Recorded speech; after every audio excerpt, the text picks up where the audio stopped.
The Stretton Street Affair, William Ellicott. Prologue, is about myself. The whole circumstances of the Stretton Street Affair were so complicated and so amazing from start to finish that, had the facts been related to me, I confess I should never have for a moment given them credence. That they were hard, undeniable facts, presenting a problem both startling and sensational, the reader will quickly learn from this straightforward narrative and open confession of what actually occurred, in all innocence, and certainly without any desire to achieve that ephemeral notoriety which accrues from having one's portrait in the pictorial press and being besieged by interviewers in search of a story. I found myself, without seeking adventure, one of the chief actors in a drama which was perhaps one of the strangest and the most astounding of this our 20th century. I almost hesitate to set down the true facts, so utterly amazing are they. Indeed, as I sit in the silence of this old brown room in a low-built and timbered Surrey farmhouse, with pen and paper before me, I feel that it is only by a miracle that I have been spared to narrate one of the most complex and ingenious plots which the human mind, with malice aforethought, ever conceived. I ought, I suppose, in opening to tell you something concerning myself. Hugh Garfield is my name, my age 29, and I am the son of the late Reverend Francis Garfield, rector of Aldingbourne and minor canon of Chichester. In the war one served with the Royal Air Force and obtained my pilot's certificate. I went to France and afterwards to Italy, and on being demobilized returned to my work as an electrical engineer in the employ of Messrs. Francis and Goldsmith, the well-known firm whose palatial offices are in Great George Street, Westminster, quite close to the Institute of Electrical Engineers. Though I had obtained my degree in science, I was at the time employed a good deal upon clerical work. 5 years of war had, of course, been something of a setback to my career, but in our reputable firm our places had been kept open for us for those who returned, and we were, alas, only 3 out of 28.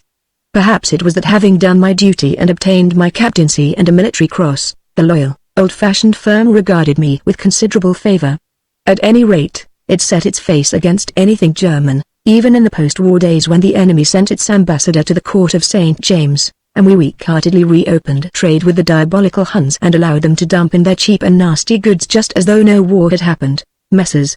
Francis and Goldsmith was a private firm, and the principals were both fine, patriotic Britons.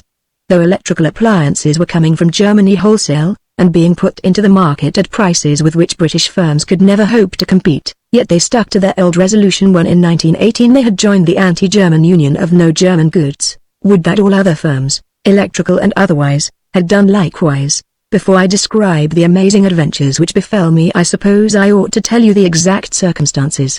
I had an excellent business appointment, with a salary which was quite adequate for my modest needs as a bachelor. Further, my Aunt Emily had died and left me quite a comfortable little fortune in addition. I shared a small flat in Rivermead Mansions, just over Hammersmith Bridge, with another bachelor, a young solicitor, a dark-haired, clean-shaven, alert fellow named Henry Hambledon, who had created quite a good practice, with only small fees of course, at the Hammersmith Police Court and its vicinity. I first met Hambledon at the front years ago, it seems, in these days when events march on so rapidly. For nearly a year we were brother officers, until I was sent to Italy. We met again after the armistice and set up housekeeping together, our female Kaiserin being a sharp-featured, grey-haired young lady of about 55, who looked after us very well, and though she possessed many idiosyncrasies, did not rob us quite so openly as do most housekeepers of the London bachelor's home. Harry was one of the best of good fellows.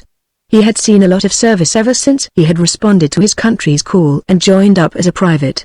We always got on excellently together, so we had furnished our pleasant little 6-roomed, second-floor flat quite comfortably, and as Harry had looked after the artistic side of its furnishings aided by a pal of his, an impecunious artist who lived in Chelsea, it certainly was a very passable bachelor's snuggery.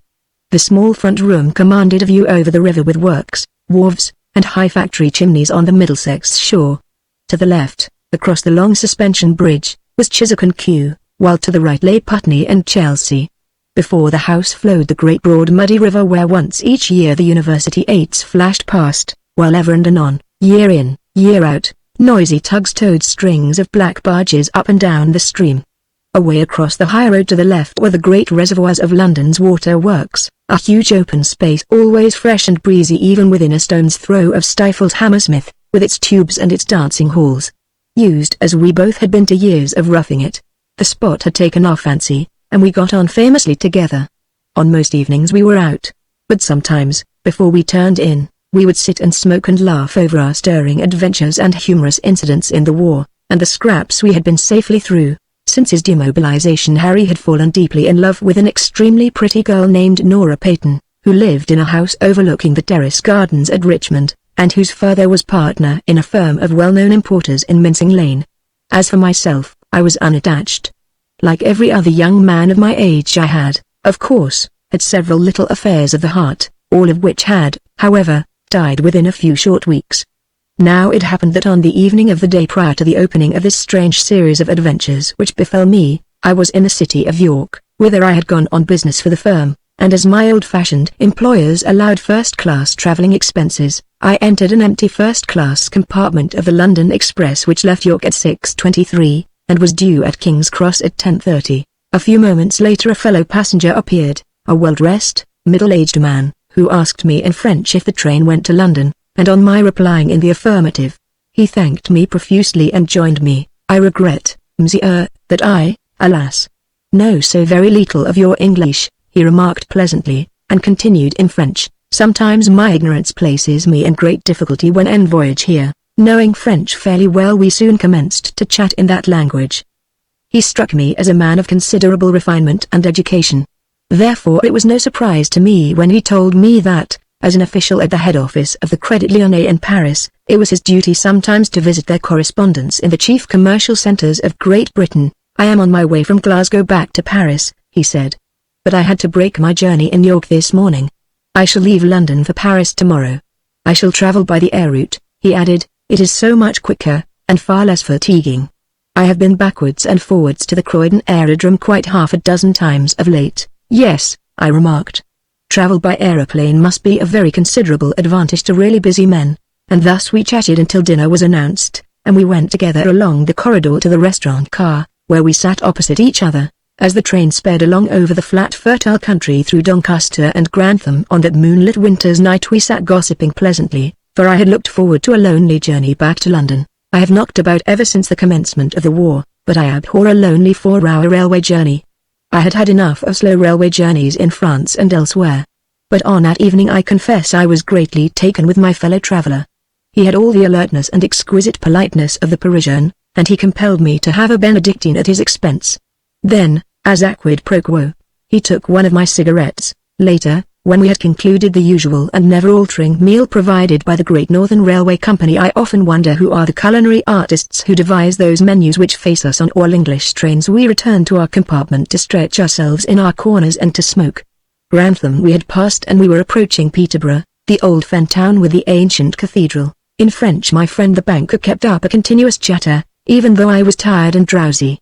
He had told me much concerning himself, and I, in turn, told him of my profession and where I lived. I did not tell him very much, for I am one of those persons who prefer to keep themselves to themselves. I seldom give strangers any information. After a time, indeed, I tired of him. At last we entered King's Cross a little late, as is usual on a long run. "I have to get to the Carlton," my companion said. "Of course there will be no taxis. But are not you in London very badly served in that respect?" "We, in Paris, have taxis at any hour. When your station's close I find always a great difficulty in getting a conveyance. By the way, could you not dine with me tomorrow night?" "I am sorry," I replied. "But I have arranged to visit my uncle in Orchard Street." 2 minutes later the train drew up slowly, and wishing my fellow traveller bon soir, I expressed a hope that one day, ere long, we might meet again. I had not given him my card, as our acquaintance was only upon chance, and well, after all, he was only a passing foreigner. Half an hour after I had stepped from the train, I was back again in my cosy little flat in Rivermead Mansions, after a very strenuous day. On the hall table lay a letter from my solicitors. I tore it open eagerly and read that they regretted to inform me that certain investments I had made a year before, with the money which my aunt had left me, had not realized my expectations. In other words, I had lost the whole of my money. All I possessed was the salary paid me by Messrs. Francis and Goldsmith. My heart stood still. The blow staggered me. Yet, after all, I had been a fool, a fact which my solicitors had hinted at the time. I crushed the letter in my hand and passed on into the little sitting room. Harry had gone out to a dance, and had left a scribbled note on the table saying that he had his latchkey and would not be back until 2 or so. He wished me cheerio. so having smoked a final cigarette I retired. Next day I went to the office in Great George Street and reported upon the business I had done in York, and good business it was, too, with the municipal electric supply, and in the evening I returned across Hammersmith Bridge at about 6 o'clock. At 7 our buxom Kaiser in put our meal upon the table, a roast, a sweet, and a wedge of Cheshire cheese. The mind of the dear old soul, who had so many relations, never rose above the butcher's joint and apple tart. Alas! that cooking is an art still unknown in our dear old England. We sit at table only by nature's necessity not to enjoy the kindly fruits of the earth as do other nations, yet what could we expect of the Hammersmith charlady who looked after us ? And who, by the way, probably looked after her own pocket as well. The bachelor's housekeeper is always a 15 puzzle 12 for herself and the remaining 3 for her employer. As sure as rain comes in winter, so does the smug and sedate female who keeps house for the unfortunate unattached male place the onus of housekeeping bills upon him and reap the deserts of life for herself. On that particular evening I felt very tired, for in the 5 days of my absence many business matters had accumulated, and I had had much to attend to. Harry, who ate hurriedly even gobbling his food, told me that he was taking Nora to the theatre. Hence, after dinner, I was left alone.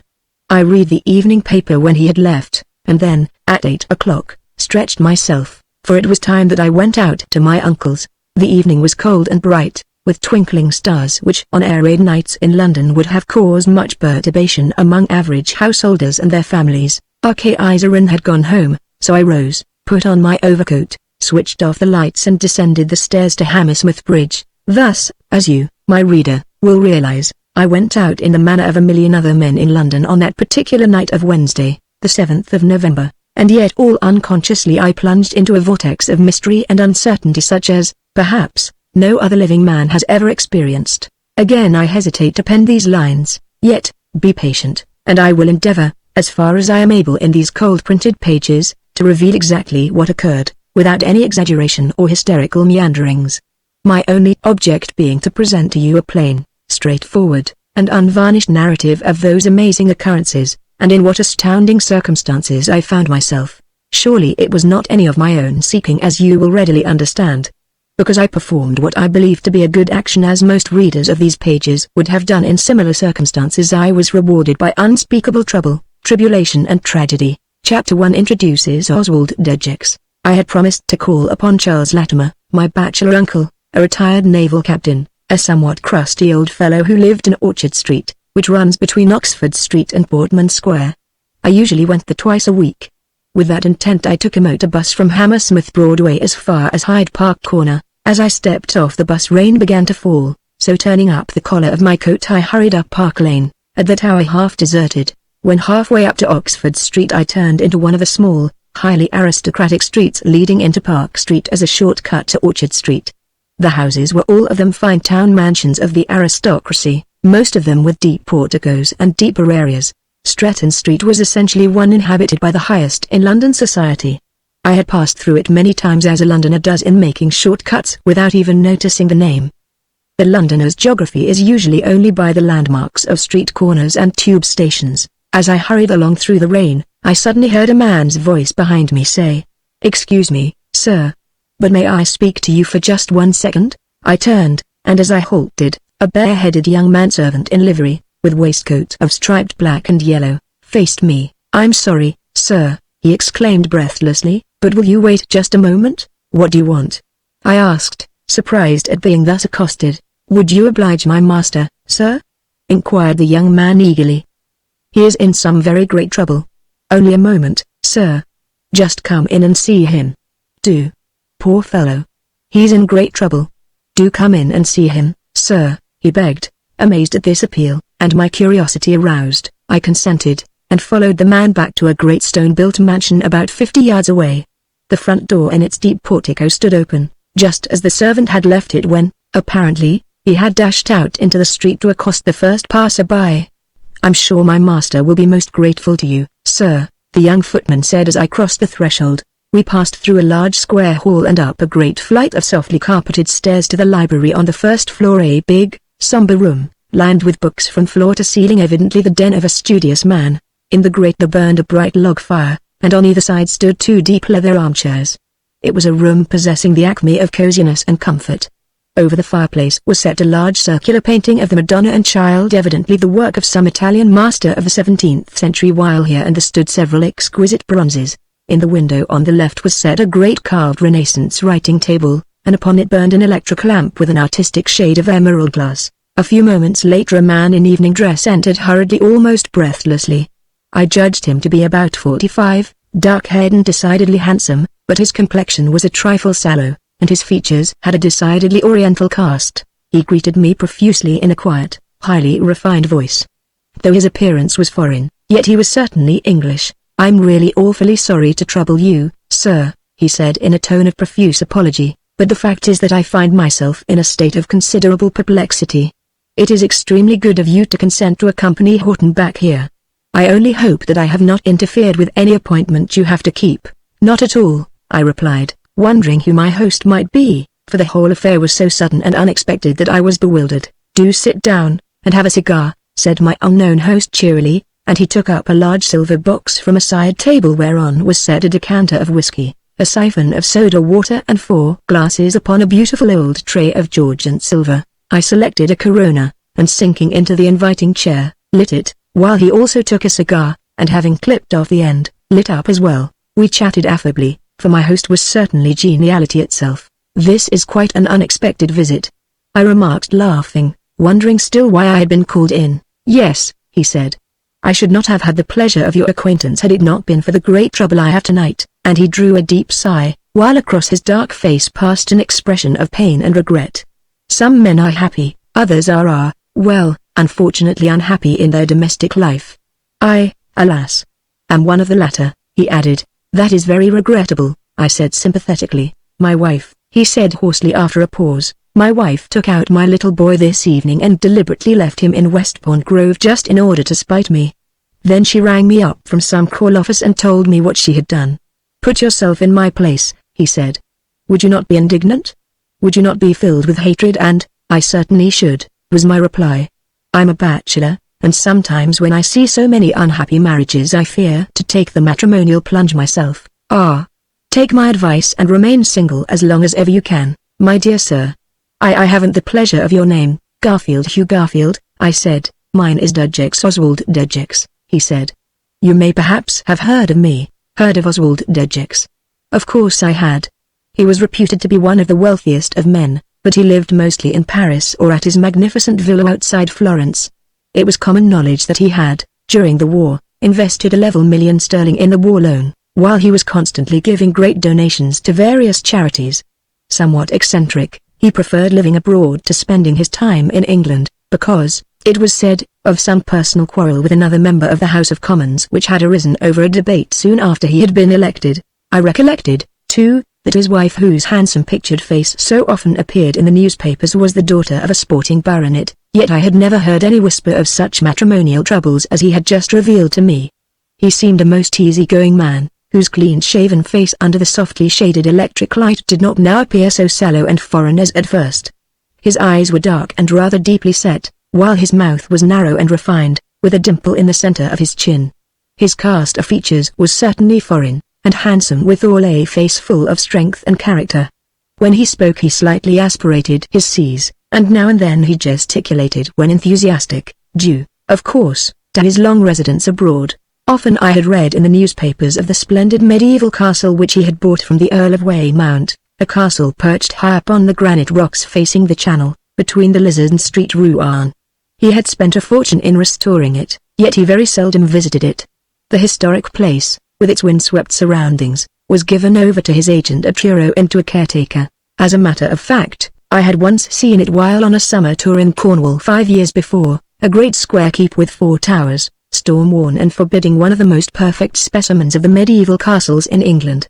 I had been told by the man who drove the hired car about its history, how in the early 14th century it had been the home of William Auberville, a favorite of Edward II. From the Aubervilles the old fortress had passed a century later into the Weymount family, and had been their ancestral home for centuries. I chanced to mention that I had seen the castle, whereupon the millionaire smiled, and remarked, "I fear that I've not been there lately. I am so very seldom in England nowadays. Besides, the old place is so cold and gloomy. It is draughty even on a summer's day." My wife liked it when we were married, liked it until somebody told her of a family legend, how Hugh de Weymount, in the 15th century, walled up his wife in the North Tower and left her to starve to death. Ever since she heard that story she has hated the old place.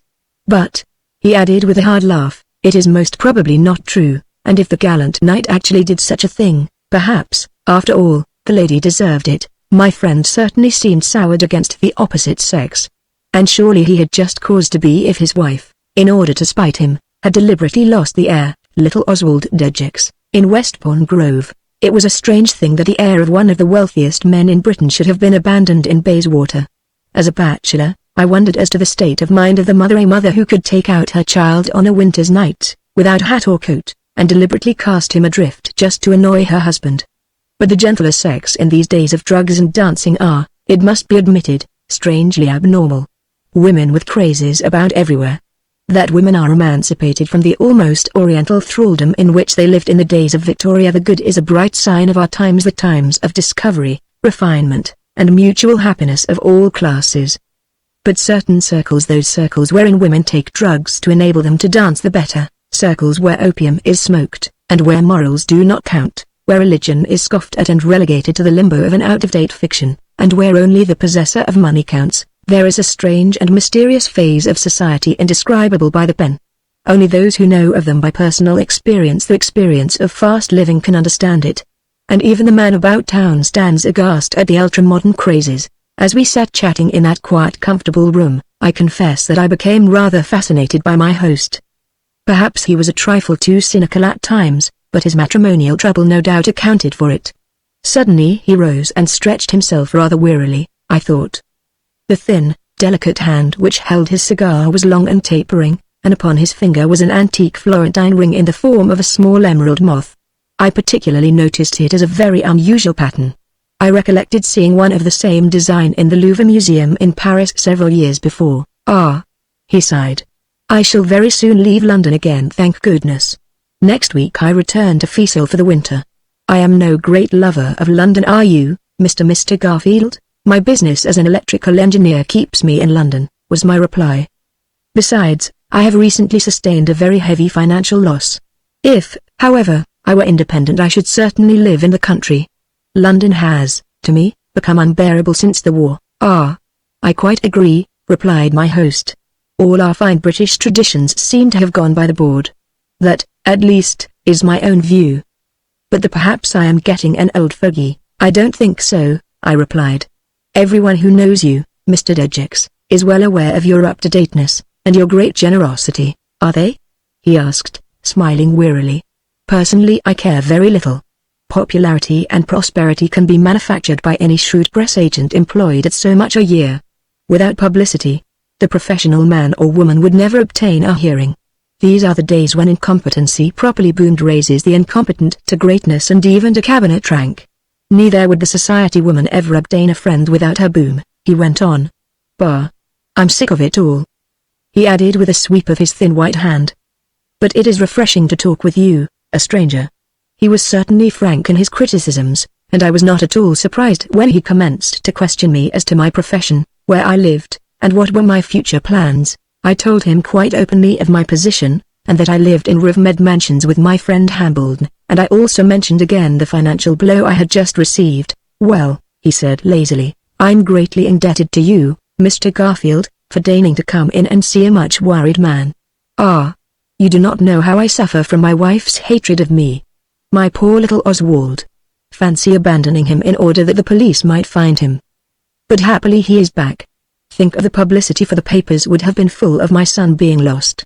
Then, after a pause, he added, I hope we shall see each other again before I go back to Italy. At that moment, the butler, Horton, entered with a card upon a silver salver, whereupon I rose to leave. Oh!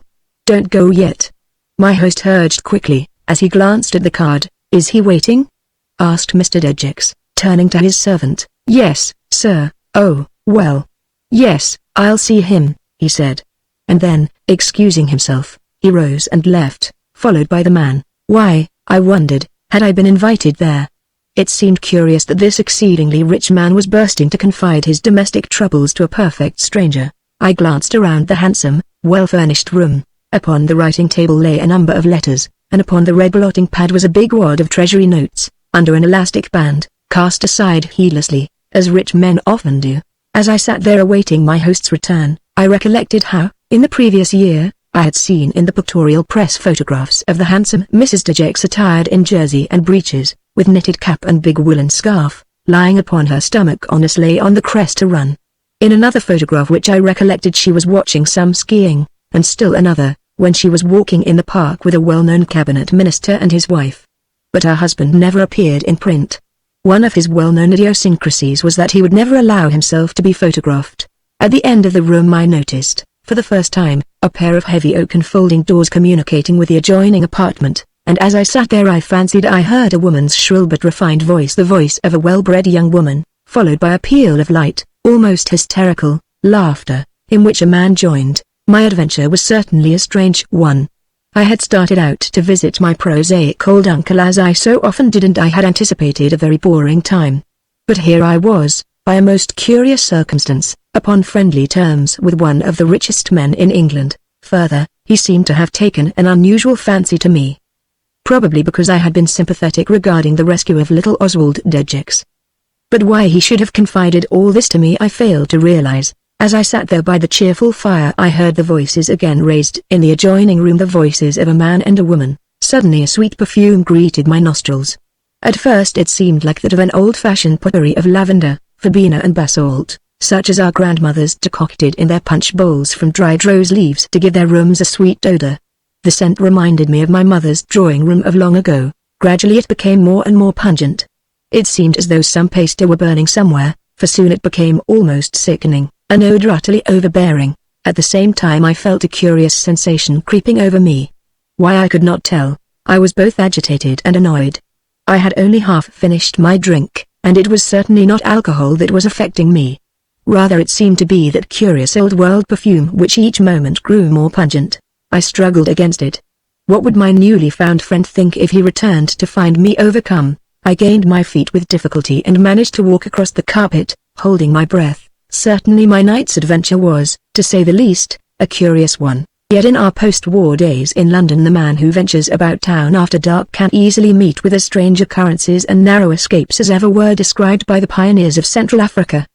The explorer Stanley himself declared that the African jungle was safer than the crossing of the Strand. I suppose I must have remained in the chair into which I again sank for a further 10 minutes.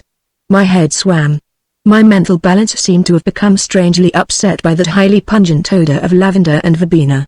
I could even taste it upon my tongue, and somehow it seemed to paralyze all my senses save two, those of sight and reason. I had difficulty in moving my mouth, my fingers, and my shoulders, but my sense of smell seemed to have become extremely acute. Yet my muscles seemed rigid, although my brain remained perfectly clear and unimpaired. It was that scent of verbena, now terrible and detestable, a million times more potent than any bath soap, which filled my nostrils so that it seemed to choke me. I longed for fresh air. By dint of persistent effort I rose, dragged myself across the room, drew aside the heavy silken curtain, and opening the window leaned out into the cold air, gasping for breath. Where was Mr. Dejecks? For about 5 minutes I remained there, yet even the night air gave me little relief. My throat had become contracted until I seemed to be choking. By the exercise of greater effort I staggered back, aghast at the sudden and unaccountable attack, and pressed the electric bell beside the fireplace to summon my host or the estimable Horton. Then I sank back into the armchair, my limbs paralyzed. How long I remained there I cannot tell, for that pungent odor had, at last, dulled my brain. I had heard of cocaine, of opium, and of other drugs, and it occurred to me that I might be under the influence of one or the other of them. Yet the idea was absurd. I was Mr. Dejecks's guest, and I could only suppose that my sudden seizure was due to natural causes, to some complication of a mental nature which I had never suspected. The human brain is a very complex composition, and its strange vagaries are only known to alienists. I seemed stifled, and I sat clutching the arms of the big leather chair when my host at last entered, smiling serenely and full of apologies. "I'm awfully sorry to have left you, Mr. Garfield, but my agent called to do some very urgent business." "Pray excuse me, won't you?" I'm awfully sorry," I exclaimed. "But I don't feel very well. I must apologize, Mr. Dejecks. But would you ask your man to order me a taxi?" Well, I've come over strangely queer since you've been out, my dear fellow," he laughed cheerily. You'll surely be all right in a few minutes. Stay here and rest. I'm sorry you don't feel well. You'll be better soon. I'll order my car to take you home in half an hour." Then he crossed to the telephone, rang up a number, and ordered his car to be at the house in half an hour. Then he rang for Horton, who brought me a liqueur glass of old brandy, which at my host's suggestion I swallowed. Mr. Dejecks, standing upon the thick turkey hearthrug with his cigar between his lips, watched me closely. Apparently he was considerably perturbed at my sudden illness, for he expressed regret, hoping that the brandy would revive me. It, however, had the opposite effect. The strong perfume-like potpourri had confused my senses, but the brandy dulled them still further.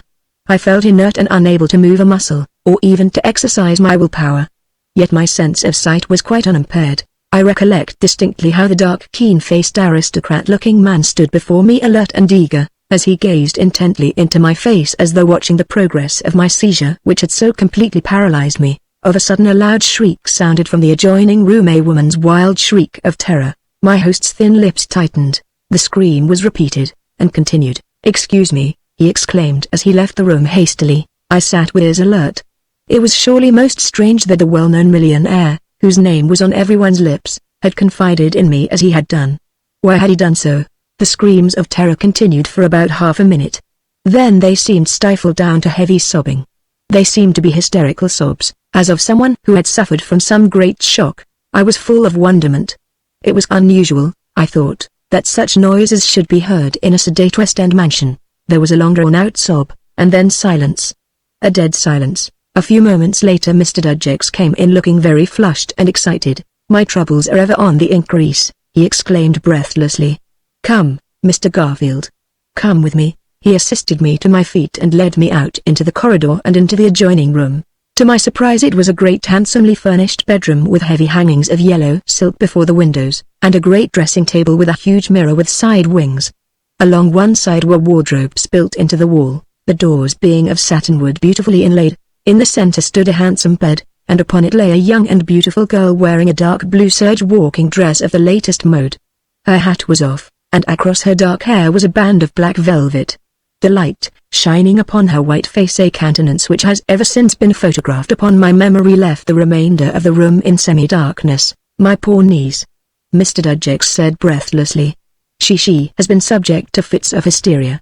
The doctor has warned her of her heart. You heard her cries. I believe she's dead." We both moved to the bed, my host still supporting me. I bent cautiously and listened, but I could hear no sound of breathing. "Her heart has ceased to beat." He took a hand mirror from the dressing table and held it over her mouth. When he withdrew it, it remained unclouded. "She's dead," he exclaimed. "And well, I am in despair.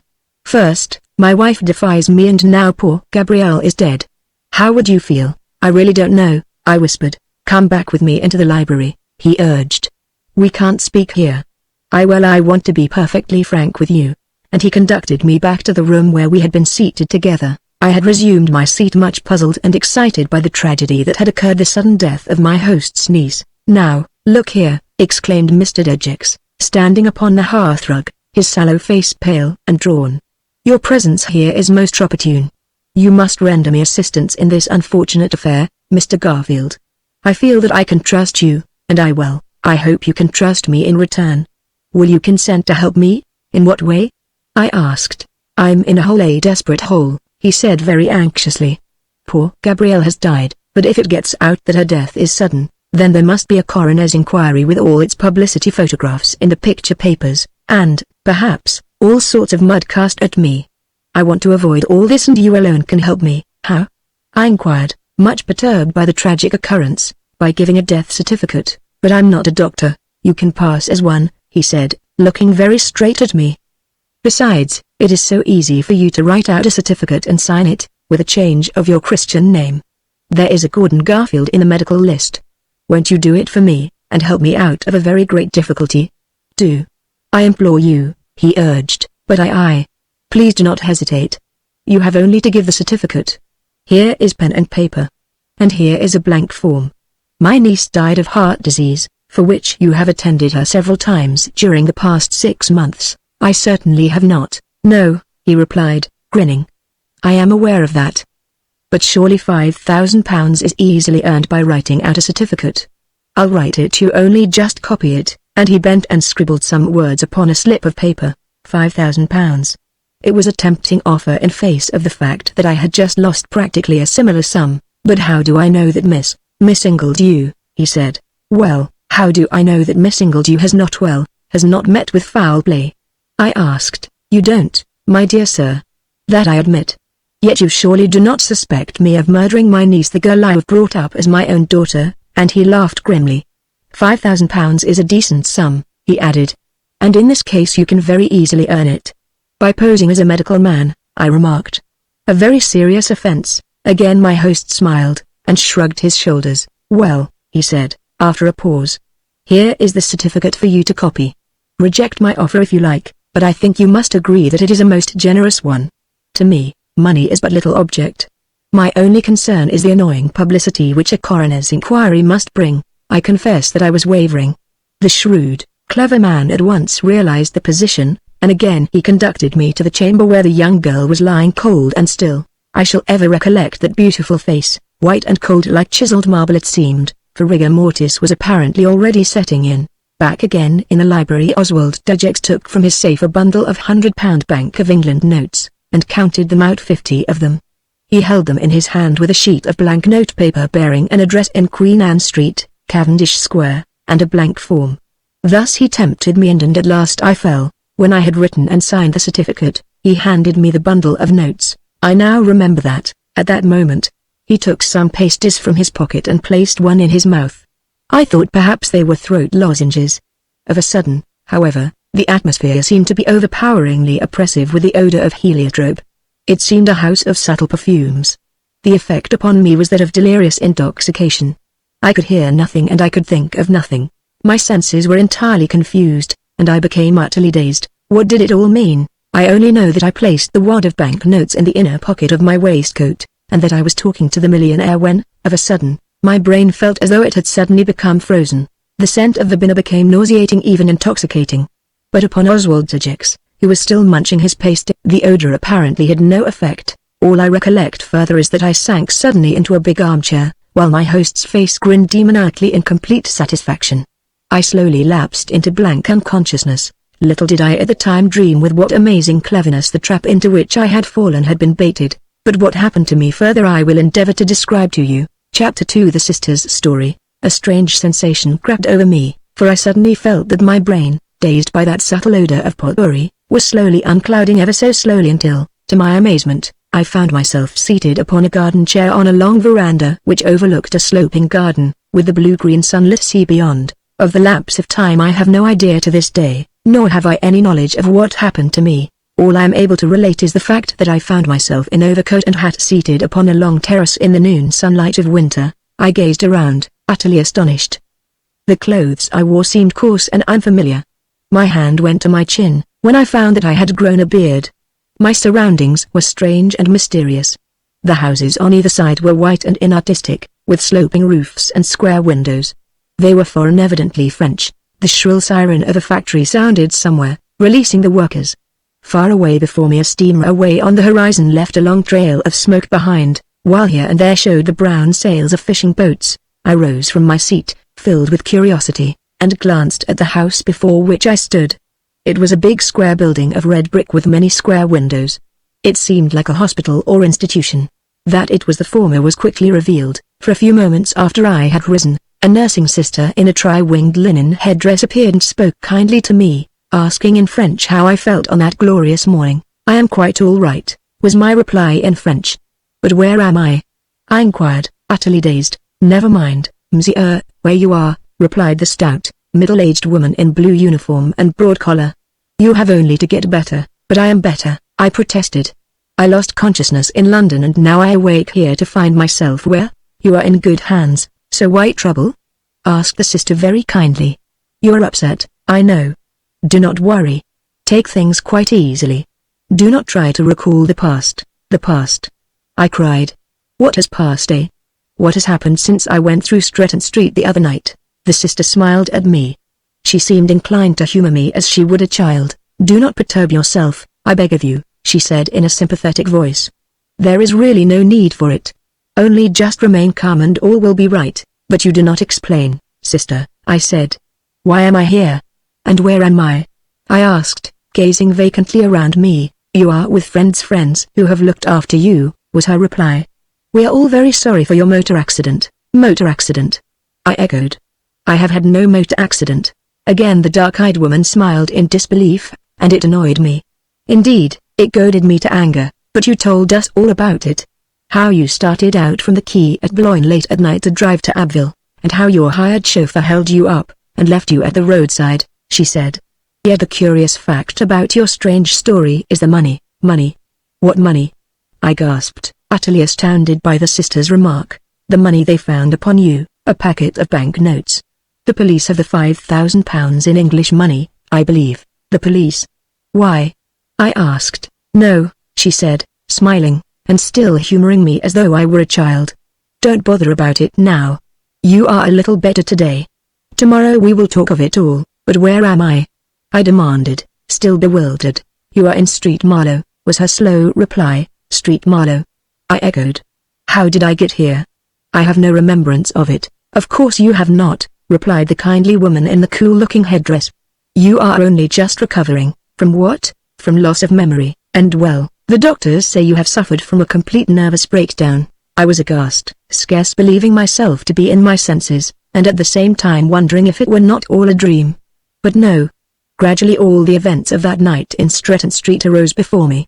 I saw them again in every detail. Oswald Dejecks, his servant, Horton, and the dead girl, pale but very beautiful, as she lay with closed eyes upon her deathbed. I recollected, too, the certificate I had given for payment, those notes which the police held in safe custody. The whole adventure seemed a hideous nightmare. And yet it was also real. But how did I come to be in Street Marlow? How did I travel from London? Sister, I said presently. What is the date of today? The 11th of December, she replied. The affair at Stretton Street had occurred on the night of November 7th, over a month before. And how long have I been here? Nearly 3 weeks, was her answer. Was it really possible that I had been lost for the previous 10 days or so? I tried to obtain some further facts from my nurse, but she refused to satisfy my curiosity. I have been ordered by the doctors to keep you very quiet, she said. Please do not ask me to break my promise. You will be much better tomorrow and they will tell you everything. But mine is a strange case, is it not? I asked. Very strange, she admitted. We have all been much puzzled concerning you. Then why not tell me all the circumstances now? Why keep me in suspense? I urged, because you have not yet quite recovered. You are not entirely yourself. Come, she added kindly, let us take a little walk. It will do you good for the weather is so lovely today. At her suggestion I strolled by her side through the pleasant grounds of the hospital, down into Street Marlow, the busy streets of which were, however, entirely unfamiliar to me. Yet, according to the sister, I had walked in them a number of times before. Still, I had no recollection of doing so. I am taking you for your favorite stroll, she said, as we went down one of the steep, tortuous streets to the little place Chateaubriand in front of the ancient castle, which, she told me, was now a barracks. Presently she mounted to the ramparts, and as we strolled round them, I admired the beautiful view of the sea, the many islets, and the curious appearance of the town. The tide was up, and the view on that sunny December morning was glorious. At one point where we halted my nurse pointed out the little summer town of Dinar and Street in Agat, and told me the names of the various islets rising from the sea, Les Herbiers, the Grand Jardin, Lac-Inchy, and all the rest. But I walked those ramparts like a man in a dream. A new life had, in that past hour, opened up to me. What had occurred since I had accepted that bundle of bank notes from the millionaire's hand I did not know. I had emerged from the darkness of unconsciousness into the knowledge of things about me, and found myself amid surroundings which I had never before known in a French hospital where they evidently viewed me as an interesting case. I stood against the wall and gazed about. My habit was to carry my cigarette case in my upper waistcoat pocket. Instinctively I felt for it, and it was there. It was not my own silver case, but a big nickel one, yet in it there were some of my own brand. I looked inquiringly at my nurse. She smiled, saying, "You haven't many left. Why can't you smoke some other brand? You always insist upon that one. I had so much difficulty in getting them for you yesterday." "They are my own particular fancy," I said, tapping one of them upon the case before lighting it. "I know. But here, in France, they are most difficult to get. The other day you said you had smoked them all through the war, and even when you were in Italy you had had them sent out to you from London. That was quite correct. Well, sister, I laughed. I have no recollection of saying that, but it is perfectly true. It seems that only this morning I regained consciousness. Professor Hillett said you would. Others gave you up, but he declared that after careful nursing your memory would regain its normal balance. Who is Professor Hillett, the great nerve specialist of Paris? The police engaged him to come to see you. He was here 10 days ago, and he put you under my charge. I laughed. Then I am still an interesting case, Sister A. Yes. You certainly are, but do tell me more of what I am in ignorance, I implored. I want to know how I came here in France when I lost all consciousness in a house just off Park Lane, in London. Tomorrow, she said, firmly, but kindly. She was a charming woman, whose name she gave me as Sœur Marie. We strolled back to the hospital, but on the way along the Quai du Goitre and I noticed it written up. I became again confused. My vision was not as it should have been, and my memory seemed blurred, even of the happenings of the past hour. My nurse chatted as we walked together through the streets, but I know that my answers were unintelligible. I felt I was not myself. All my senses were keen as far as I could gauge, all save that of my memory of the past. As I ascended through the pretty grounds of the hospital, the sister beside me, I felt a curious failing of my heart. I experienced a sensation which I cannot here describe, as of one who had lost all interest in life, and who longed for death. There may be some among my readers who have experienced it, perhaps. I cannot describe it, I merely explain that I felt inert, inefficient, and bored with life. No such feeling had ever fallen upon me before. Hitherto I had been quick, alert, and full of the enjoyment of living. At Rivermead Mansions Harry Hambledon and I had prided ourselves on our post-war alertness. Where was Harry? What was he doing? Would he be wondering why I was absent from our riparian bachelor home? I was reflecting upon all this when suddenly, without any apparent cause, I once more lost consciousness. We were at that moment entering the door of the hospital and the sister had just exclaimed, "Now, do remain quite quiet and not worry over the past. It will all be right tomorrow," she urged. I know not what words I uttered in reply. A curious sense of oppression had fallen upon me, a hot, burning feeling as though my skull was filled with molten metal, while at the back of my neck was a sharp excruciating pain which caused me to hold my breath. The sister apparently noticed my sudden relapse, for she expressed a hope that I was not feeling worse. I tried to reassure her that I was all right, but I know I failed to do so, for once again I lost all that knowledge of things about me. After that I recollect nothing more. Probably I walked on mechanically back to my bed, when my lapse had passed, and I again regained consciousness. I found myself in bed gazing up at the ceiling. On either side of me were men, also in bed. They were talking in French. I listened, and in a few seconds I recollected the events of the previous day. Then a sharp-featured nurse, whom I had not seen before, told us it was time to dress. I obeyed, but my clothes were entirely unfamiliar. They were coarse and did not fit me. While I washed I burst out laughing. The humor of the situation struck me as distinctly amusing. At 1 hour I was myself, at the next I was another being. Was my case that of Jekyll and Hyde? I knew, and I felt keenly about it, that I had accepted a bribe to perform an illicit service. I had posed as a medical man and given a certificate of death. But my one and only object in life was to see Mr. de Gex and demand of him a full explanation of the amazing and suspicious circumstances. My lapses were intermittent. At times I was fully conscious of the past. At others my brain was a whirl and aflame. I could think of nothing, see nothing, only distorted visions of things about me. Apparently 24 hours had passed since I walked in the sunshine. The men in the hospital ward were all Frenchmen, apparently of the lower class.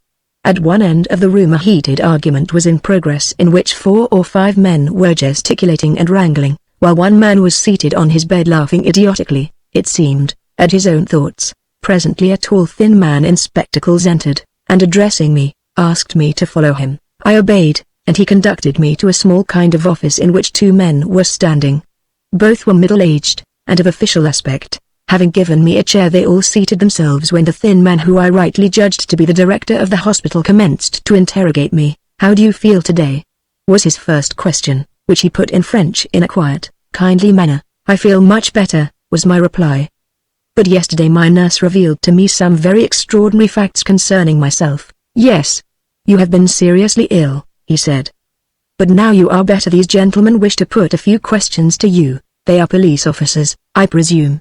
The director nodded in the affirmative. "We wish to ascertain exactly what happened to you, monsieur," exclaimed the elder of the pair. "I really don't know. I replied. I must have lost all consciousness in London, and, in London, exclaimed Monsieur Lullier, the prefect of police, in great surprise. Then how came you here in Street Marlowe? I have not the slightest idea, was my reply. I only presume that I was found here. You were. A fish porter passing along the quay St. Vincent at about 2 o'clock in the morning found you seated on the ground with your back to the wall, moaning as though in pain. He called the police and you were removed on the ambulance to the hospital here. The doctors found that you were in no pain, but that you could give no intelligible account of yourself. What did I tell them? Oh, a number of silly stories. At one moment you said you had come from Italy. Then you said that you had hired a motor car and the driver had attacked you in the night. Afterwards you believed yourself to be in some office, and talked about electrical engineering. That is my profession, I said. And I told them my name and my address in London, facts which the police carefully set down. You told us that your name was Henry Aitken, and that you lived mostly in Italy at some place near Rome. We have made inquiries by telegraph of a number of people whom you have mentioned, but all their replies have been in the negative, said the police official. Well, I am now entirely in possession of my full senses, I declared. But how I got to France I have not the slightest knowledge. I lost consciousness in a house in Stretton Street, in London.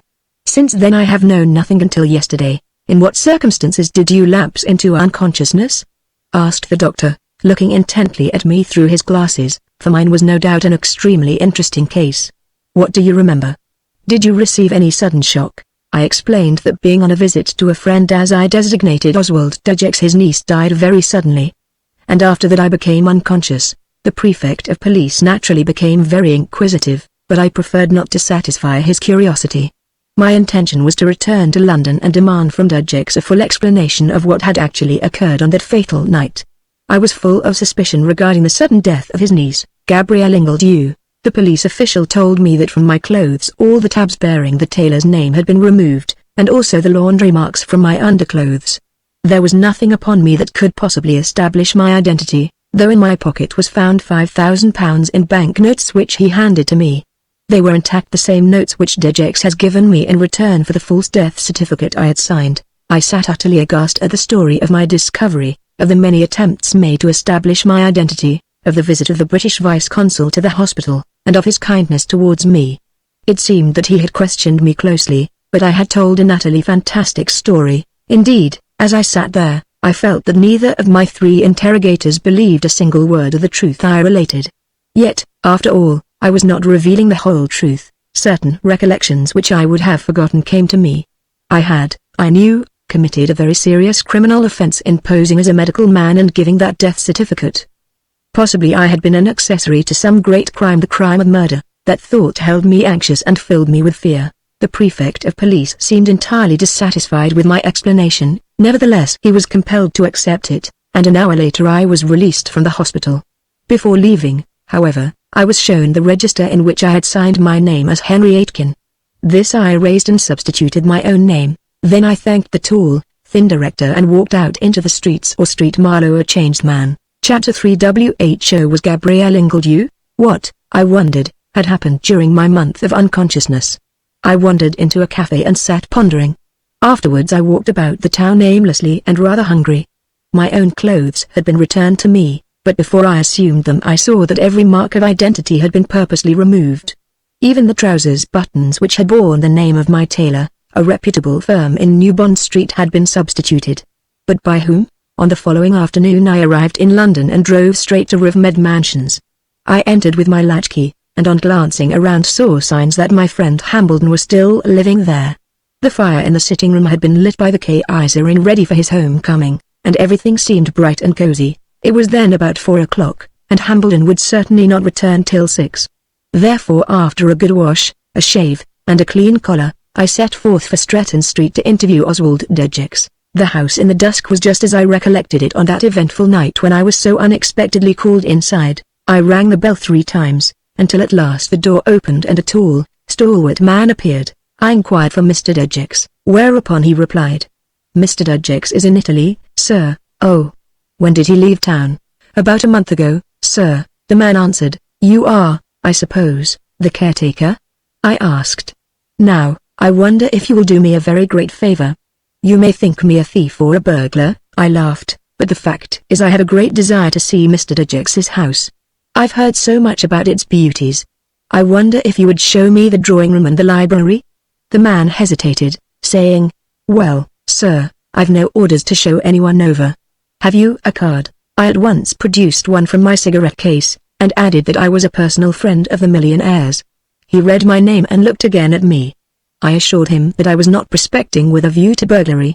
"I'm only asking you to do me a favor," I went on, and I put a couple of treasury notes into his hand. "You can inquire about me at my office tomorrow, if you like. They will tell you, I expect, that I have been away on a month's leave." The little palm oil no doubt propitiated him, for he invited me in.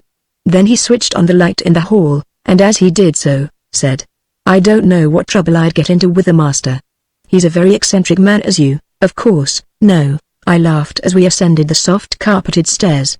I recollected the pattern. A few moments later we were in the library. Yes. It was just as I remembered it. Nothing had been altered. There was the writing table whereon I had copied out the death certificate, the big fireplace, now empty, and the deep chair in which I had sat.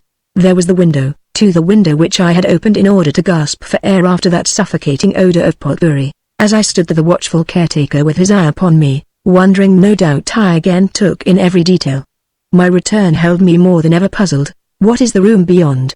I asked. "Oh, that's the mistress's bedroom," he replied. "A curious fancy to have her room next to the library. But it's one of the best rooms in the house. The master hates London. He lives all the time in Italy, and is only over here just for a week or two in spring, and a week or so before Christmas." "I'd like to see that room," I said, affecting ignorance. He took me in. In a second I saw that nothing had been changed since I had stood there at the deathbed of Gabrielle Ingledew a little over a month ago. There was the handsome bedchamber with its inlaid cupboards, its great dressing table, and its fine bed, the bed upon which the beautiful young woman had been lying dead. But now the bed had been remade and its quilted coverlet of pale pink silk was undisturbed. The corpse had been removed and buried upon my certificate. I sniffed to see whether I could detect that curious odor of potpourri, but in vain. The air seemed fresh and not stifling as it had been on that well-remembered night. Upon a side table stood a large photograph in a silver frame. I bent to look at it, whereupon the caretaker said, "That's a good photograph of Mr. Dejex, isn't it, sir?" "Excellent," I said, for it was a really fine portrait. "Does your mistress come over from Italy often?" "Oh, yes, and she brings the little boy over with her. She is frequently here, while her husband stays at Fiesole. I send on his correspondence every day to Mr. Henderson, his secretary." I stood gazing around the room. Upon that bed the beautiful girl lay dead, and I had certified the cause of her death. Yet I had, later on, been the victim of some devil's trick of which I knew nothing. I was there to investigate. Yet though I questioned the caretaker very closely, I confess that I met with little success. He was an old and trusted servant of the family. Hence to many of my inquiries he remained dumb. "When do you expect your master back?" I asked at last. "Oh, not for another 6 months or so." "Where is Mrs. Dejex?" "Ah, that I can't quite make out," he replied. "It's a bit of a mystery. One night she went away quite unexpectedly and, as a matter of fact, nobody knows where she is. Her husband doesn't know or pretends he doesn't," he said with a knowing grin. "Then she has disappeared." I exclaimed, "That's just it. And they were always such a devoted pair. Little Oswald was the only thing she lived for." "Lived?" I echoed. "Then do you think she's dead?" I asked quickly. "Dead? Why should we think so? If she were, we should surely have seen it in the papers." "But your master has very funny fits sometimes," I said. "I've heard about his eccentric ways." "Of course he has. He's overburdened with money, that's what it is. Mr. Henderson looks after all his affairs. Mr. Dejex has no regard for money. Mr. Henderson attends to everything. Phew. I wish I were a millionaire. I find it hard enough nowadays to pay the butcher and baker and to make both ends meet." "And so do I," I said, laughing. "But, tell me, where is the young lady who used to live here, Mr. Dejex's niece?" "His niece? I don't think he has a niece. Miss Gabrielle Ingledew." "Who's she?" "I've never heard of her," was the man's reply. I described her, but he shook his head. "To my knowledge Mr. Dejex hasn't got a niece," he said. "Were you here 5 weeks ago?" I inquired. 5 weeks ago? "No. I and my wife went away down to Swanage to see her sister. The master gave us a fortnight's holiday." "Why?" "Oh, nothing," I replied. I merely inquired as I want to clear up a mystery, that's all. What mystery? The mystery of Miss Ingledew, your master's niece, I answered. But I've never heard of any niece, he said. A young lady of about 21 with dark hair and eyes, and a beautiful complexion, I said, but the old servant's mind was a blank. Of course, sir, many people come to visit Mr. Dejecks. Horton would know them, but I don't. When the master is in town the servants are here, and I'm down in Cornwall at the castle. Then you are only here as caretaker when the family is away? That's it, sir, he said. But what is the mystery about this young lady? You said you knew Mr. Dejecks, and yet you wanted to look over the house. Yes, I responded with a laugh. I have my own object to clear up the mystery of Mr. Dejecks's niece. Well, as far as I know, he has no niece. But you could easily find out, I suppose. The man was evidently no fool. Of course I don't know who comes here, or who stays here when the family is in town, he went on. I simply come up and look after the place with my wife. Then you were away in Swanage during the first week of November? I asked very seriously. Yes, we went down on the last day of October, and we were back here in the middle of November. My wife's sister was very ill, and her husband didn't expect her to live. So I remember the dates only too well. Then the family were in town on the date I mention. He considered a moment. Oh. Of course they were. They must have been. I glanced again around the room, full of amazement and wonder. The man's failure to give me any details regarding the extremely attractive girl who had died upon his mistress's bed held me gripped in uncertainty. The mystery was even more puzzling now that I had started to investigate. As I stood in that room 1,000 strange reflections flashed across my mind. Why had I, a mere passerby, been called in so suddenly to be taken into the intimacy of the millionaire's household? Was it by mere accident that I had been invited in, or was it by careful design? I had lost £5,000 by foolish speculation, and yet I had regained it by being party to a criminal offence.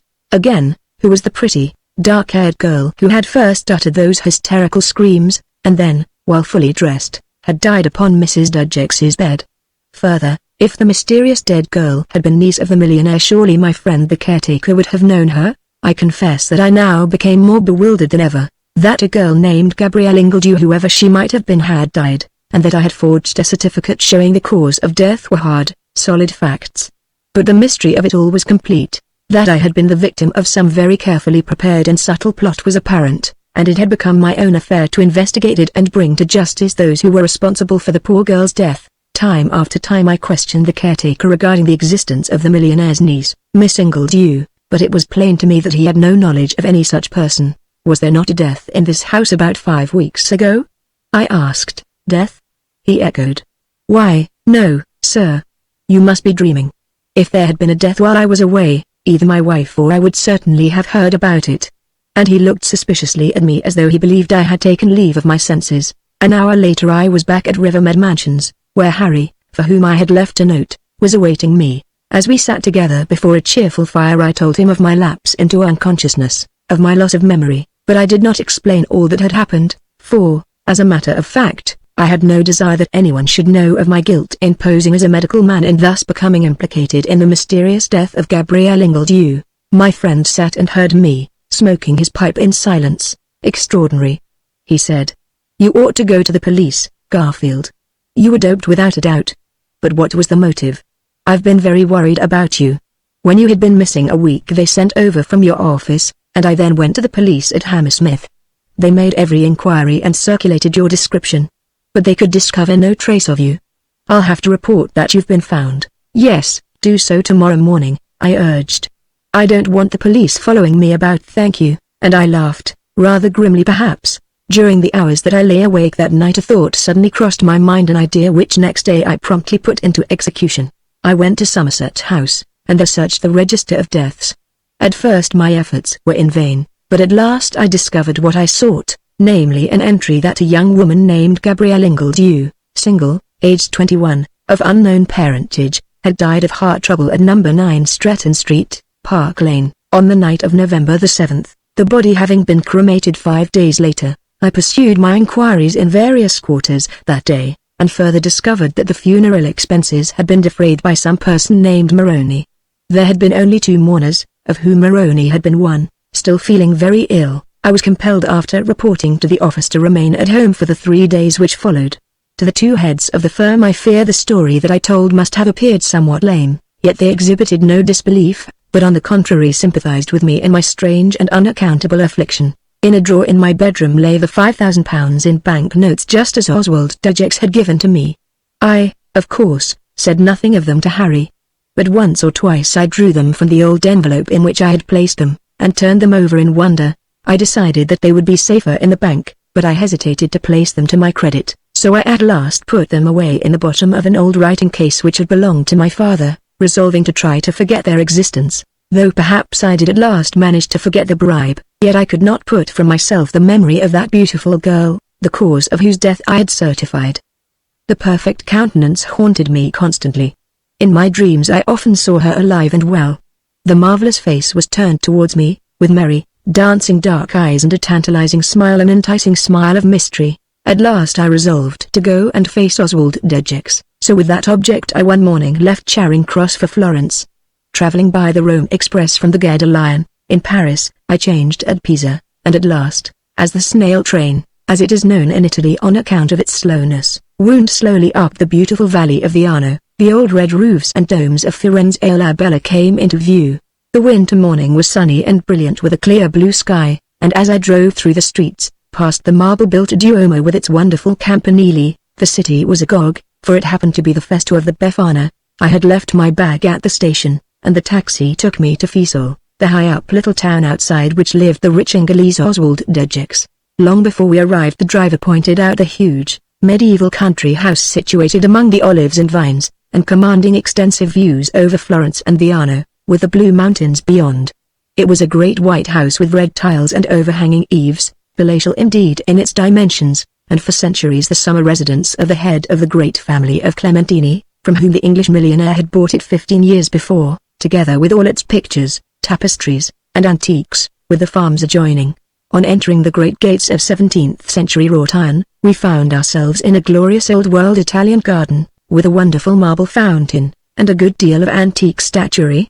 And then driving through the extensive grounds past a lake I at last rang the bell. Quickly the great iron-studded door was opened by an elderly Englishman in livery, to whom I gave my card, and asked to see his master. The man, without hesitation, ushered me through a huge marble-built hall, with a wonderfully frescoed ceiling, into a large room hung with priceless tapestry, and furnished with old gilt chairs covered with faded green silk damask. I, however, took very little note of my surroundings, so anxious was I to again meet my host of Stretton Street face to face. Not long did I have to wait before the door opened, and he stood before me. "Well, Mr. Garfield?" he asked quietly, as he advanced. "To what do I owe the honor of this visit?" "Ah!" I cried. "Then you recollect me, I see. You know my name?" "Yes. It was upon your card," was his quiet reply. "But, forgive me, I do not recollect ever having met you before." I held my breath. I tried to speak, but for the moment words failed me, so angry was I at his cleverly pretended ignorance and flat denial. Chapter 4 Facing the Music. "Do you seriously mean to say that you have no knowledge of me?" I demanded angrily, looking the millionaire straight in the face. "Yes, sir," he replied. "I seriously mean what I say. But, tell me," he demanded resentfully, "why are you here to claim acquaintance with me? Do you really deny you have ever seen me before?" I asked, astounded at his bare-faced pretense of ignorance. "Never to my knowledge," replied the sallow-faced man whose countenance I so well recollected. "Then you forget a certain night not so long ago when I was called into your house in Stretton Street, and you chatted confidentially with me about your wife and your little son?" "My dear sir," he cried. "Whatever do you mean? I have never seen you at Stretton Street, and I have certainly never discussed my wife with you." I stood aghast at his continued denial. "But you did," I asserted. "And there was another matter, a matter about which I must question you there." "Ah, I see," he interrupted. "You're here to blackmail me, eh? Well, let me hear the worst," and across his rather oriental face there spread a mocking, half-amused smile. "I'm not a blackmailer," I protested angrily. "I want no money, only to know the truth." "Of what?" "Well, the truth concerning the death of Miss Gabrielle Ingledew." "The death of Miss Gabrielle Ingledew?" he cried. "I really don't understand you, Mr. Garfield." At mention of the name I saw that he started, but almost imperceptibly. The man was certainly a most perfect actor, and his protestations of ignorance were, indeed, well feigned. Then you actually deny all knowledge of the young lady?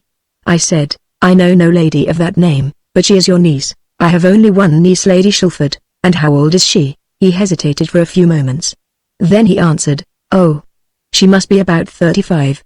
She married Shilford about 10 years ago, and she lives at Wickenham Grange, near Malton, in Yorkshire. And you have no other niece? None, I assure you. But why do you ask such a question? You puzzle me, not more than you puzzle me, Mr. Dejecks, I replied with pique. It would be so much easier if you would be frank and open with me, my dear sir. You seem to me to have a bee in your bonnet about something or other. Tell me, now, what is it? Simply that you know me very well, but you deny it. You never thought that I should make this unwelcome reappearance. Your appearance here as a mad-brained person is certainly unwelcome, he retorted. You first tell me that you visited me at Stretton Street. Well, you may have been in the servants' quarters for all I know, and... Please do not be insulting. I cried angrily. I have no intention of offering you an insult, sir, but your attitude is so very extraordinary. You speak of a girl named Ingledew, that was the name, I think, and allege that she is my niece. Why? Because the young lady is dead. She died under most suspicious circumstances. And you know all about it.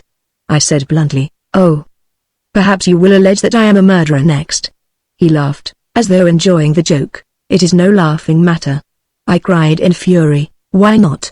I find all your allegations most amusing, and across his dark handsome face there spread a good-humored smile. His was a face that I could never forget. At one moment its expression was kindly and full of bonhomie. The next it was hard and unrelenting, the face of an eccentric criminal. To me they are the reverse of amusing, I said. I allege that on the night of Wednesday, November the 7th last, I was passing your house in Stretton Street, Park Lane, when your man, Horton, invited me inside, and well, I need not describe what occurred there, for you recollect only too vividly without a doubt. But what I demand to know is why you asked me in, and what happened to me after you gave me that money. Money? I gave you money? He cried. Why, man alive, you're dreaming. You must be. I'm not dreaming at all. It is a hard fact. Indeed, I still have the money, £5,000 in bank notes. Oswald Dejecks looked at me strangely. His sallow face coloured slightly, and his lips compressed. I had cornered him.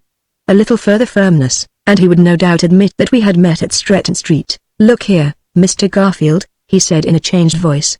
This is beyond a joke. You now tell me that I presented you with £5,000. I do, and I repeat it. But why should I give you this sum? Because I assisted you in the commission of a crime? That's a lie. He declared vehemently. Forgive me for saying so, but I can only think that you are not quite in your right mind. I have not been in my right mind for a month or more, thanks to your deep plotting, I retorted sharply. Further, I am telling the truth, as I shall later on tell it before a court of law. I intend to solve the mystery of the death of Gabrielle Ingledew. Well, I will not hinder you, he laughed grimly. You mean that you will not assist me? I mean that I have no knowledge of any such person, nor have I any knowledge of you, he said. A perfect stranger, you come here, present your card, and at once start a series of most serious allegations against me, the chief of them being that I gave you £5,000 for some assistance which you refuse to describe. If I tell you, you will only deny it, Mr. Dejecks, I exclaimed bitterly. So what is the use? None. In fact, I don't see that any object is to be gained in prolonging this interview, was his quick retort. If, as you say, I gave you £5,000, which I certainly never did, then what more can you want? I, however, suspect that the £5,000 exists only in your own imagination. But I have the sum intact in a drawer at my home in London. It would be of interest to see it. Are they the same notes which you say I gave you? The same, I answered, and then I went on to tell him how I had awakened to find myself in Street Marlow, and how the French police had taken possession of the money found upon me. Ah! He exclaimed at last. It all seems quite clear now. You've had a bad illness, my dear fellow. Your brain has become unbalanced, and you are now subject to hallucinations. I regret my hard words, Mr. Garfield, he added in a kindly tone. I also regret that your mental state is what it is. I desire no sympathy. I protested, raising my voice angrily. All I want to know is the truth. I have already told you that, as far as I am personally concerned, no. You have denied everything, and now you try to treat me as one demented. I declared in a fury. The existence of the bank notes you gave me are sufficient evidence against you. I think not. First, I doubt if they exist anywhere save in your imagination. Secondly, if they do, then someone else may have given them to you. You did. I would recognize you among 10,000 men. On the night in question you wore a dinner jacket, and now you are in grey. That is all the difference. Well, have it your own way, he replied smiling, though I could see that he had become palpably perturbed by my allegations. Whatever had been administered to me, some dope or other, no doubt it had been intended that I should be cast adrift on the continent as a semi-imbecile. It was that fact which maddened me. The poor girl might not have been his niece, of course, but whoever she had been, this man had had some very strange and distinct motive in getting rid of her. What it was I had vowed to discover. It was apparent that Dejeks was anxious to get rid of me. Indeed, as we stood together in that fine old room, across the marble floor of which strayed long beams of sunlight, the door opened and a pretty woman came in. She was dressed to go out, and asked, "Will you be long, dear?" It was the beautiful Mrs. Dejeks. In an instant I recognized her by the many photographs I had seen in the picture papers. "No. I'll be with you in a minute, dear." "Is the car there?" he asked. "It's been there a quarter of an hour, and if we don't go now we shall be late in meeting Hulda at the station," she said, glancing at me with undisguised annoyance. Then she left, closing the door after her. Across my brain ran strange thoughts. I recollected his words in Stretton Street regarding his spiteful wife when I had been called in to listen to his matrimonial troubles.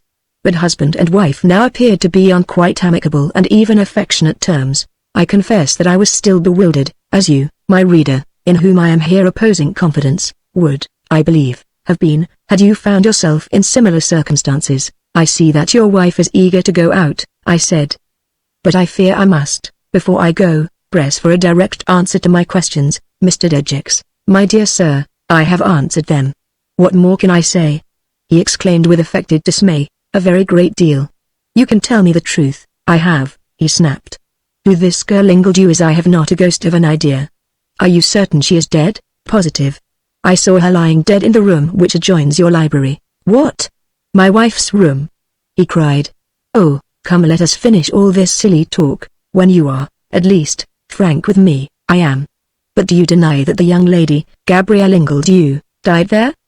Do you not recollect that we both stood at her deathbed?" "Don't talk such piffle," Dejeks snapped, no doubt believing in the end that he would convince me of his ignorance of the whole tragedy.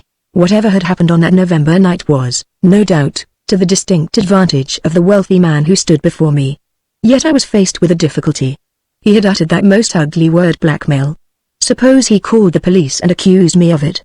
His word, the word of a wealthy financier, would, no doubt, be taken by a jury before my own. On the other hand, I had up my sleeve a trump card: the death and cremation of the mysterious Gabrielle Ingold you.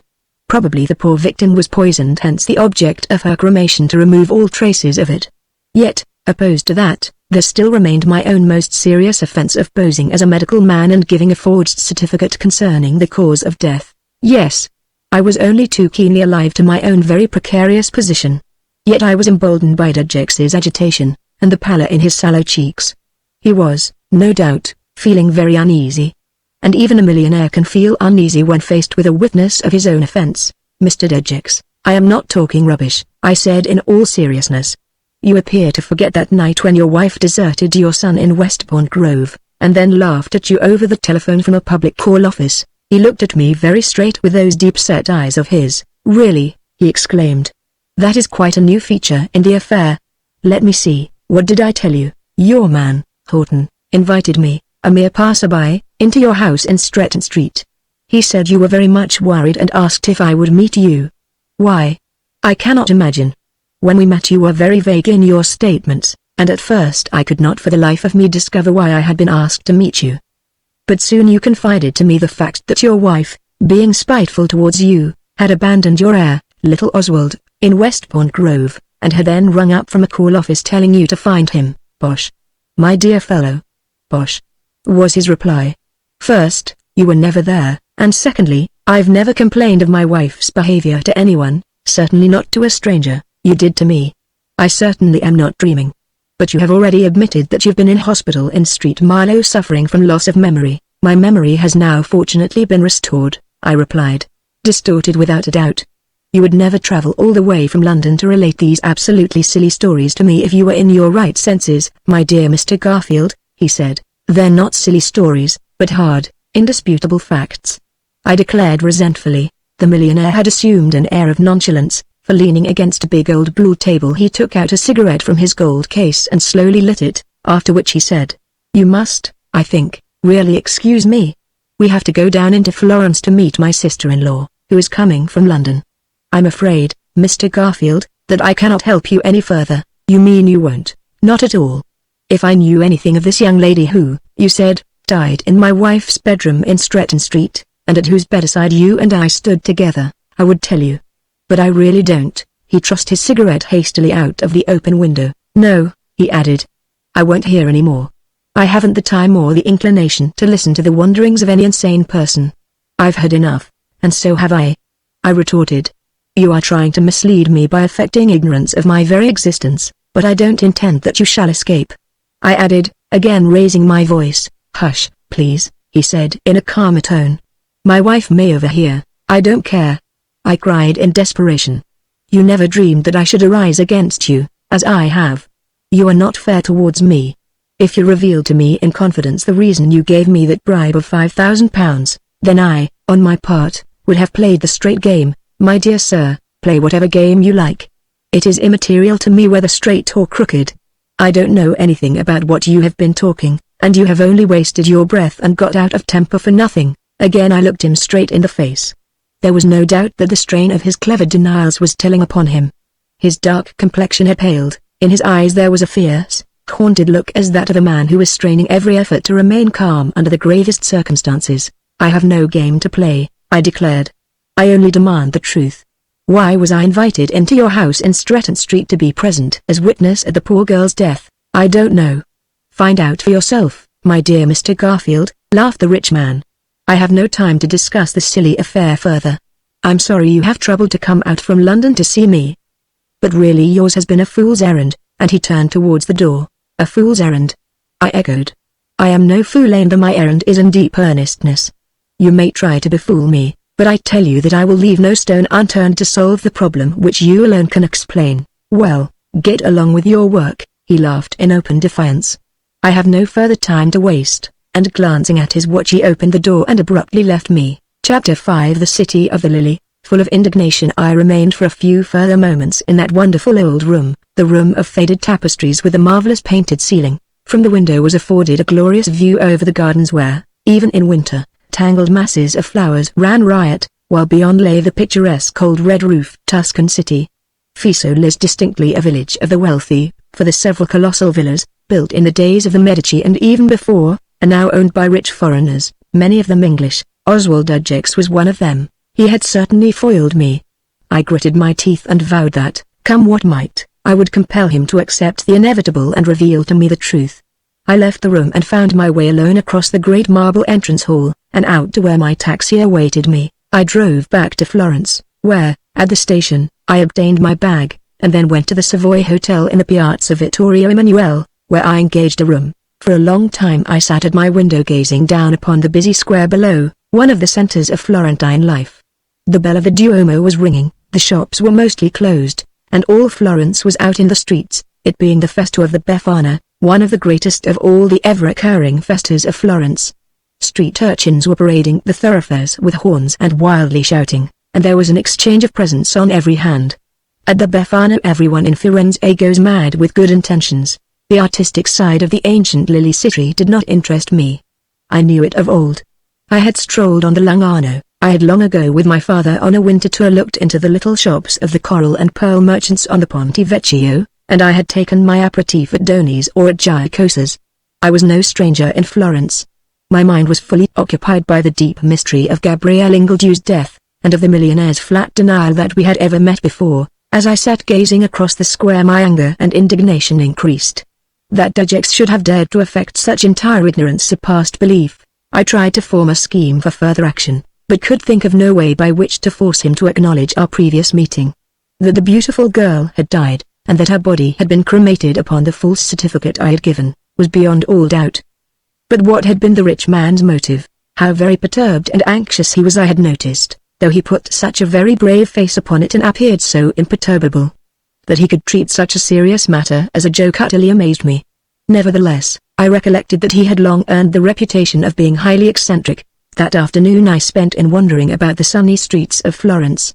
In the evening I dined at Bonziani's, in the Via Panzani, an unpretentious place at which I well remembered having eaten famously when on my last visit to Florence. Afterwards, having nothing to do, I went to a variety show at the Alhambra. Florence was full of French and English visitors, as it always is in winter, so next day I formed a plan, and in pretense of desiring to rent a furnished flat, I called at the office of a well-known English house agent in the Via Tornabuoni. My real object was to ascertain some facts concerning Oswald Dudgex. The English clerk became quite enthusiastic when I mentioned him. "Mr. Dudgex is greatly respected here," he hastened to tell me. "Since he bought the Villa Clementini outside Fiesole he has lived here for about 8 months out of the 12. Italians love rich people, and because of his wealth he is most popular. I see a good deal of him, for we act as agents for his property in Italy. He has quite a large estate, mostly wine growing." I mentioned that I had met him in London, and then asked in curiosity, "Do you happen to know anything of his niece, a tall, very handsome, dark-haired girl, Miss Ingledew?" For a moment he reflected. Then he said, "I recollect when up at the villa just before he went to London, that was about 3 months ago, seeing a tall, dark-haired young lady. She came into the library while I was chatting with him.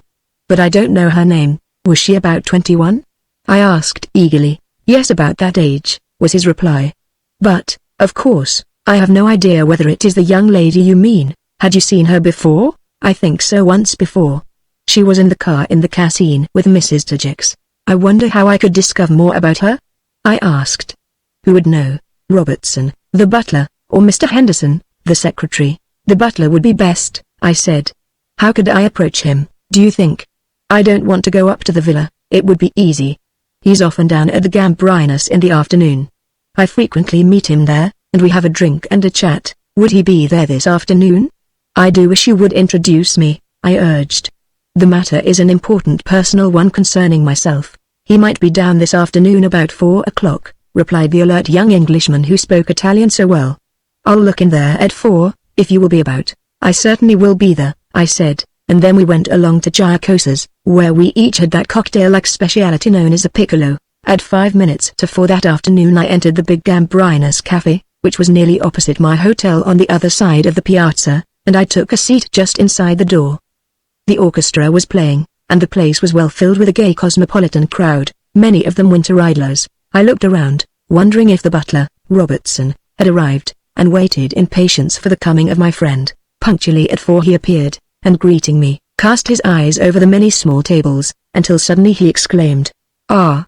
There he is." We walked to a table some distance away, where a stoutish, grey-haired, clean-shaven Englishman was smoking a cigarette and reading a newspaper, with a glass of vermouth and seltzer before him. "Hello, Arthur," he exclaimed as he raised his eyes to my friend. "This is a friend of mine, Mr. Garfield," my companion said, introducing me, and then we sat down and began to chat. At last I could possess myself in patience no longer, and addressing the millionaire's butler, told him frankly that I was in search of information concerning the dark-haired young lady who had been guest up at the villa about 3 months ago. "Oh, I suppose you mean Miss Thurston, the young American lady, don't you? But she's fair-haired." "The lady I mean is named Ingledew," I replied. "Oh, I don't know anyone of that name," was his reply. "Miss Thurston has stayed with us in London and down in Cornwall, and has been here several times. I fancy she's some relation of the mistress's. She first came to stay about 3 years ago, when she left school in Paris. Then she went home to America, and after 6 months came back again to us." "You haven't any idea who her parents are or where she lived in America?" "She lived somewhere near Detroit, I believe. That's all I know about her. I believe her people are motor car makers and extremely wealthy. At least, somebody said so, and she's very free with tips to the underservants." "When did she leave here?" "When the master went to London. I was to go too, but I had influenza and had to remain here." "And where was Mrs. Dudgex?" I inquired. "She was already at Stretton Street. She and a little boy went to London early in October, but came back at the end of the month."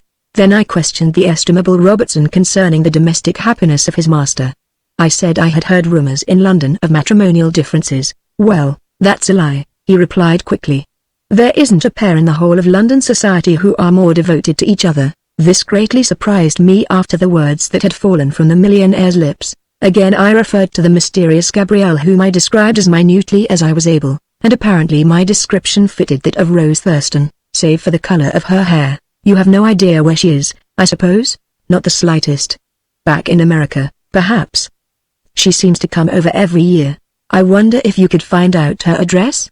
I asked. If you could, it would be of very great service to me, and I handed him my card, expressing a hope that he would refrain from mentioning the matter to his master. I'll try, he said. But I fear I shan't succeed. Mr. Henderson, the master's secretary, would know, of course. The point at issue now was whether the young American girl, who had been the millionaire's guest at the villa, and Gabrielle Ingledew were actually one and the same person. If they were, then I had made one step towards the solution of the enigma. I confessed to utter bewilderment. My brain was still confused. Sometimes my skull seemed wrapped in cotton wool. From a mere unimportant person in the world of electrical engineering I had suddenly become a man upon whom rested a great and criminal responsibility. In that huge, garish cafe, with its great arc lamps glowing though night had not yet fallen, and with a noisy orchestra playing selections from the latest crazes of music from the revues in London, I sat with a perfectly open mind. I had been the victim of some extremely clever plot. But of its motive, of its ramifications, or of its conception, I had no knowledge. Even my wildest imagination was at fault. All I knew was that the sallow-faced Dujeks, the millionaire who lived up at the huge Villa Clementini, had plotted against the handsome girl, and she had died in his wife's bedroom in Stretton Street. Well, Mr. Robertson, how can I find out anything more about Miss Thurston? Give me your advice. I'll try and see what I can do, he said. Perhaps I may be able to get a glance at the mistress's address book. I have seen it. I'll try. Yes, do. I said very anxiously. It means so very much to me. Why? I hesitated. My intention was to mislead both of my companions. Well, I said with a laugh, the fact is, I'm very fond of her. Both men exchanged glances. Then they smiled, almost imperceptibly, I know, but it struck them as humorous that I had fallen in love with the daughter of a wealthy American. Of course I'm not yet certain whether she is the same lady, I went on. She may not be. But on calm consideration I believe she is. The description you give of her is exact. Well, exclaimed the butler, I'll see if I can get at the address book. She keeps it in a drawer in her boudoir, which is usually locked. But sometimes she leaves it open. At any rate, I'll see what I can do and let you know. I thanked him and told him that I was staying at the Savoy. Then I was compelled to discuss with the estate agent's clerk the pretended renting of an apartment out by the Porta Romana, which, he said, was vacant.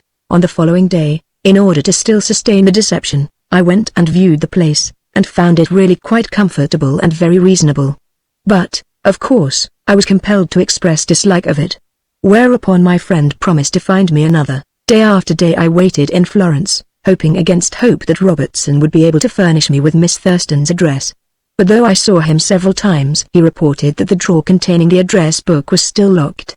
Mr. Dujeks had gone to Rome, and was away for 3 days. The British ambassador was giving some official function and the millionaire had been invited. Indeed, I read all about it in the Nazione. On the 4th day he returned, for I saw him in his big yellow car driving along the Via Calzagili. An elegant Italian, the young Marchese Stretton, was seated at his side, and both were laughing together. Twice I had been up to the Villa Clementini, and wandered around its high white walls which hid the beautiful gardens from the public gaze. Surely there was no fairer spot in all sunny Italy than that chosen by the rich man as his abode. To the hundreds of visitors of all nations, who came up by train to Fiesole from Florence to lunch or dine at the various pleasant little restaurants, the great imposing place was pointed out as the residence of the rich Ingolese, the man who possessed more money than any of the most wealthy in the kingdom of Italy. When I thought of that fateful night in Stretton Street, I waxed furious. Was it possible that, by the possession of great riches, a man could commit crime with impunity? Perhaps what goaded me to desperation more than anything was the foul trick that had been played upon me, the administration of that drug which had caused me to lose all sense of my own being. That subtle odor of potpourri had gripped me until I felt faint and inert beneath its perfume, and it often returned to me but in fancy, of course.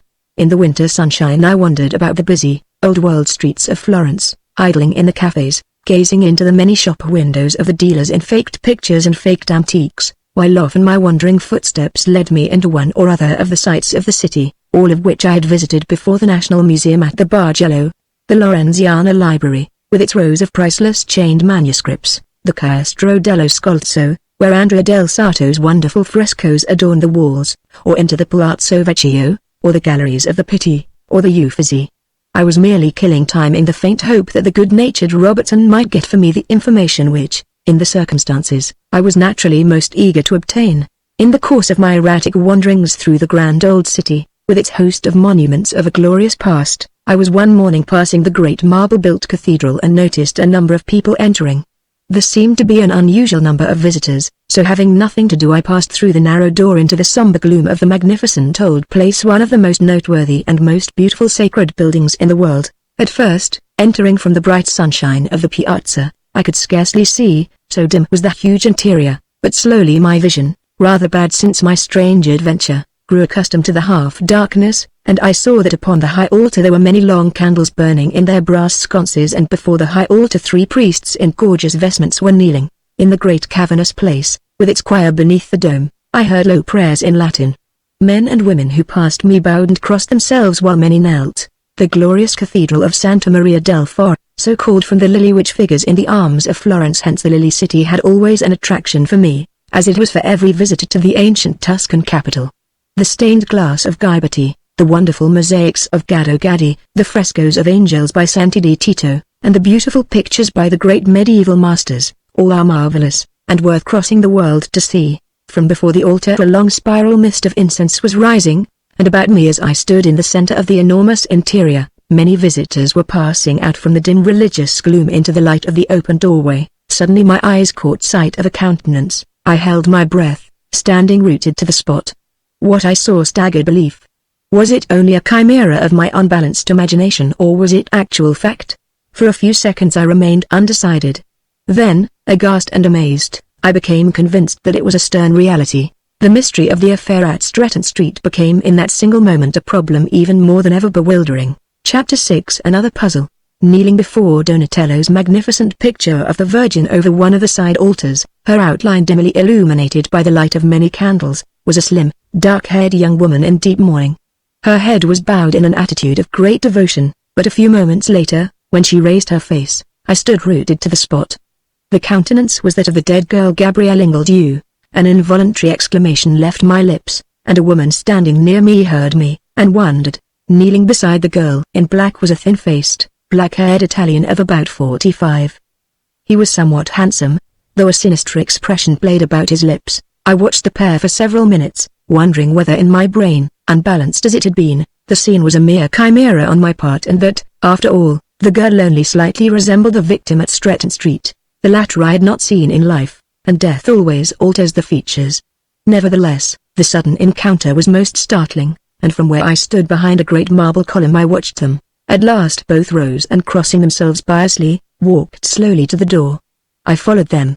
It surely could not be that the girl whose death certificate I had forged, and whose body had been reduced to ashes, was actually alive and well.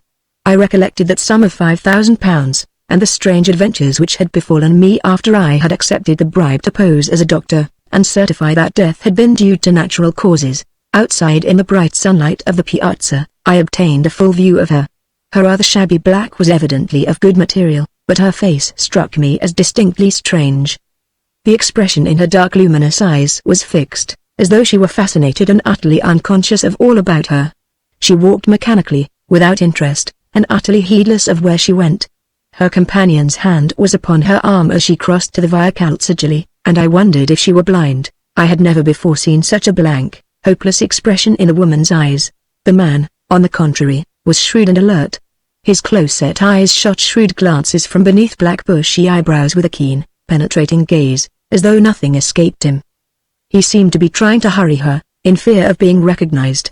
He had not noticed me, hence in the bustle of the busy street I managed to get up close behind them, when of a sudden, I heard her exclaim, "Not so fast.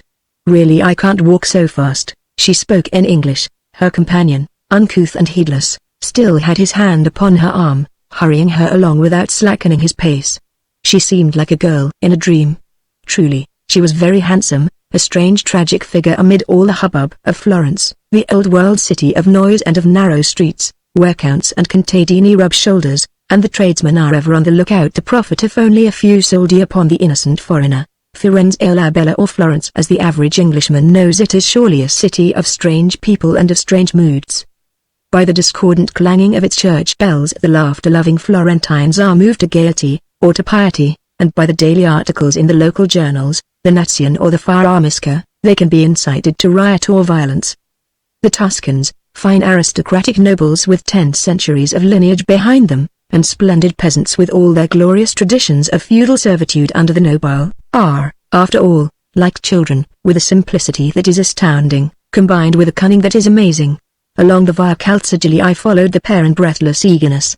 At that hour of the morning the central thoroughfare is always crowded by businessmen, cooks out shopping, and open-mouthed forestieri the foreigners who come, guidebook in hand, to gaze at and admire the 1,000 wonderful monuments of the ancient city of Medici. The girl's face certainly resembled very closely that of the dead girl Gabrielle Ingledew.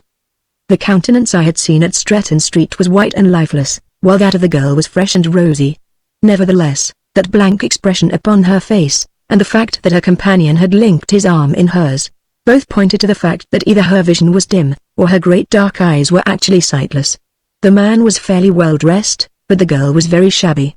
Her rusty black, her cheap stockings, her down-at-heel shoes, and her faded hat combined to present a picture of poverty. Indeed, the very fact of the neglect of her dress was increasing evidence that her vision was dim, for surely she would not go forth with the rent in the elbow of her blouse. Did she know that it was torn? Just as we were passing the ancient church of San Michele, with its wonderful armorial bearings by Luca della Robbia, an old man with long white hair and beard, whom I took to be one of the mangy painters who copy the masterpieces in the Uffizi or the Pitti, passed by, and raising his hat, wished the pair, "Buongiorno." The girl's companion returned the salute with a slight expression of annoyance, perhaps at being recognized, but the girl took no notice, and did not acknowledge him. The man uttered some words in the girl's ear, and then hurried her on more quickly, at the same time glancing furtively around. It was quite plain that he had no wish to be seen there, hence my curiosity became increased. Every moment I, however, feared that he might realize I was following them, but I did not mean that they should escape me.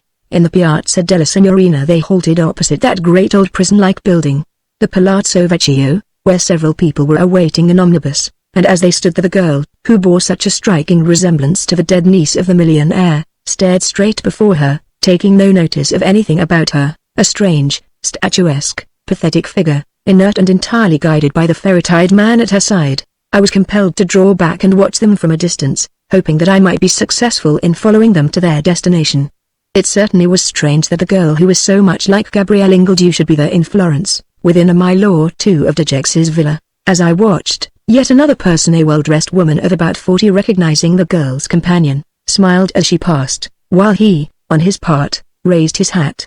The woman who had passed struck me as being either English or American, for there are many English-speaking residents in Florence. For a second I debated within myself, and then a moment later I followed her until she turned a corner in the Via di Porta Rossa. Then I hurried, and overtaking her politely raised my hat. "I trust you will pardon me, Madame," I exclaimed in English, as she started and looked at me askance.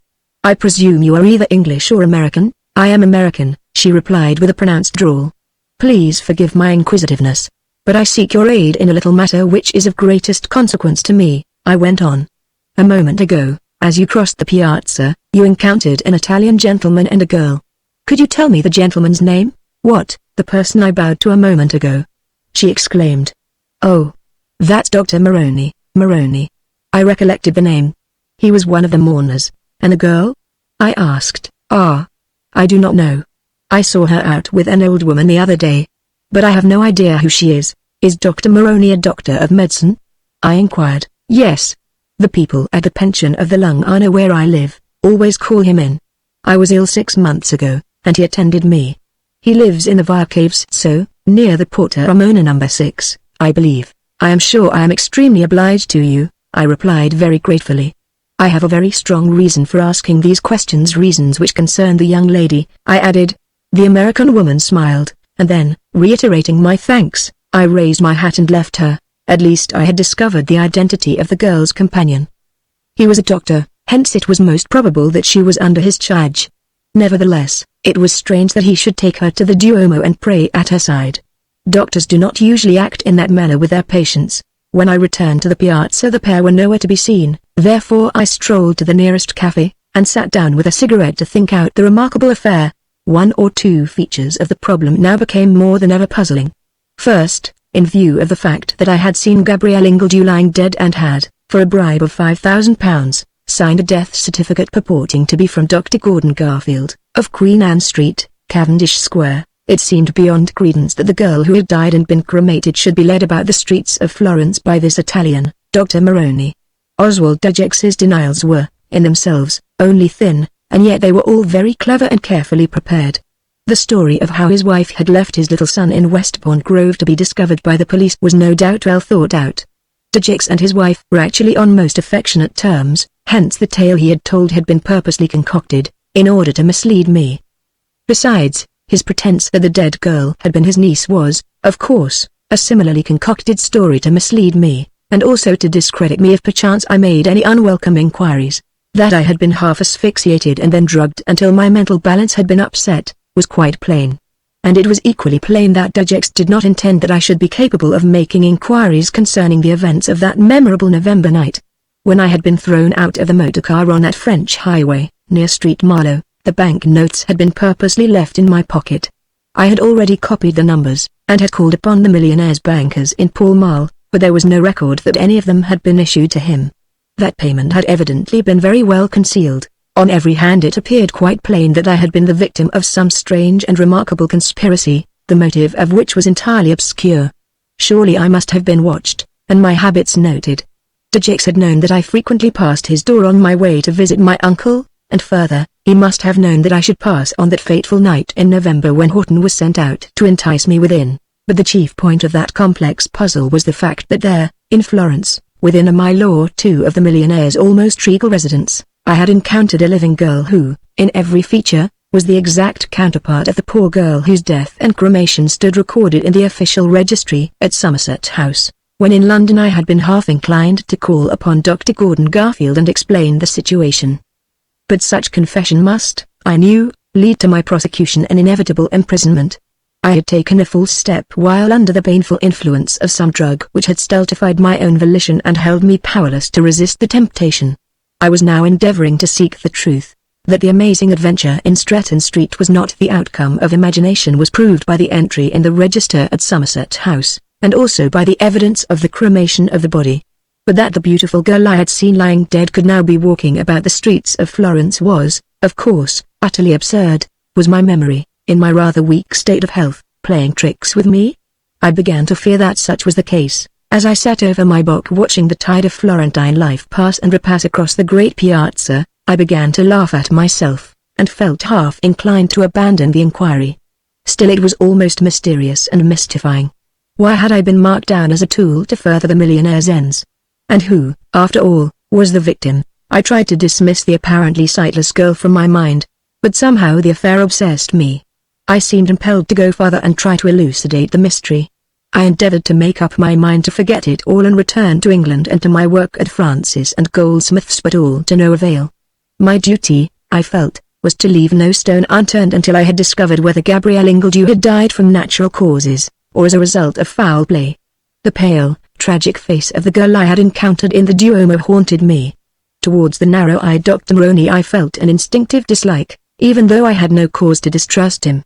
I think it was the strange intuition I experienced at that moment which caused me to decide to act with discretion and caution, and to discover all that I could concerning the doctor and his tragic-faced companion. With a fixed plan I returned to my hotel, ate my luncheon in the big Salle Manger, which was crowded with foreigners wintering in Florence.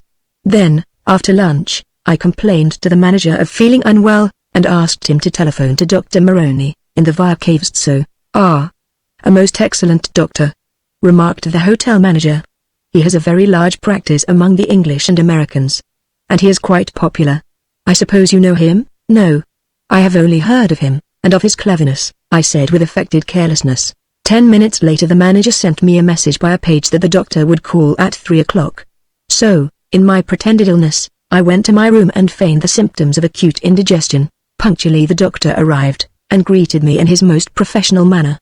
I at once explained that an American lady of my acquaintance had recommended him, whereupon he bowed, smiled, and seating himself before me inquired my symptoms. His looks were certainly not an index to his character, for though he appeared so stern and taciturn yet at heart he was, I saw, a very humorous, easygoing man, a true Tuscan who showed his white teeth when he laughed, gesticulated violently, and spoke English with a refined accent that was particularly charming. "It is probably the change of diet," he declared at last, after diagnosing my symptoms. "I see many such cases among foreigners who are unused to some of our rather indigestible dishes. The latter are very toothsome, and they eat heartily with dire results," and he smiled. So well indeed did I describe my supposed ailment that before he left he wrote me out a prescription. Afterwards I made pretense of being a perfect stranger in Florence. I longed to speak of Oswald de Gex, but feared to do so because his suspicions might by that become aroused. If so, then all hope of discovering the true facts would instantly vanish. "I hope you will soon be all right and that you will enjoy your visit to our Tuscany," he said very pleasantly.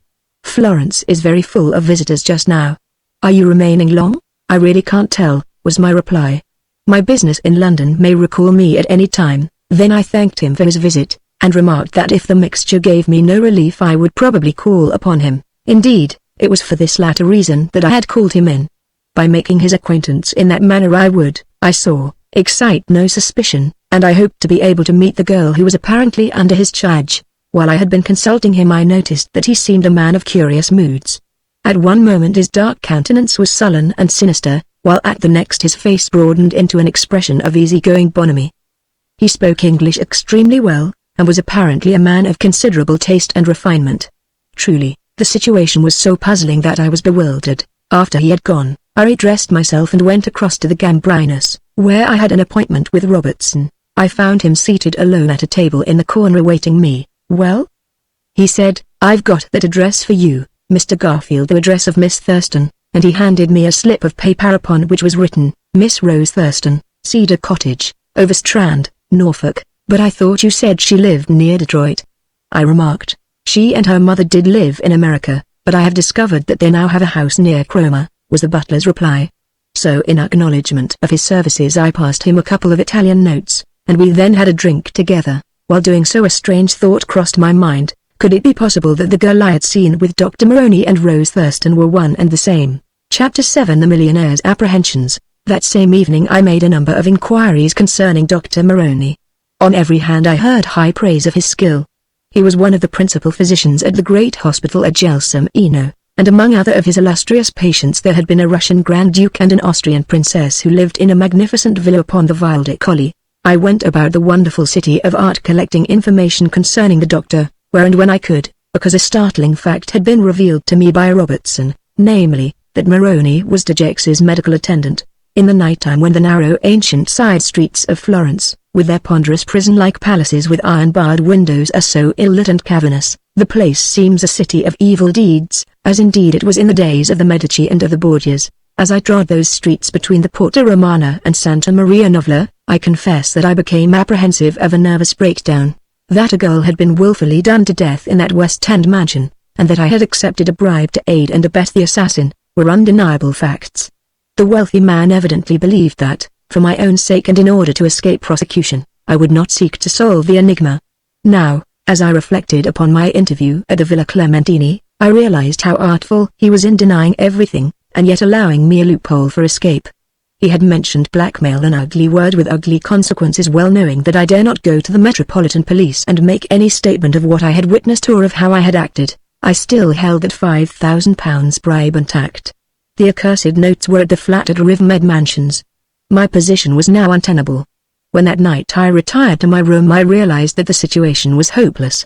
How could I support any charge against a man who, being a millionaire, could purchase manufactured evidence as is done every day just as easily as he could purchase a cigar? The evidence given in judicial courts in every European capital in cases where the party, either plaintiff or defendant, is well possessed of this world's goods, is usually tainted. In no place on earth can money work more marvels than in a court of law. Witnesses who make testimony a profession for big fees appear in every assize court in the world. And some of them are, alas, experts. True it is that every man has his price, and the more so in these hard, post-war days of riot and ruin. Justice and brotherly love departed with the Victorian era. The old game of beat your neighbor out of doors, played by our grandfathers, seems to be the only one practiced in our modern times. With such thoughts I fell asleep. Next day I spent in again wandering the old world streets of Florence. hoping to obtain another glimpse of Moroni and his fair charge. I went to the Duomo and waited near that side chapel where I had first seen them. Then, as they did not come, I idled before a cafe in the Via Calzagili, and again in the Piazza della Signorina. But I saw nothing of them. That afternoon I spent the winter sunshine in the Cascine, the beautiful wood beside the Arno where the Florentines go each day for the passeggiata, either in their old-fashioned landaus with armorial bearings upon the panels, in modern motorcars, or on foot. The afternoon, though it was winter, was glorious, even though the cold wind from the snow-tipped Apennines swept sharply down the valley. Yet everyone was wrapped up warmly, and the fresh air was invigorating. Though I kept my eyes open everywhere, I failed to detect that slim figure in rusty black. I allowed the following day to pass. Then, at 4 o'clock in the afternoon, I called at the house of Dr. Moroni in pretense of again consulting him. Upon the door of the great old house, now converted into spacious flats, was a small, rather tarnished brass plate with the words, Dr. Moroni, Primo Piano. So I climbed the wide stone stairs to the first floor, and rang the bell. My summons was answered by a tall, swarthy, dark-eyed Italian maid, who wore a dainty muslin apron, but no cap as is the custom in Italy. She was a Piedmontese, for in her hair she wore several of those large pins with round heads of silver filigree placed in a semicircle at the back of her head, until they formed a kind of halo. The Signore Dottore is at home, was her reply in Italian. Be pleased to enter, and she showed me along a narrow hall to what was evidently Moroni's waiting room. The atmosphere of the place was close on account of the charcoal stove, and the barely furnished room smelt of some disinfectant. I had sat there for some moments when I heard a door open, and men's voices sounded speaking in English. Very well, Signore, I heard the doctor say. I will be up at the villa at 11 o'clock. Good, replied the other. You will not be troubled by Robertson this time. He will be away. I am sending him on a message to Pisa, as I do not want him about. He is too inquisitive. Besides, you will not come to the house. You quite understand where we shall meet? Quite, Signore, replied Moroni. By the mode in which the doctor addressed his visitor, and the mention of Robertson, it was plain that he was speaking with Oswald de Gex. Why was the butler to be sent to Pisa? I wondered. I sat breathless, listening to the footsteps along the hall, and to Moroni wishing his visitor good afternoon. A few moments later he opened the door brusquely and with a pleasant smile apologized for keeping me waiting. Then he conducted me to his consulting room, a gloomy, frowsy little apartment much overheated, as is usual in Florentine houses in winter. Well? He asked. And how do you feel now, Mr. Garfield? My reply was the reverse of satisfactory. The mixture had done me good, I said, but I still felt excruciating pains after eating. In consequence, he felt my pulse and took my temperature, while I, on my part, strained my ears listening for any feminine voice. Was the girl whose secret I sought still there? Once I heard a woman's voice, but she cried in Italian to a fellow servant named Enricetta, hence she was probably the maid who had admitted me. Moroni, after he had concluded his examination, seemed a little puzzled. No doubt I had, in my ignorance, described some imaginary symptom which was not in accordance with what he expected to find. He, however, gave me another prescription, and as he wrote it I wondered how he would act if he knew that my object in becoming his patient was to probe the mystery of the affair in Stretton Street. I had at least gained knowledge of his intended visit to the Villa Clementini unknown to the butler, Robertson. He was to be there either at 11 o'clock that night or at 11 next morning. It occurred to me that I might possibly learn something of interest if I watched the doctor's movements at the hours indicated. Your symptoms rather puzzle me, said the doctor at last, eyeing me from beneath his bushy black brows. To tell the truth, I fancy you must have eaten something poisonous at one of the restaurants. They sometimes use tinned food which is not quite good, and it sets up irritant poisoning. I had a case very similar to yours last week. The climate here did not suit him, and he has returned to England. Oh, I hope to be better in a few days, doctor, I said cheerfully, for I was anxious for another opportunity to visit him. I wanted to see, and if possible speak in secret with the girl who bore such a striking resemblance to the dead Gabrielle Ingledew. On returning to the hotel I rang up the Villa Clementini and inquired for Robertson. In a few moments I spoke to him, asking if he were coming down to the Gambrinus. I'm sorry, he replied. I have to go to Pisa by the 8 o'clock train. But I shall be back tomorrow morning. By that I established the fact that Oswald de Gex had an appointment with Moroni at 11 o'clock that night, and not on the following morning. I ate my dinner at Ponciani's, near the station, a place little patronized by foreigners. but where one obtains the best Tuscan cooking, and after an hour or so over coffee at the Bottega, I took a taxi up to Fiesole. The night was cold but dry and moonlit. As we ascended the steep hill, a glorious panorama spread before us, for below lay the valley of the Arno with the twinkling lights of the ancient city, and the great pale moon upon the shimmering river rendering it like a scene from fairyland.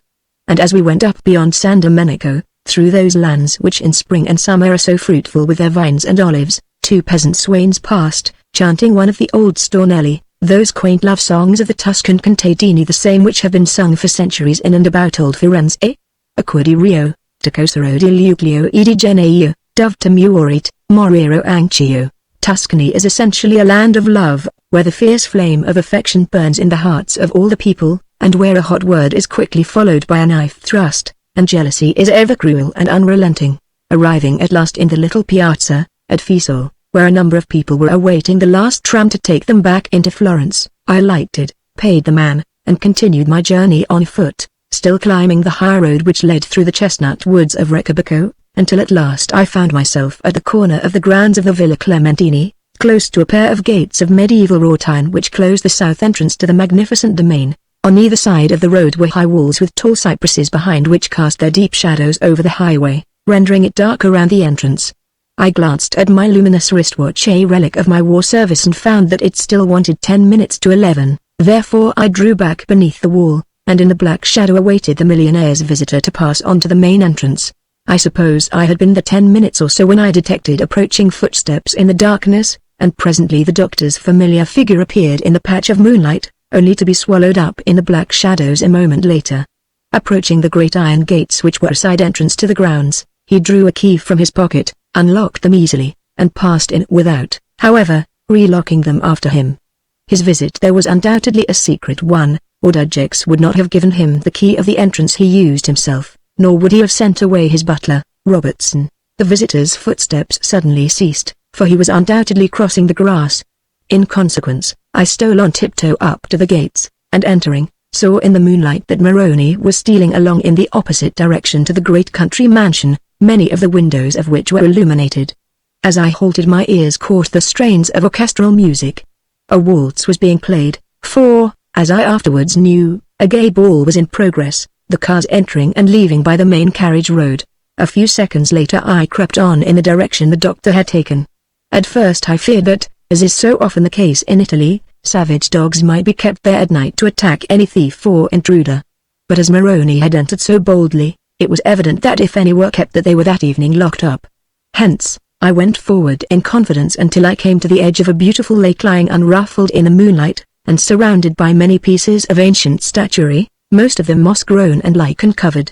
As I turned a corner there came into view a large white summer house with a domed roof, supported by columns, a kind of temple such as one often finds in the gardens of ancient Italian villas. The marble-built summer house, with carved escutcheons, was a fashion of the 17th century. As I peered forward I saw Moroni walking in the full light, approaching the place, from which a dark figure emerged and came forth to meet him. Instantly I again halted, and straining my eyes recognized that the man who was in evening dress was the owner of that palatial home. They retired into the summer house together. What, I wondered, was the object of that secret meeting? It struck me that perhaps if I succeeded in approaching the spot I might overhear some of their confidential conversation. Therefore I stole forward, always keeping in the shadow, and treading upon the grass, my eyes ever upon my goal. The stillness of the night was unbroken, save by the harsh clanging of the convent bell down at San Domenico, and the howl of a distant dog, while ever and anon bursts of dance music from the villa reached my ears. At last, by skirting a shrubbery in almost pitch darkness, and scratching my hands and face badly, I succeeded in gaining the rear of the little marble temple, and on hearing Dudgex's voice I drew back and waited, scarce daring to breathe. I could hear my own heart beat as I listened intently to certain words distinctly audible. Then you think he has suspicions, eh, Moroni? What you tell me is interesting, but also alarming. I feel certain he has. He would not have consulted me for an imaginary ailment were it not so. Then he must have seen her somewhere in Florence and recognized her. I was a fool to suggest that she should be brought here so near to me. I was a fool to allow him to slip through my fingers. I pointed that out to you at the time, remarked the Italian doctor with a sigh. But what you have just shown to me is amazing. I never dreamed of that. He had evidently shown him something in the moonlight. Well, I don't intend that this fellow shall pry into my affairs, snapped the millionaire. I recognized that hard metallic voice of his, and it recalled to me all those strange happenings on that November night. I do not really see, if we act boldly, what we have to fear, said the doctor in his very fair English. We. Then they were both implicated in the plot, whatever its nature. Fear, echoed Sir Jex. Suppose he made some very compromising statement to the London police, and in doing so he would compromise himself. He posed as a medical man, and gave a death certificate in return for payment £5,000. Beyond, he committed forgery by signing the name of Gordon Garfield. No, Mr. Dejecks, I feel sure he will never court prosecution. He may busy himself in trying to solve what no doubt appears to him a complete enigma, as indeed it is to us. But he will never expose us, never. The millionaire grunted dubiously. Well, what are we to do now? What do you suggest, Moroni? Your brain is always so fertile where crooked business is concerned. I have no suggestion. I came here to learn yours. Yes. I called you here to show you what I have shown you, and also because I have a certain person here as guest at my wife's dance tonight. You know whom I mean, certainly. She is equally dangerous. You asked me to bring the little tube. Here it is. But I urge you to use it with extreme caution. When you break the glass, be certain that none of the jelly inside touches your fingers. If it does, wash them instantly in carbolic. It is highly contagious. Dejecks gave vent to a queer laugh of satisfaction, as, no doubt, he took the mysterious glass tube in his hand. I am not yet certain whether to try the experiment or not, he remarked with hesitation. It is, to say the least, a highly dangerous one. You mean dangerous from the point of view of discovery, eh? No, not at all. Your act cannot be discovered, but it may be dangerous for yourself and those about you, highly dangerous. I have obeyed your orders, signore, as I always do, and I have brought it. But my suggestion is that you should not break that tube and disperse its contents. You seem to be growing unusually apprehensive, my dear Moroni. The appearance in Florence of this young electrical engineer seems to have quite upset you. He laughed harshly. I could hear every word. I confess his presence here has not inspired me with confidence. We do not know the extent of his knowledge, or what he has discovered, replied the doctor. If he establishes one fact you know to what I refer, then he will become a very grave menace to us both. But surely he won't dare to reveal anything for his own sake. That is why I made the bribe a substantial one. If he established that one fact to which I have referred, then it would be quite within the bounds of possibility that he might face the music, and lay bare the whole facts of the mystery of Stretton Street, Moroni remarked in a rather lower tone. At present I think he will keep a still tongue. Then one thing is quite plain, said the millionaire. He must not be allowed to prosecute his inquiries any further. And it is for you, Moroni, to rid us of this ever-growing menace. If he is allowed to go on, then we shall one day awake to find our secret revealed. I quite agree. But how shall we act? I leave that to you, replied Dejecks. You have many ways and means within your power. He is a patient of yours. He added grimly, yes. But I happen to know that he is sufficiently wide awake not to take any of my mixtures. Then he suspects you. You must act with greatest caution, Moroni. Act as you will, but we must, at all costs, get rid of this fellow. I suggested that after the affair at Stretton Street. It would then have been so very easy, I know. I was a fool. I did not foresee the consequences if he met and recognized the girl. Even now we do not know where and how he met her. But the menace to us is the same. We must get rid of him, and quickly, too. The trap must be baited, and what better bait than the girl herself? Chapter 8. Little Mrs. Cullerton. For nearly half an hour Oswald Dejecks and the Italian doctor, Moroni, sat chatting in the darkness. Dejecks apologized to his visitor for not offering him a cigarette, remarking that the striking of a match might reveal their presence to anyone strolling in the grounds, for guests at dances frequently have the habit. Indeed, after you have gone, Moroni, I am meeting the lady whom I mentioned, and shall walk with her outside here. I want to speak with her in private. But surely that is dangerous, exclaimed the doctor instantly. Why, if you intend to act as you say, you should not hold any clandestine meeting with her, Moroni suggested. I shall take your advice and preserve this little tube intact, and he paused, intact at least for the present, he added. Hence there can be no harm in leaving the ballroom and coming out into the fresh air, eh? In that case I see no risk. The only risk we run is in allowing young Garfield to make inquiries here, in Florence. When he saw me, I, of course, denied everything. But I know that he must have noticed how upset I was at his reappearance. Well, we have decided to suppress him, have we not?" said Moroni briefly. "And now it is getting late and my taxi is awaiting me down in Fiesole. So I had better be going. Have a care that the fellow does not meet her not until you are quite prepared," the millionaire urged. "And lose no time in making ready. Each day's delay is increasingly dangerous." "I do not disregard the fact, signore," replied the Italian, and next moment they emerged from the little Greek temple, and having walked a short distance, they parted, Dejix returning to the house, while Moroni made his way back past the lake to the gate. When the mysterious millionaire had disappeared, I approached the broad terrace which ran along the side of the house from which such a wonderful panorama of the Apennines was to be obtained. If he brought his lady guest out, as was his intention, then he no doubt would descend from the terrace, for I saw two couples walking there as I approached. Beneath the tree I took cover and waited to establish the identity of the person whom he had marked down as his next victim. That night I had gained much knowledge of intense interest, yet it all served to puzzle me the more. That Tito Moroni was his accomplice I had established beyond doubt, and equally that there had been a grave and deep-laid conspiracy against me.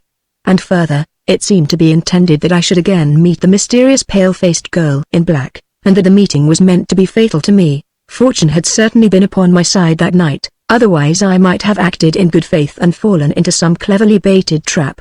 That the doctor of the Vicavsto was a dangerous malefactor was proved by the airy manner in which he had brought to his rich client that little glass tube which I, of course, had not seen, but which he had no doubt put into the hands of his wealthy and unscrupulous host. The more I reflected as I stood beneath the great oleander, the more puzzled did I become. What was it that Dejix had shown the doctor beneath the pale light of the moon? It was evidently something which greatly surprised Moroni, and yet he had made but little comment concerning it. But the chief mystery of all was the whereabouts of that poor inert girl Gabrielle Ingledew. I waited, eager for the return of the tall, well-set-up man in evening clothes, the man who so much in the public eye was engaged in such a strange career of wickedness and crime. It seemed incredible that the immensely rich man whose name was so constantly in the papers as a generous patron of the arts, and a pious philanthropist, should be implicated in such devil's doings as those of which I had already proved him to be the author. The discordant clanging of that convent bell again aroused me to a sense of my surroundings. I saw upon the terrace before me several men strolling, smoking cigarettes, and with them their fair partners wrapped in rich cloaks and furs. They had come out after supper to admire the wonderful moonlit scene, for before them rose the snow-tipped mountains in a long serrated range, the high Apennines which divide the Adriatic from the Mediterranean. Suddenly, almost before I was aware of it, a man and a woman passed close to me. The figure revealed by the cold bright moon was that of Dejix, who had now put on a light coat, while at his side walked a slim, tall young woman wrapped warmly in a rich fur coat.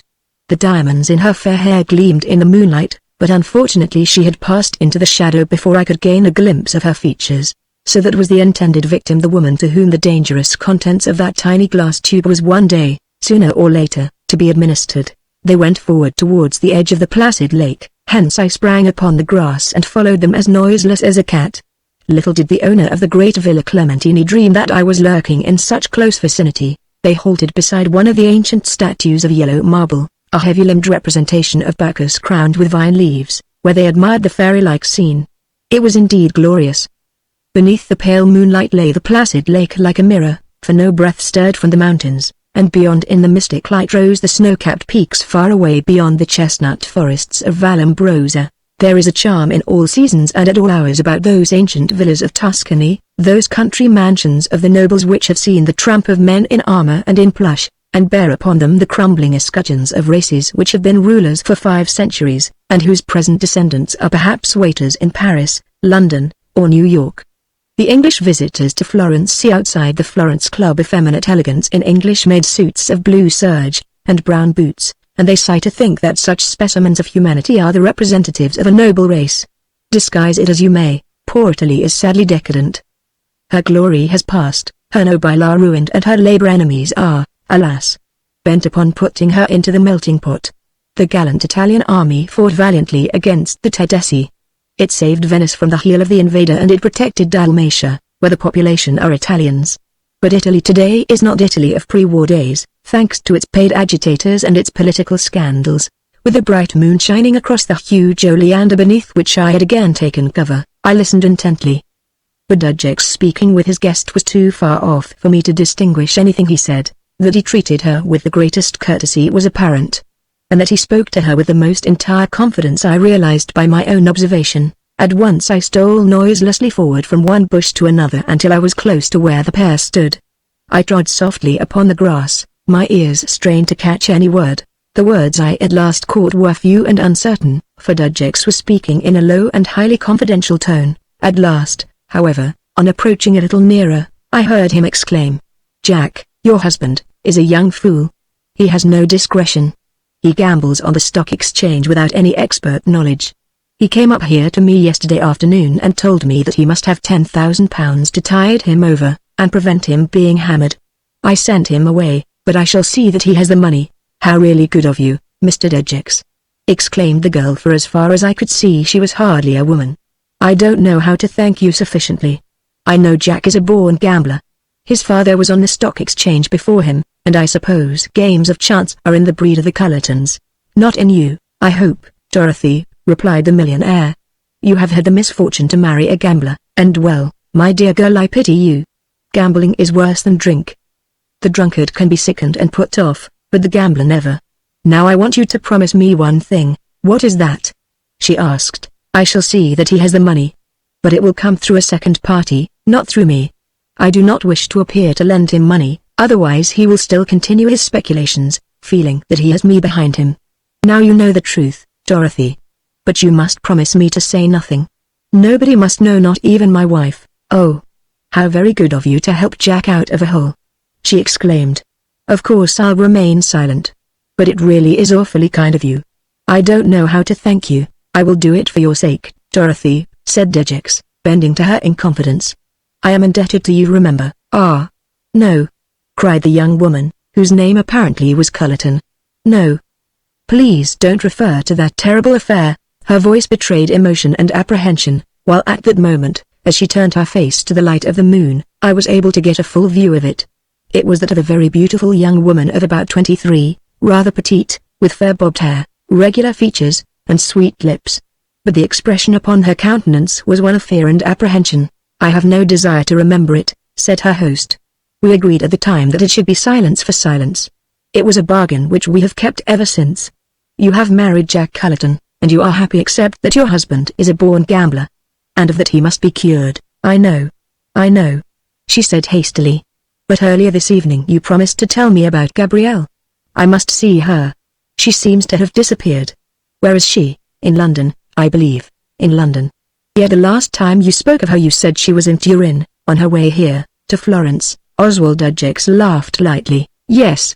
She came to Florence for a few days, but she has returned to London."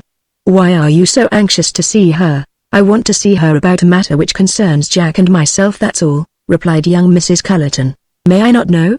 asked her host. "It is a purely private matter," was her reply. Then from the conversation that followed, it seemed as though the millionaire was apprehensive lest she should meet the mysterious Gabrielle, and I wondered whether it was in order to prevent them meeting that he entertained designs upon her life. I recollected that little glass tube which he was carrying in secret in his pocket, and which the scoundrelly Italian had urged him to refrain from using because he might place his own life in jeopardy. I listened to every word. Dudgex was evidently most anxious to know why she sought Gabrielle so eagerly. And Gabrielle, I could only surmise, was the girl I had seen stark and dead in that handsome room in Stretton Street. That night of watchfulness had borne fruit. I had learned from Dudgex's own lips that another deep and subtle trap was to be laid for me, a trap baited with the tragic-faced girl herself. Further, I had established that he intended that, sooner or later, an accident should befall the dainty little woman in that rich ermine cloak, the woman with whom he was chatting so affably. Also I had learned her identity, and it now remained for me to forewarn her of what was intended. The rich Englishman had talked for about a quarter of an hour with Dorothy Cullerton, when at last they returned to the house, while I made my way in the darkness back to the gate. When I arrived, however, I found that Maroney had locked it after him. I was therefore compelled to climb the wrought ironwork, and after several unsuccessful attempts succeeded in regaining the road. It was long past midnight ere I found myself back in Fiesole, but I discovered a belated cab, and in it I drove back to Florence, full of grave reflections. On the following day I bought in the Via Tornabuoni an English newspaper which publishes weekly a list of visitors to Florence, and from it discovered that Mr. and Mrs. Cullerton were living at the Villa Tassi, out at Montaguto, about 3 miles from the Porta Romana, on the opposite side of Florence. That same morning I took the steam tram from the Piazza della Signorina, and after 3 miles of dusty road, alighted at a spot beyond the little village of Galazzo in the Val di Mar. Crossing the brook I soon began to ascend the hill of Montaguto, a pretty eminence clothed with cypresses and olives, and was not long in discovering the neat, newly built little villa, one of a number which are let furnished each season to wealthy foreigners. I noted as I passed that it was well kept, that the garden was bright with flowers, even though it was winter, and that in the garage was a small light car which at the moment was being washed by an English chauffeur. I longed to have some excuse to call upon Mrs. Cullerton, but could think of none. Therefore I returned to Florence and pursued fresh tactics.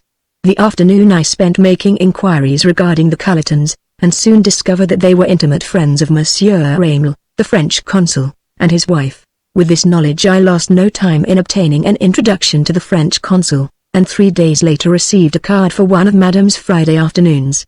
Naturally I went, and to my delight Mrs. Cullerton was there also.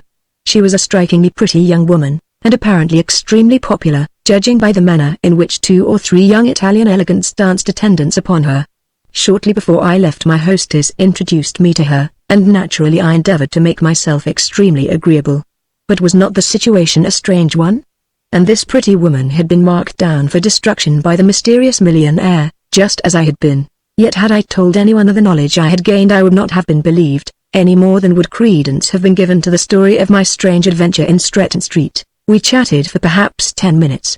She asked me where I was staying and how long I should be in Florence, and then, expressing a hope that we should meet again, I bowed and left her. I had accomplished one step towards ascertaining the identity of the girl I had seen dead in London.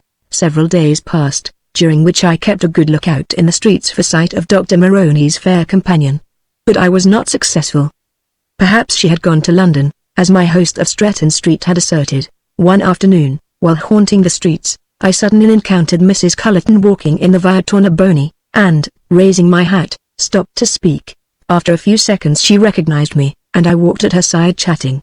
Her car was waiting in the Piazza Santa Trinita, but before she entered it she had promised to send me a card for a little at home she was giving on the following Thursday. Now, not until we had parted did it occur to me that Dujix might be also going there. In that case he certainly should not meet me. So I sought Robertson's aid concerning his master's engagements, and discovered that on Thursday morning the millionaire was going to Leghorn to join his yacht for a week's cruise across to Algiers. Therefore I accepted Mrs. Cullerton's invitation, and found at the villa a number of pleasant, cosmopolitan people, whom I had already met at the French consul's. I was introduced by my hostess to her husband, Jack, a smartly dressed man, and a typical young member of the stock exchange. Afterwards I succeeded in having quite a long conversation with his wife. Quite casually I mentioned the Villa Clementini, and its owner. "Do you know him?" she asked with interest. "He is such a dear, generous old thing. I have met him once," I replied with affected unconcern. "They say he's a little eccentric, don't they?" "His enemies say that," she replied, "but his friends are full of praise of him. He's the most charming and generous of men, and his great wealth allows him to perform all sorts of kind actions. They say that he can't refuse anybody who asks for his influence or help." I reflected that his influence was certainly a baneful one. "Ah, I see you are one of his friends, Mrs. Cullerton," I said, laughing. "Yes, I confess I am." "Then would you be surprised if I told you in strictest confidence that he is not your friend, but one of your bitterest enemies?" I said, lowering my voice, and looking straight into her wide-open blue eyes. "I don't understand you, Mr. Garfield," she said, also lowering her voice. "I will explain one day, Mrs. Cullerton, one day when we are alone." "When?"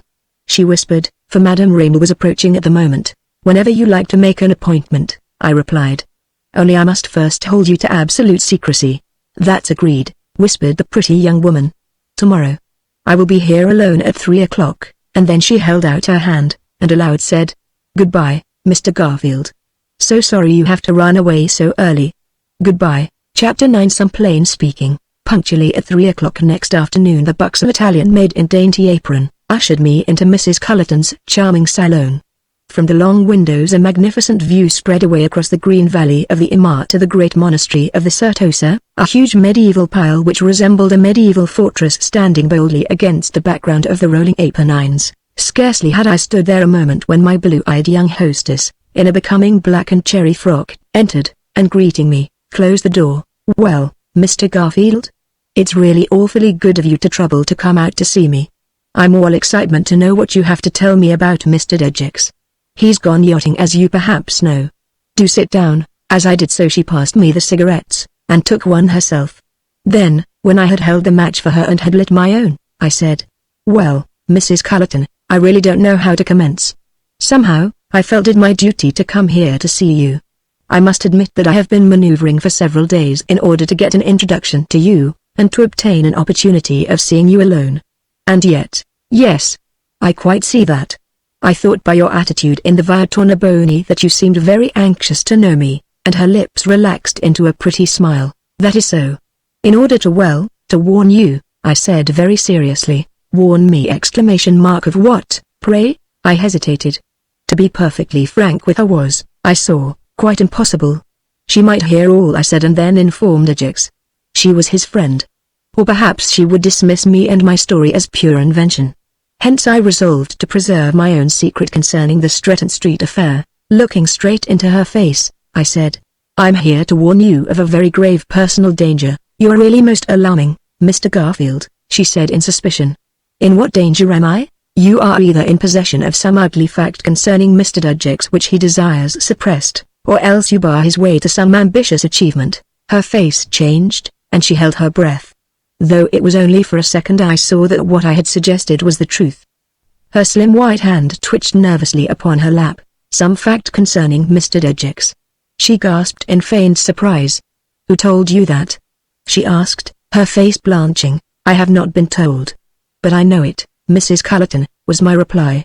"I know that, though Dejecks is assisting your husband out of a financial difficulty and pretends to be your good friend, he views you as his bitter enemy, as a person whose lips must, at all hazards, be closed." "Really, Mr. Garfield, what you say is too extraordinary, too amazing.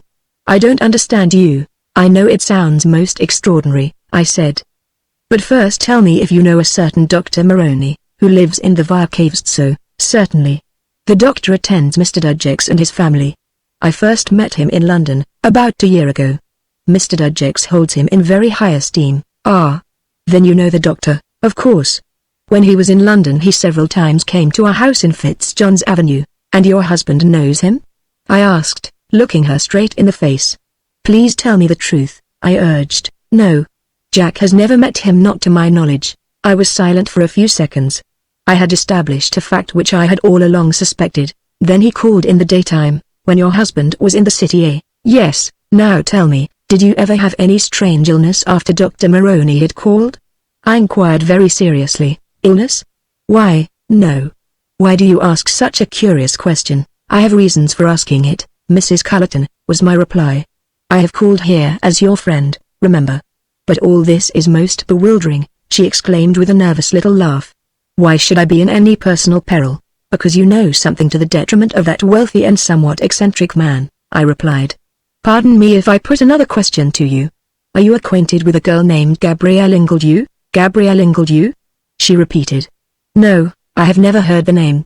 "I know a Gabrielle Dennison, an old schoolfellow of mine, a tall, dark-haired girl." "Yes, she is rather tall, and dark-haired. Isn't her real name Ingledew?"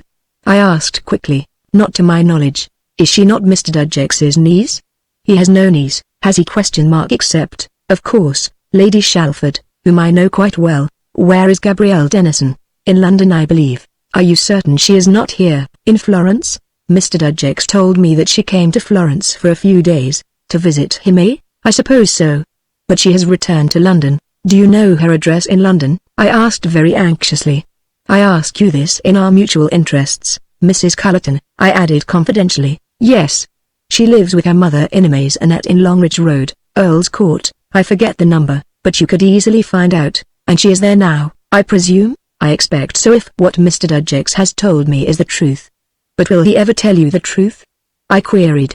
"Recollect that although he poses as your husband's friend, he is nevertheless your enemy because he fears you." "Why is that?" The pretty wife of the young London stockbroker hesitated. I saw that she was much perturbed by my question. "I suppose he suspects that I know certain things," was her low, hard reply. "But he has been very good to Jack on several occasions. He has prevented him from being hammered on the stock exchange. Therefore I can only be grateful to him." I looked the pretty woman straight in the face, and said, "Grateful? Grateful to a man whose dastardly intention is, when the whim takes him, to send you to your grave, Mrs. Cullerton. I really don't know what you mean. Are you mad? Do be more explicit, she cried. Why do you make these terrible allegations against Mr. Dojix? Please recollect, Mrs. Cullerton, that I am here first in your interests, and secondly in my own. You and I are now both marked down as victims, because both of us are in possession of certain knowledge which would, if exposed, bring obloquy and prosecution upon an exceedingly wealthy man. Your husband, yourself, and myself, are merely pawns in the clever game which this man is playing, a mysterious game, I admit, and one in which he is actively assisted by Dr. Moroni, but also one in which, if we are not both very wary, we shall find ourselves the victims of fatal circumstances. My words seemed to impress the stockbroker's wife, for she asked, "Well, what shall I do?" "Be perfectly frank with me," I replied promptly. "Both of us have all to lose if we close our eyes to the conspiracy against us on the part of your friend Dojix and his shrewd and unscrupulous accomplice, Tito Moroni. Moroni is one of the most popular doctors in Florence," she remarked. "I'm perfectly aware of that," was my reply. "But there is no more dangerous criminal than the medical man who is beneath the thumb of a millionaire.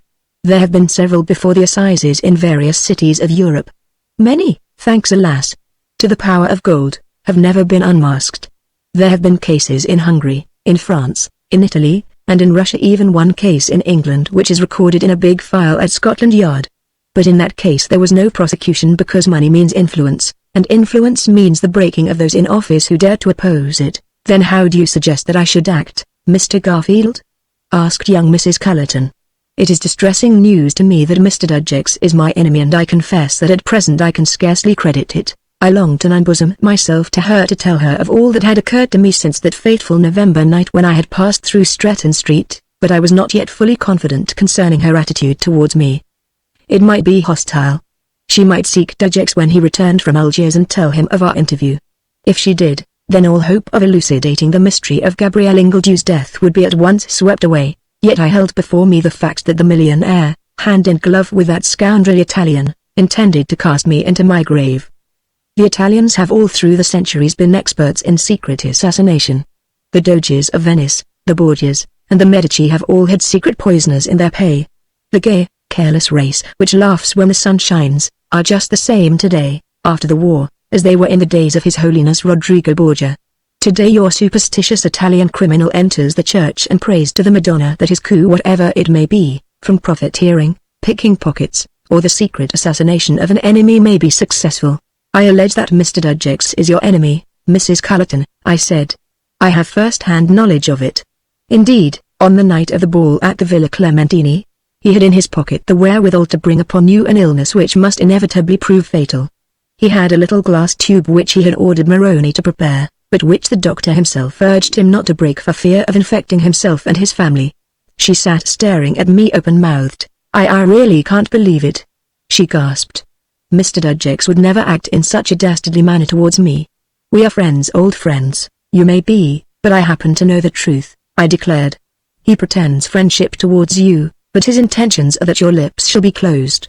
For some reason he fears you. Are you really quite serious?" she asked, looking me full in the face. "I certainly am," I replied. "The reason I am here is to warn you to have a care of yourself. That some evil is intended, I know. Only I rely upon you to keep the information I have given you to yourself. Watch Dojix, but say nothing, not a word." "I have already promised that I will remain silent," she remarked. "You must also say no word to your husband. He is indebted to Dojix, hence he might tell him what I have said.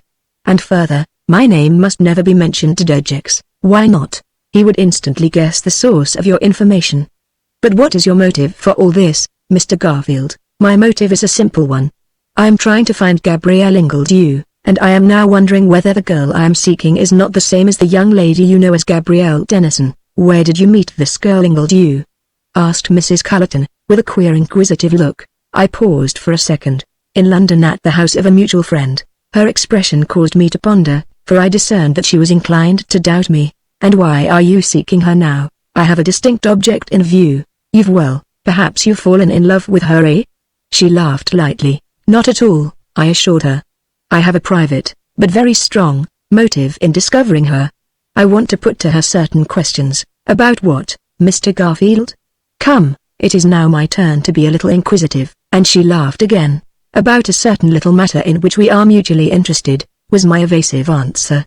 Then, after a pause, I looked straight into her eyes, and added very earnestly, I wonder whether if I should require your help, Mrs. Cullerton, you would assist me? In what way? At present I cannot tell. To be frank, I am striving to solve a great and inscrutable mystery. Just now I am amazed and bewildered. But I feel that you are the only person who could help me because you and I are equally in peril. But, Mr. Garfield, I see no reason why I should be upon the brink of this mysterious abyss. She cried. You don't explain the situation sufficiently fully, because at present I cannot do so. No one regrets it more than myself. There is a grim mystery, a very great mystery, and I intend, with your assistance, to escape my enemy and clear it up. Who is your enemy? Oswald Zajex. He is my enemy as well as yours, I said very seriously. If you were in the possession of such facts as those I have gathered during the past week or so, you would be startled and well, perhaps terrified. But I only again beg of you to have a care of yourself. You have promised silence, and I, on my part, will carry on my search for the truth. The truth of what? The truth concerning Gabrielle Ingledew. The pretty little woman again looked at me very straight in the face for some moments without speaking. Then, with a strange hardness about her mouth, she said, Mr. Garfield, take it from me, you will never discover what you are in search of. The truth is too well hidden. What? Then you know something, eh? I cried quickly. Yes. It is true. She answered in a low, hard voice.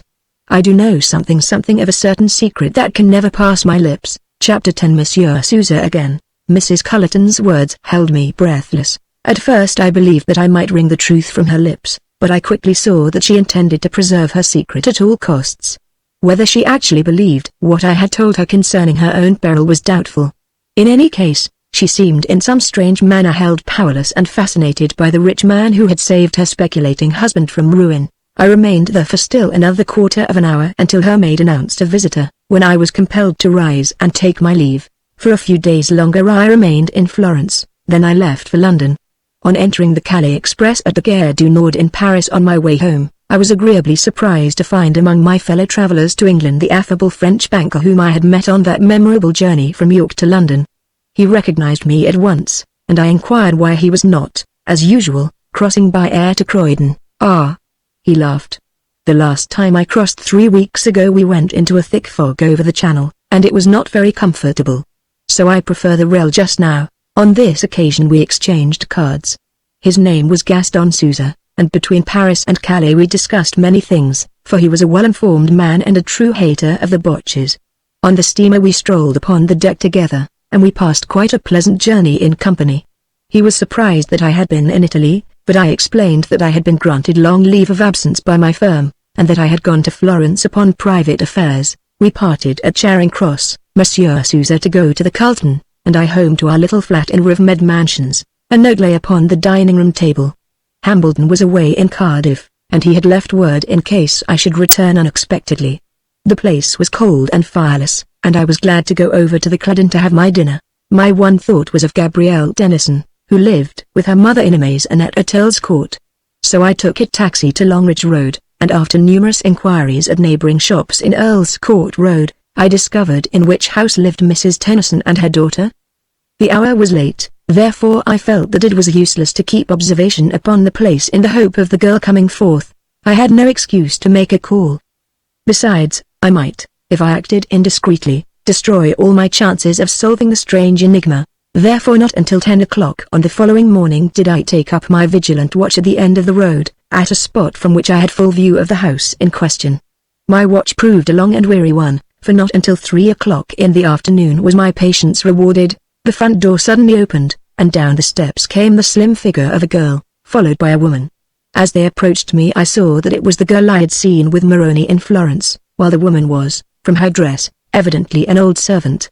The girl of mystery was attired quite smartly in black, her appearance being very different from the shabby figure she presented in Florence. But her beautiful countenance was just as pathetic, with that strange set expression of ineffable sadness. She passed me by without glancing at me, while the stout, homely woman at her side held her arm linked in hers. They turned into Earl's Court Road and walked towards Kensington High Street, while I followed at a respectable distance. I could not fail to notice the grace of carriage of the girl whose listless attitude was so mysterious, and whose exact whereabouts Oswald Dudgex was concealing from his friend, Mrs. Cullerton. But the one point which puzzled me sorely was whether the girl walking in front of me all unconscious of my presence was the same that I had seen dead at Stretton Street, and for whom I had given a false certificate to cover up what had evidently been a crime with malice aforethought. The pair now and then became lost in the crowd of foot passengers in busy Kensington, but I followed them.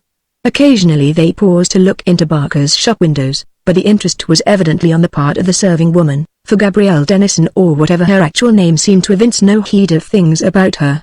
She walked like one in a dream, with her thoughts afar off, yet her face was the sweetest, most beautiful, and yet the saddest I had ever witnessed.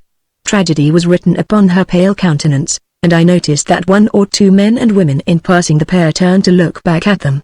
In that face of flawless beauty a strange story was written, a mystery which I was strenuously seeking to solve. Presently they entered Kensington Gardens, strolling along the gravelled walks beneath the bare, leafless trees that were so black with London's grime. The day was cold, but bright, hence quite a number of persons were walking there, together with the usual crowd of nursemaids with the children of the well-to-do from the Hyde Park and Kensington districts. The pair passed leisurely halfway up the broad walk, when they presently rested upon a seat nearly opposite the great facade of Kensington Palace. I saw that I had not been noticed either by the old servant or by her mysterious young mistress, therefore I sank quickly upon a seat some distance away, but in such a position that I could still see them as they talked together. Was Gabrielle Ingledew living or was she dead? Or was Gabrielle Dennison and Gabrielle Ingledew one and the same person? A living face is different from that of the same person when dead, hence the great problem presenting itself. It seemed as though in conversation the girl became animated, for she gesticulated slightly as though in angry protest at some remark of her companion, and then suddenly I had a great surprise. Coming down the broad walk I saw a figure in a grey overcoat and soft brown hat which I instantly recognized. He walked straight to where the pair were seated, lifted his hat, and then seated himself beside the girl. The man was my French friend, Sousa. That they had gone there on purpose to meet him was now quite clear, for after a few moments the old woman laughed, rose and walked on, in order to leave the girl alone with the Frenchman. What could be the meaning of that clandestine meeting? For clandestine it was, or Monsieur Sousa would have called it Longridge Road. Possibly they expected that they might be watched. Hence they had met as though by accident at that spot where they believed they would not be observed. Gaston Sousa was a shrewd, clever man. But what did this friendship with Gabrielle Dennison denote? As I watched I saw him speaking very earnestly. For some time she sat with her gloved hands idly in her lap listening to his words without comment.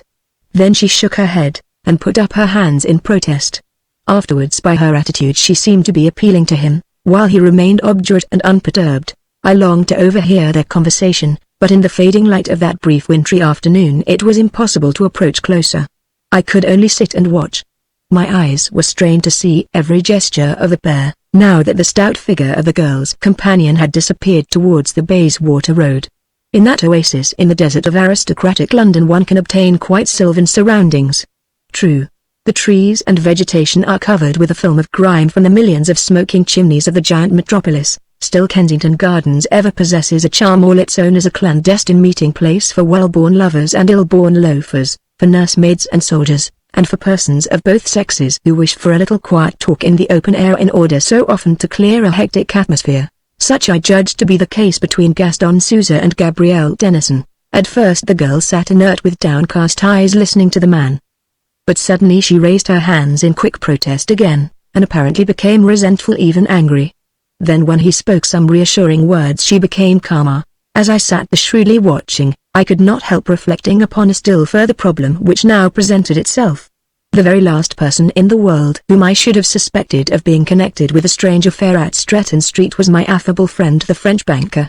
I now began to wonder if my first meeting with him in the express train between York and King's Cross just before my amazing adventure had been simply by chance, or had it any connection between that meeting and the trap which had, without a doubt, been so cunningly prepared for me as I passed through Stretton Street to my uncle's house on the following evening. The fact that I had again met the mysterious Sousa at the Gare du Nord, in Paris, just as I was on my way back to London to pursue further inquiries was, in itself, suspicious.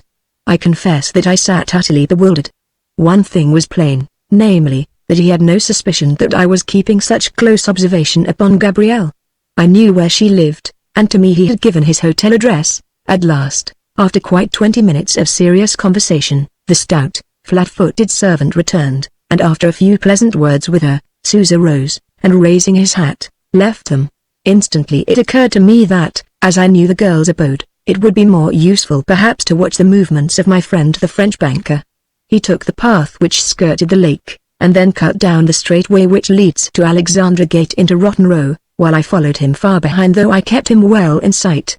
He went swiftly at a swinging pace, for he had apparently grown cold while seated there in the north wind.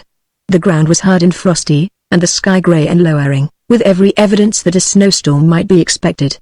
He walked the whole length of Rotten Row, that leafy way which is so animated when social London disports itself in the season, and which on a black wintry afternoon, when the smart set are on the Riviera or in Egypt, is so dull and deserted. At Hyde Park Corner he turned along Piccadilly, until he hailed a passing taxi, to the driver of which he gave deliberate instructions. I glanced around, and very fortunately saw another disengaged taxi, which I entered, giving the man instructions to keep the other in view, with a promise of double fare. Instantly the man entered into the spirit of the enterprise, and away we went towards the Circus, and thence by way of Oxford Street to the Euston Road, where before a small private hotel quite close to the station Sousa descended, and, paying the man, entered. For 3 hours I waited outside, but he did not emerge. Then I went to the Carlton, and from the reception clerk ascertained that Monsieur Sousa was staying there, but he did not always sleep there. Sometimes he would be absent for 2 or 3 nights. He went away into the country, the smart young clerk believed. Hence I established the curious fact that Gaston Sousa when in London had 2 places of abode, one in that best-known hotel, and the other in the obscurity of a frowsy house patronized by lower-class visitors to London. What could be the motive, I wondered. I returned to the Carlton at midnight and inquired for Monsieur Sousa. The night clerk told me that he had not yet returned, so I went back to the cold cheerlessness of Rivermead Mansions, and slept until the following morning. At each turn I seemed to be confronted by mystery which piled upon mystery. Ever before my eyes I saw that handsome girl lying cold and lifeless, and I had forged a certificate in the name of a well-known medical man, upon which her body had been reduced to ashes. That I had acted as accomplice to some cunning and deliberate crime I could not disguise from myself. It was now up to me to make amends before God and man, to strive to solve the enigma, and to bring the guilty persons to justice. This was what I was endeavoring, with all my soul, to accomplish. Yet the point was whether Gabrielle Ingledew was really dead, or whether she still existed in the person of Gabrielle Denison. That was the first fact for me to establish. Next morning I rose early and gazed across the cold misty Thames to the great factories and wharves upon the opposite bank. The outlook was indeed dull and dispiriting. I stood recalling how Moroni had walked with a beautiful girl in the streets of Florence, unwillingly it seemed, for he certainly feared lest his companion be recognized. I also recollected the strange conversation I had heard with my own ears, and the curious attitude which little Mrs. Cullerton had adopted towards me, even though she had revealed to me the whereabouts of Gabrielle Denison. My breakfast was ready soon after 8 o'clock, and afterwards I went to Earl's Court to watch the house in Longridge Road. By dint of careful inquiries in the neighborhood I was told that Mrs. Tennyson had gone away a few days before to Paris. They believed, the young lady, Miss Tennyson, appears to be rather peculiar, I remarked casually to a woman at a baker's shop nearby, after she had told me that she served them with bread. "Yes, poor young lady," replied the woman. "She's never been the same since she was taken ill last November. They say she sustained some great shock which so upset her that her mind is now a little affected. Old Mrs. Alford, the servant there, tells me that the poor girl will go a whole day and never open her mouth. She's like one dumb." "How very curious," I remarked. "I wonder what kind of shock it was that caused such a change in her? Was she quite all right before November?" "Perfectly. She was a bright clever girl, and used often to come in here to me for chocolate and cakes. She was full of life and merriment. It is really pathetic to see her as she is nowadays. She seems to be brooding over something, but what it is nobody can make out." "Very remarkable," I said. "I've noticed her about, and have wondered at her attitude like many others, I suppose." "Yes. Her mother has taken her to a number of mental specialists, I hear, but nobody seems to be able to do her any good. They say she's suffered from some shock, but they can't tell exactly what it is, because the young lady seems to have entirely lost her memory over a certain period." "Is Mrs. Tennyson well off?" I asked. "No, the reverse, I should think," the baker's wife replied. "I've heard that Mr. Tennyson was a very rich man, but when he died it was found that he was on the verge of bankruptcy, and the widow was left very poorly off. It is curious what intimate knowledge the little tradespeople glean about their neighbors, even in London." From the woman I gathered one or two facts of interest. I inquired if Mrs. Tennyson had many visitors, whereupon she replied in the negative, and added, "There used to be an Italian gentleman who called very often a few weeks ago. He often walked out with the young lady.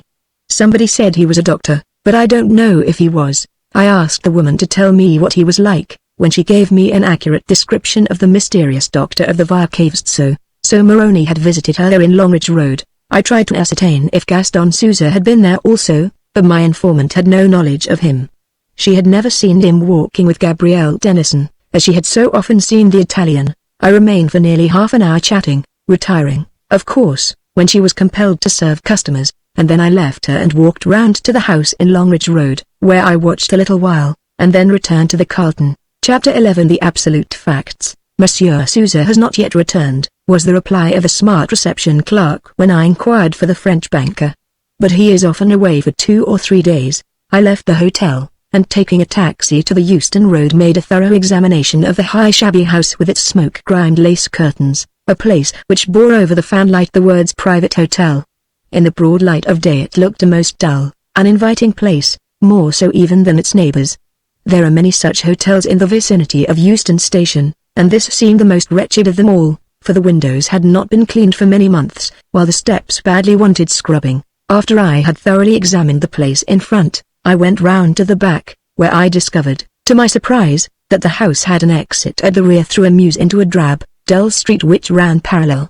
Then, for the first time, the thought occurred to me that on the previous day the Frenchman might have entered by the front door and passed out by the back into the next street. I waited an hour idling about, and then I went boldly to the door, and knocked. A black-haired, slatternly woman in a torn and soiled apron opened the door slightly. "We're full up," she snapped before I could speak. "We haven't any room to let." "I don't require a room," I replied politely. "I've called to see the French gentleman you have staying here, Monsieur Souza." I thought she started at mention of the name, for she still held the door ajar as though to prevent me from peering inside. "We've got no French gente staying here," she replied. "You've made a mistake, but I saw him enter here last night." "You must have been mistaken," the woman said. "He might have gone next door. They have a lot of visitors." "But you are full up, eh?" "Yes, with our regular residents," she answered promptly. But from her nervousness of manner I knew she was not telling the truth. I was positive that Souza had entered there, but she denied all knowledge of him. Why, without a doubt, while I had waited for him to emerge, he had passed out by the back way.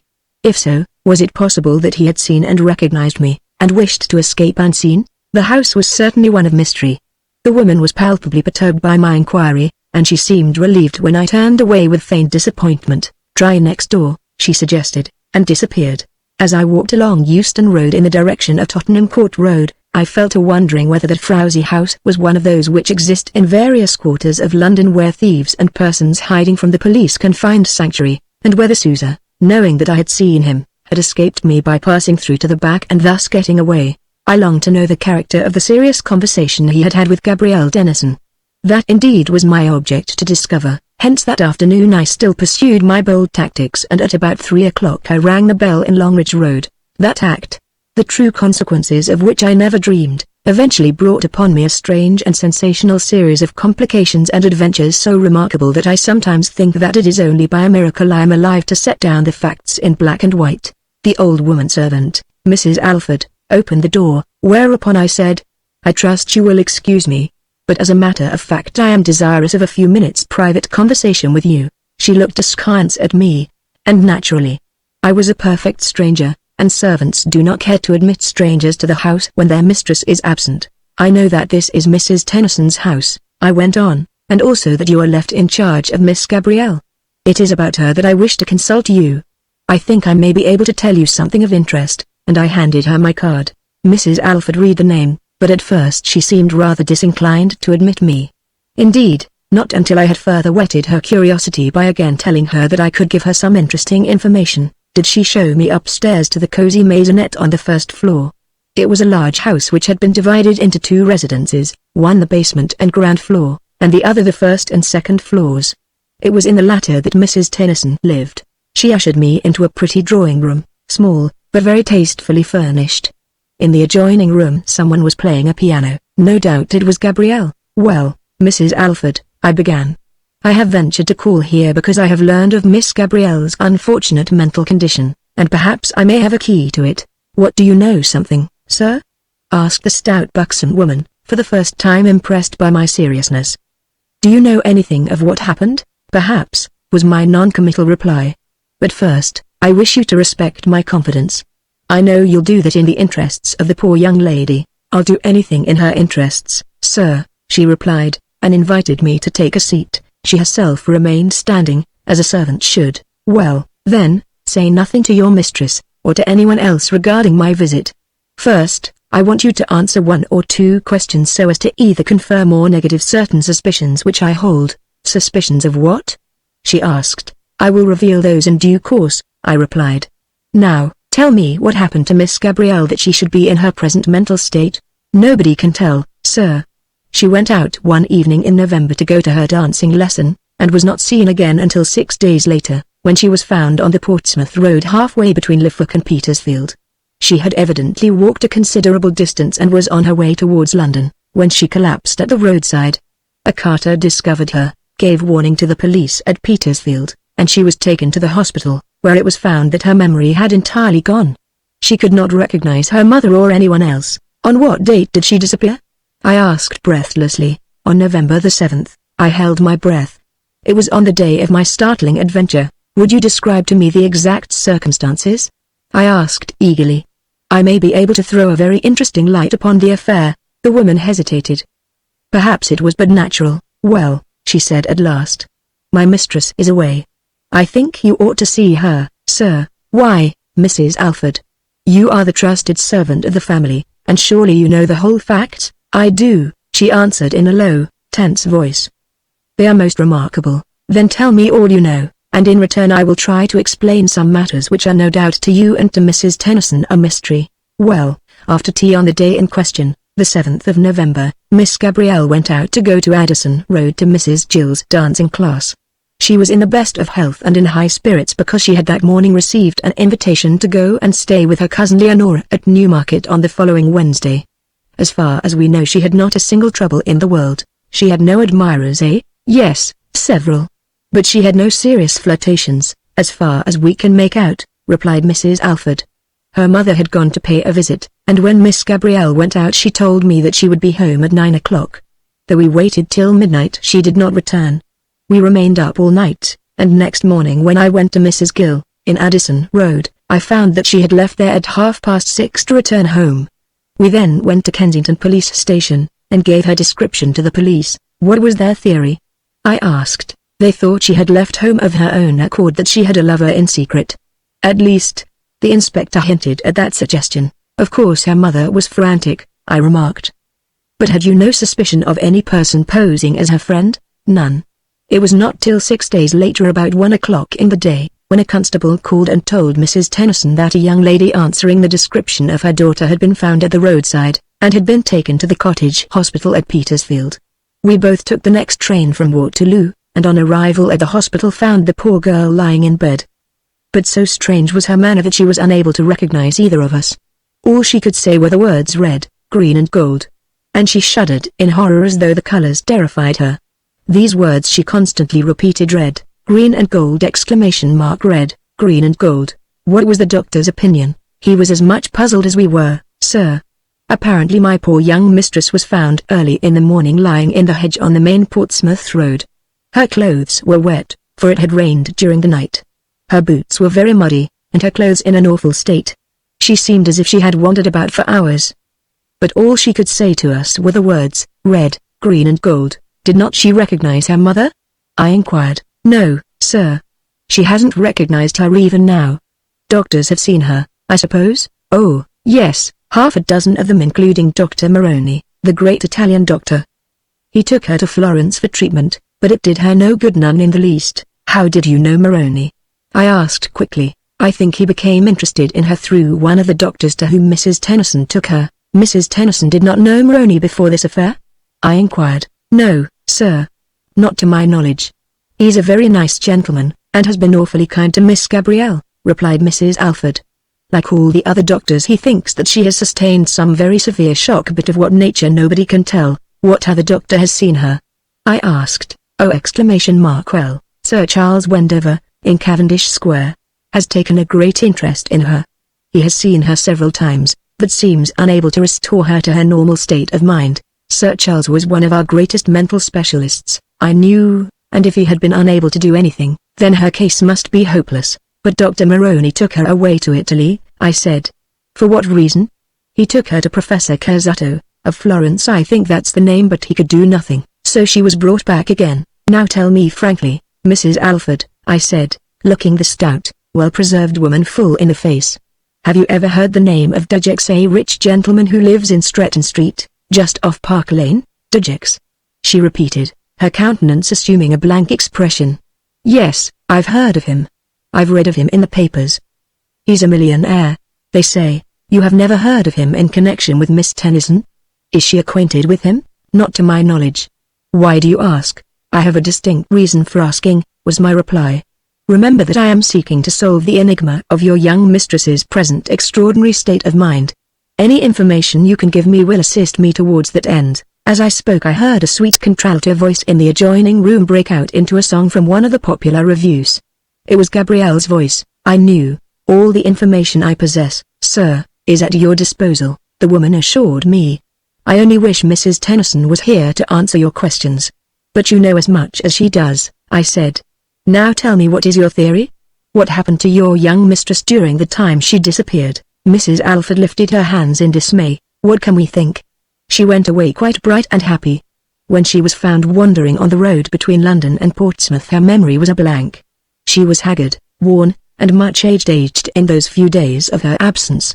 She could remember nothing, and all she could repeat were those strange words, red, green and gold. I wonder why those colors were so impressed upon her memory? I remarked. Ah, that is what puzzles the doctors so. Each evening, just as it grows dark, she sits down and is silent for half an hour, with eyes downcast as though thinking deeply. Then she will suddenly start up and cry, ah! I see, yes, that terrible red, green and gold. Oh! It's horrible, bewildering, fascinating red, green and gold. The three colors seem to obsess her always at nightfall. That is what Dr. Moroni told me. I paused for a few moments. You've never heard her speak of Mr. Dujeks? You're quite sure? Quite, was Mrs. Alford's reply. My young mistress was studying singing at the Royal Academy of Music.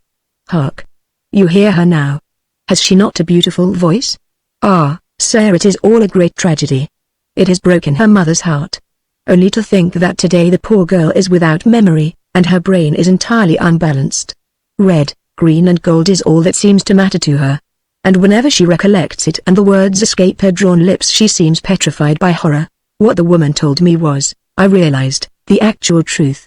And yet when I recollected that I had seen the dark-eyed victim lying dead in that spacious room in the house of Mr. Dujeks in Stretton Street, I became utterly bewildered. I had seen her dead there. I had held a mirror to her half-open lips and it had not become clouded. Yet in my ears there now sounded the sweet tuneful strains of that bird's song from Joy Bells. Truly, the unfortunate girl possessed a glorious voice, which would make a fortune upon the concert platform or the stage. I did my level best to obtain more information concerning the Italian doctor and the man Dujeks, but the woman could tell me absolutely nothing.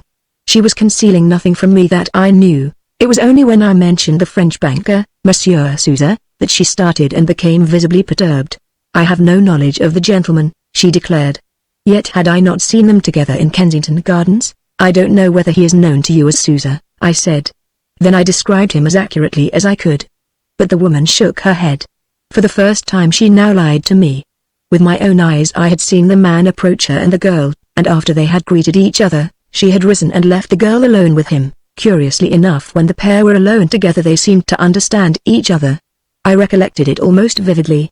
To say the least, it was strange why, being so frank upon other details, she so strenuously denied all knowledge of the affable Frenchman who had been my fellow traveller from York almost immediately preceding my strange adventures in the heart of London. My conversation with her had been, to say the least, highly illuminating, and I had learnt several facts of which I had been in ignorance. But this fixed assertion that she knew nothing of the elusive Frenchman aroused my suspicions. What was she hiding from me? I felt that she was concealing some very essential point, one that might well prove the clue to the whole puzzling enigma, and while we spoke the girl's clear contralto rang out, while she herself played the accompaniment. At length I saw that I could obtain no further information from the servant, therefore I begged to be introduced to her young mistress, assuring her of my keen interest in the most puzzling problem. Apparently relieved that I pressed her no further regarding the handsome but insidious Frenchman, the woman at once ushered me into the adjoining room, a small but well-furnished one where at the grand piano sat the girl whose eyes were fixed, though not sightless as I had believed when in Florence. She turned them suddenly upon my companion, and stopped playing. "Ah, dear Alfred," she exclaimed, "I wondered if you were at home." Then she paused. She apparently had no knowledge of my presence, for she had not turned to me, though I stood straight in her line of gaze. "I thought you had gone out to see Monsieur to tell him my message." She again paused, and drew her breath. I stood gazing upon her beautiful face, dark, tragic and full of mystery. She sat at the piano, her white fingers inert upon the keys. She wore a simple navy blue frock, cut low in the neck with a touch of cream upon it, and edged with scarlet piping, a dress which at that moment was the mode. Yet her pale, blank countenance was indeed pathetic, a face upon which tragedy was written. I stood for a moment gazing upon her, perplexed, bewildered and breathless in mystery. I spoke. She rose from her seat, and turned to me. Her reply, low and tense, staggered me. Chapter 12 Red, Green and Gold. "I know you," she cried, staring at me as though transformed by terror. "They told me you would come. You are my enemy. You are here to kill me, to kill you, Miss Denison." I gasped. "No, I am certainly not your enemy. I am your friend." She looked very hard at me, and I noticed that her lips twitched slightly. You are Mr. Garfield, Hugh Garfield?" she asked, her hands quivering nervously. "Yes. That is my name," I replied. "How do you know it?" They told me. They told me in Florence. The doctor pointed you out. He told me that you were my worst enemy, that you intend to kill me." "Dr. Moroni told you that?" I inquired kindly. "Yes. One day you were in the Via Tornabuoni and he made me take note of you. It was then that he told me you were a man of evil intentions, and warned me to be wary of you." I paused. Here was yet another sinister action on the part of Moroni. Besides, I was unaware that he had realized I had watched him. "Ah. Yes, I see," I replied, in an attempt to humor her, for she was very sweet and full of grace and beauty. "The doctor tried to set you against me. And yet, strangely enough, I am your friend. Why should he seek to do this?" "How can I tell?" replied the girl in a strange blank voice. "But he evidently hates you. He told me that you were also his enemy, as well as mine. He said that it was his intention to take steps to prevent you from seeking mischief against both of us." This struck me as distinctly curious. Though the poor girl's mind was unbalanced, it was evident that she could recollect some things, while her memory did not serve her in others. Of course it was quite feasible that Moroni, on discovering that I was on the alert, would warn her against me. Suddenly, hoping to further stir the chords of her memory, I asked, "Have you seen Mr. Dudgex lately?" "Who?" she inquired blankly. "Mr. Oswald Dudgex, who lives in Stretton Street." She shook her head blankly. "I'm afraid I don't know him," she replied. "Who is he? Surely you know Stretton Street?" I asked. "No, where is it?" she inquired in that strange inert manner which characterized her mentality. I did not pursue the question further, for it was evident that she now had no knowledge of the man in whose house I had seen her lying apparently dead. And if she were not dead, whose body was it that had been cremated? That was one of the main points of the problem which, try how I would, I failed to grasp. Would the enigma ever be solved? As she stood in her mother's cozy little drawing room, Gabrielle Tennyson presented a strangely tragic figure. In the grey London light she was very beautiful, it was true, but upon her pale countenance was that terribly vacant look which was the index of her overwrought brain. Her memory had been swept away by some unknown horror, so the doctors had declared. And yet she seemed to remember distinctly what Dr. Moroni had alleged against me in Florence. Therefore I questioned her further concerning the Italian, and found that she recollected quite a lot about him. "He has been very kind to you, has he not?" I asked. "Yes. He is an exceedingly kind friend. He took me to see several doctors in Florence and Rome. All of them said I had lost my memory," and she smiled sweetly. "And haven't you lost your memory?" "A little perhaps, but not much." Here Mrs. Alford interrupted. "But you don't recollect what happened to you when you were away, until you were found wandering near Petersfield? Tell us, dear." No, not exactly," the girl answered. "All I recollect is that it was all red, green and gold. Oh, such bright dazzling colors, red, green and gold. At first they were glorious until sight of them blinded me. They seemed to burn into my brain. and she drew back and placed her right arm across her eyes as though to shut out from her gaze something that appalled her. "There they are!" she shrieked. "I see them again, always the same, day and night, red, green and gold exclamation mark, red, green and gold." I exchanged glances with the woman Alfred. It was apparent that the shock the girl had sustained had been somehow connected with the colors red, green and gold. I tried to obtain from her some faint idea of the nature of what she had witnessed, but she was quite unable to explain. That she had fallen victim to some deep-laid plot was evident. She remembered much of her visit to Florence, I found, for when I recalled the Great Duomo, where I had first seen her with Moroni, she became quite talkative and told me how much she admired the magnificent monuments, the Battistero, the Bigello, Giotto's Campanile and the magnificent pictures in the Pitti and Uffizi. Moroni had apparently also taken her to Rome, presumably to consult another Italian professor, for she spoke vaguely of the Corso and St. Peter's and described the Forum in such a manner that she must have visited it. While I sat chatting with her, it struck me that in the blank state of her mind certain things stood out very prominently, a mental state well known to alienists while others were entirely blotted out. I referred to the millionaire who lived in Stretton Street, but again she declared, and with truth, that she had no recollection of him. "Perhaps, Miss Tennyson, you knew him under some other name," I said, and then proceeded to describe minutely the handsome, rather foreign-looking man who had bribed me to give that certificate of death. "Have you an uncle?" I asked presently, recollecting that the man at Stretton Street had declared the victim to be his niece. "I have an uncle, my mother's brother. He lives in Liverpool." Again I fell to wondering whether the beautiful girl before me was actually the same person whose death I had certified to be due to heart disease, and who, according to the official records, had been cremated. She was very like, and yet? Well, the whole affair was a problem which each hour became more inscrutable. Still the fact remained that Gabrielle Tennyson had disappeared suddenly on November the 7th, the night I had met with my amazing adventure. In reply to my further questions, as she sat staring blankly into my face with those great dark eyes of hers, I at last gathered that Dr. Moroni, hearing of her case from a specialist in Harley Street, to whom she had been taken by the police surgeon, had called upon her mother, and had had a long interview with her. Afterwards he had called daily, and later Mrs. Tennyson had allowed him to take her daughter to Florence to consult another specialist at the hospital of Santa Maria Nuova. "I think you know a Mrs. Cullerton," I remarked at last. The effect of my words upon her was almost electrical. "Dolly Cullerton!" she shrieked. "Ah! Don't mention that woman's name. Please do not mention her. I believe that she was a friend of yours," I said, much surprised. "Friend? No, enemy, a bitter enemy." "Then you have quarreled? She was once your friend, eh? Over what have you quarreled?" "That is my own affair," she snapped in apparent annoyance. "If you know her, don't trust her. I warn you."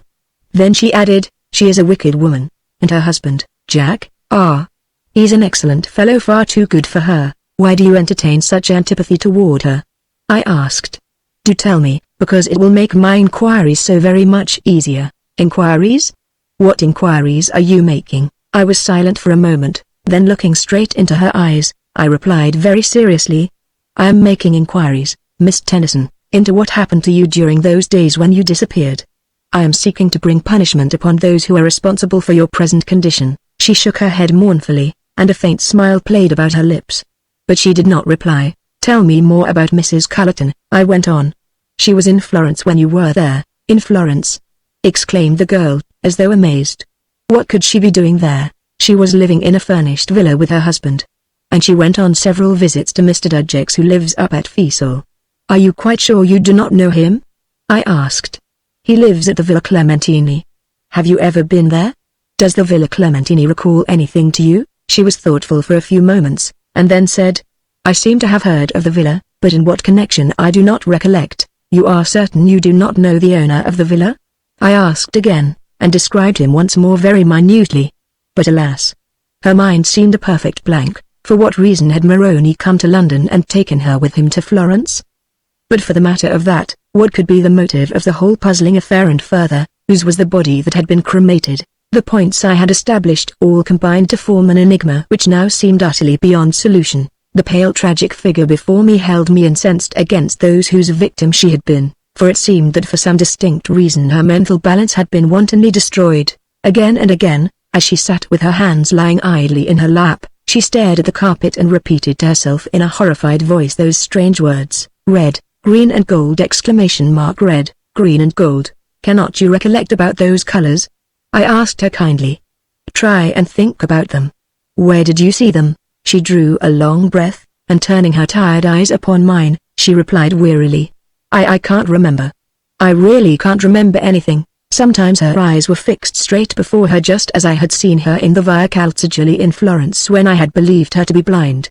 At such times her gaze was vacant, and she seemed to be entirely oblivious to all about her. At others she seemed quite normal, save that she could not recall what had occurred in those days when she was lost to her friends, days when I, too, had been missing and had returned to my senses with my own memory either distorted or blotted out. Could it be that the same drug, or other diabolical method, had been used upon us both, and that I, the stronger of the two, had recovered, while she still remained in that half-demented state? It certainly seemed so.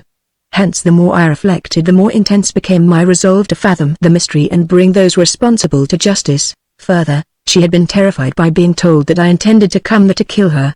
Moroni had purposely told her that, evidently in anticipation that we might meet. He had pointed me out in Florence and warned her that I was her bitterest enemy. Was it therefore any wonder that she would not tell me more than absolutely obliged? Do you recollect ever meeting a French gentleman named Monsieur Souza? I asked her presently. Instantly she exchanged glances with the woman Alfred. No, was her slow reply, her eyes again downcast. I have no knowledge of any such man. It was upon the tip of my tongue to point out that they had met that mysterious Frenchman in Kensington Gardens, but I hesitated. They certainly were unaware that I had watched them. Again, my French friend was a mystery. I did not lose sight of the fact that our first meeting had taken place on the day before my startling adventure in Stretton Street, and I began to wonder whether the man from Paris had not followed me up to York and purposely joined the train in which I had travelled back to London. Why did both the woman Alfred and Gabrielle Tennyson deny all knowledge of the man whom they had met with such precautions of secrecy, and who, when afterwards he discovered that I was following him, had so cleverly evaded me? The man Souza was evidently implicated in the plot, though I had never previously suspected it.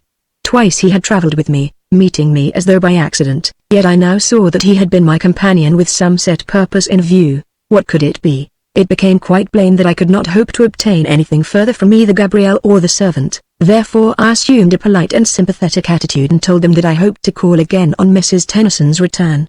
Afterwards I left, feeling that at least I had gained some knowledge, even though it served to bewilder me the more. Later I called upon Sir Charles Wendover in Cavendish Square, whom I found to be a quiet elderly man of severe professional aspect and demeanour, a man whose photograph I had often seen in the newspapers, for he was one of the best known of mental specialists. When I explained that the object of my visit was to learn something of the case of my friend Miss Tennyson, he asked me to sit down and then switched on a green-shaded reading lamp and referred to a big book upon his writing table.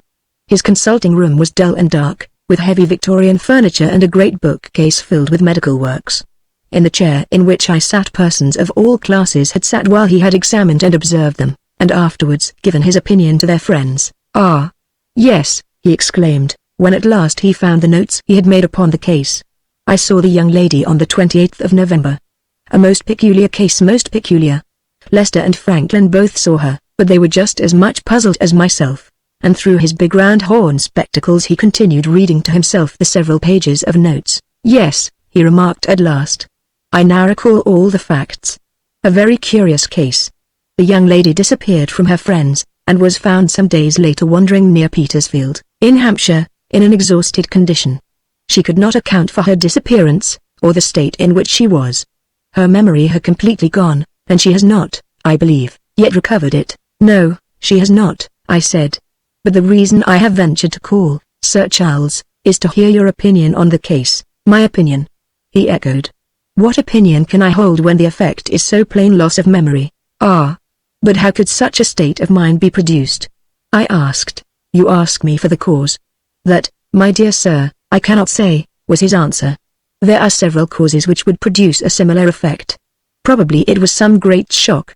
But of what nature we cannot possibly discover unless she herself recovers her normal memory so far as to be able to assist us. I see that I have noted how she constantly repeats the words red, green and gold. That combination of colors has apparently impressed itself upon her mind to such an extent that it has become an obsession. Often she will utter no other words than those. She was seen by a number of eminent men, but nobody could suggest any cause other than shock. Is it possible that some drug could have been administered to her? Everything is possible, Sir Charles answered. But I know of no drug which would produce such effect. In brief, I confess that I have no idea what can have caused the sudden mental breakdown. I felt impelled to relate to him the whole story of my own adventures, but I hesitated.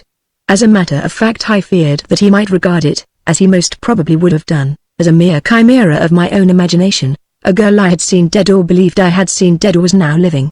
And she was Gabrielle Denison, of that I had no doubt, for the dates of our adventures corresponded, and yet a girl also named Gabrielle had died and her body had been cremated. The whole affair seemed to be beyond human credence. And yet you, my reader, have in this record the exact, hard and undeniable facts. Chapter 13 Some interesting revelations. Next day I went to the office of Francis and Goldsmith, and after a consultation with both principals, during which I briefly outlined the curious circumstances such as I have here related, I was granted further leave of absence. Yet I entertained a distinct feeling that old Mr. Francis somewhat doubted the truth of my statements. But was it surprising, so extraordinary had been my adventures? Perhaps you do not credit my statements, gentlemen, I said before leaving their room.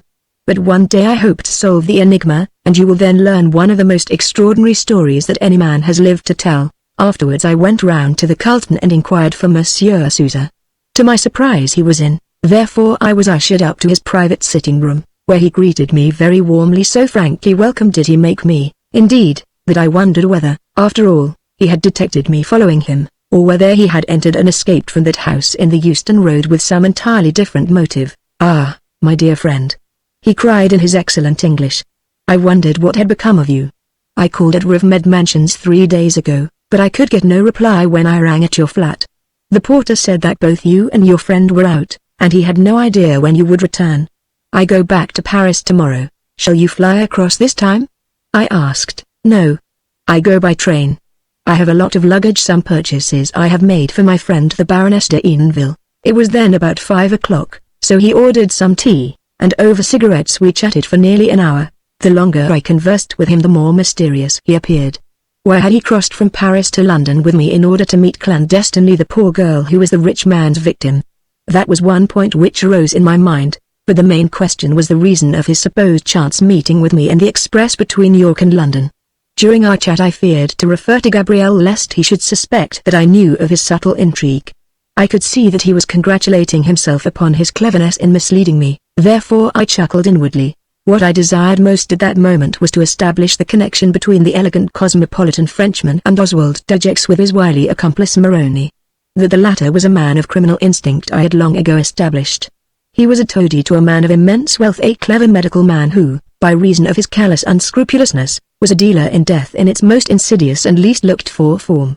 The hand of death is ever at the command of every medical man, hence mankind has to thank the medical profession one of the hardest worked and least recognized in the world for its honesty, frankness and strict uprightness. In every profession we have black sheep, even, alas, in the church. But happily unscrupulousness in those who practice medicine in Great Britain is practically an unknown quantity. But in Europe it is different, for in the dossiers held by the police of Paris, Rome, Madrid and Berlin criminals who practice medicine are written largely, as witnessed by the evidence in more than one famous trial where the accused has been sentenced to death. I long to go to Scotland Yard and tell my story. Yet how could I do so when, in a drawer in my room, there reposed that bundle of Bank of England notes, the price paid to me for being the accomplice of a mysterious crime? I could only seek a solution of the enigma alone and unaided by the authorities. I seemed to be making a little headway, yet each fact I established added complications to the amazing affair. Further, I must here confess to you that during the past day or two I had found myself actually in love with the beautiful girl whose mentality had been willfully destroyed by some means which medical science failed to establish. From the first I had been filled with great admiration for her. She was indeed very beautiful, with wonderful eyes and a perfect complexion. There was grace in every movement, save when at times she held herself rigid, with fixed blank eyes as though fascinated, or gripped by some invisible power. More than once I had wondered whether she were under hypnotic influence, but that theory had been completely negatived by Sir Charles Wendover. Be that as it may, I had now fallen desperately in love with the girl whom I was seeking to rescue from her enemies. Why had the body of Gabrielle Ingledew been cremated if not to destroy all evidence of a crime? Gabrielle Denison still lived, therefore another woman must have lost her life by foul means, most probably by poison, in face of the pains that were taken by Moroni to efface all trace of the cause of death. Over our tea the affable French banker told me of a rapid journey to Liverpool which he had taken a few days before. He having some pressing business with a man who was on the point of sailing for New York. The person in question had absconded from Paris owing the bank a large sum of money, and he had that day cabled to the New York police asking for his arrest on landing. I shall probably be compelled to go across to America and apply for him to be sent back to Paris, my friend said, so I am going back for instructions. As he spoke I pondered. Was it possible that he was unaware of the surveillance I had kept upon him during and after his secret interview with Gabrielle? If so, why had he entered that dingy house in the Euston Road and made his exit by the back way? I had established the fact that the house was well known to thieves of a certain class who used it in order to escape being followed. Several such houses exist in London. One is near the Elephant and Castle, another in the Clapham Road, while there is one in Hammersmith Road, and still another just off Clarence Terrace at Regent's Park. Such houses serve as sanctuaries for those escaping from justice. The latter know them, and as they slip through they pay a toll, well knowing that the keeper of the house will deny that they have ever been there. The in and out houses of London and their keepers, always sly crooks, form a particular study in themselves. One pretends to be a garage, another a private hotel, a third a small greengrocer's, and a fourth a boot repairer's. All those trades are carried on as blinds. The public believe them to be honest businesses, but there is far more business done in concealing those wanted by the police than in anything else. From Sousa's demeanor I felt that he did not suspect me of having been witness of his entry into that frowsy house near Euston Station. But why had he gone there? He must have feared that he might be watched. And why? The only answer to that question was that he had met Gabrielle clandestinely and feared lest afterwards he might be followed. But why should he fear if not implicated in the plot? To me it now seemed plain that I had been marked down as a pawn in the game prior to that day when we travelled together from York to London. I had not altogether recovered from the effect of what had been administered to me. Often I felt a curious sensation of dizziness and of overwhelming depression, which I knew was the after-effects of that loss of all sense of my surroundings when I had been taken to the hospital in Street Marlow. I had been found at the roadside in France, just as Gabrielle had been found on the highway near Petersfield. When I reflected my blood boiled. The affable and highly cultured Frenchman presented a further enigma. He was crossing back to Paris next day. What if I, too, went back to Paris and watched his further movements? As I sat chatting and laughing with him, I decided upon this course. When, shortly afterwards, I left, I went straight across Hammersmith Bridge and found that Harry Hambledon had just returned from his office. We sat together at table, whereupon I told him one or two facts I had discovered, and urged him to cross to Paris with me next day. You see, you can watch, for you will be a perfect stranger to Sousa. I will bear the expense. I've still got a little money in the bank. We can see Sousa off from Charing Cross, then take a taxi to Croydon, fly over, and be in Paris hours before he arrives at the Gare du Nord. You will wait for his arrival, follow him and see his destination. Hambledon, who was already much interested in my strange adventures, quickly saw the point. I've got one or two rather urgent things on tomorrow, he replied. But if you really wish me to go with you I can telephone to my friend Hardy and ask him to look after them for me. We shan't be away very long, I suppose? A week at the most, I said. I want to establish the true identity of this banker friend of mine. I have a distinct suspicion of him, and so have I, Hambledon said. Depend upon it, some big conspiracy has been afoot, and they are now endeavouring to cover up all traces of their villainy. I was discussing it with Nora when we were walking in Richmond Park last night. I quite agree, I replied. Then we'll fly across to Paris at lunchtime tomorrow, and keep watch upon this man who meets Miss Tennyson in secret and then uses a thieves' sanctuary in order to escape. That story of the absconding customer of the bank is a fiction, I believe, Harry exclaimed. I'm certain it is, I said. Then why should he have told it to you if he did not suspect that you had been watching? My friend queried. I had not considered that point.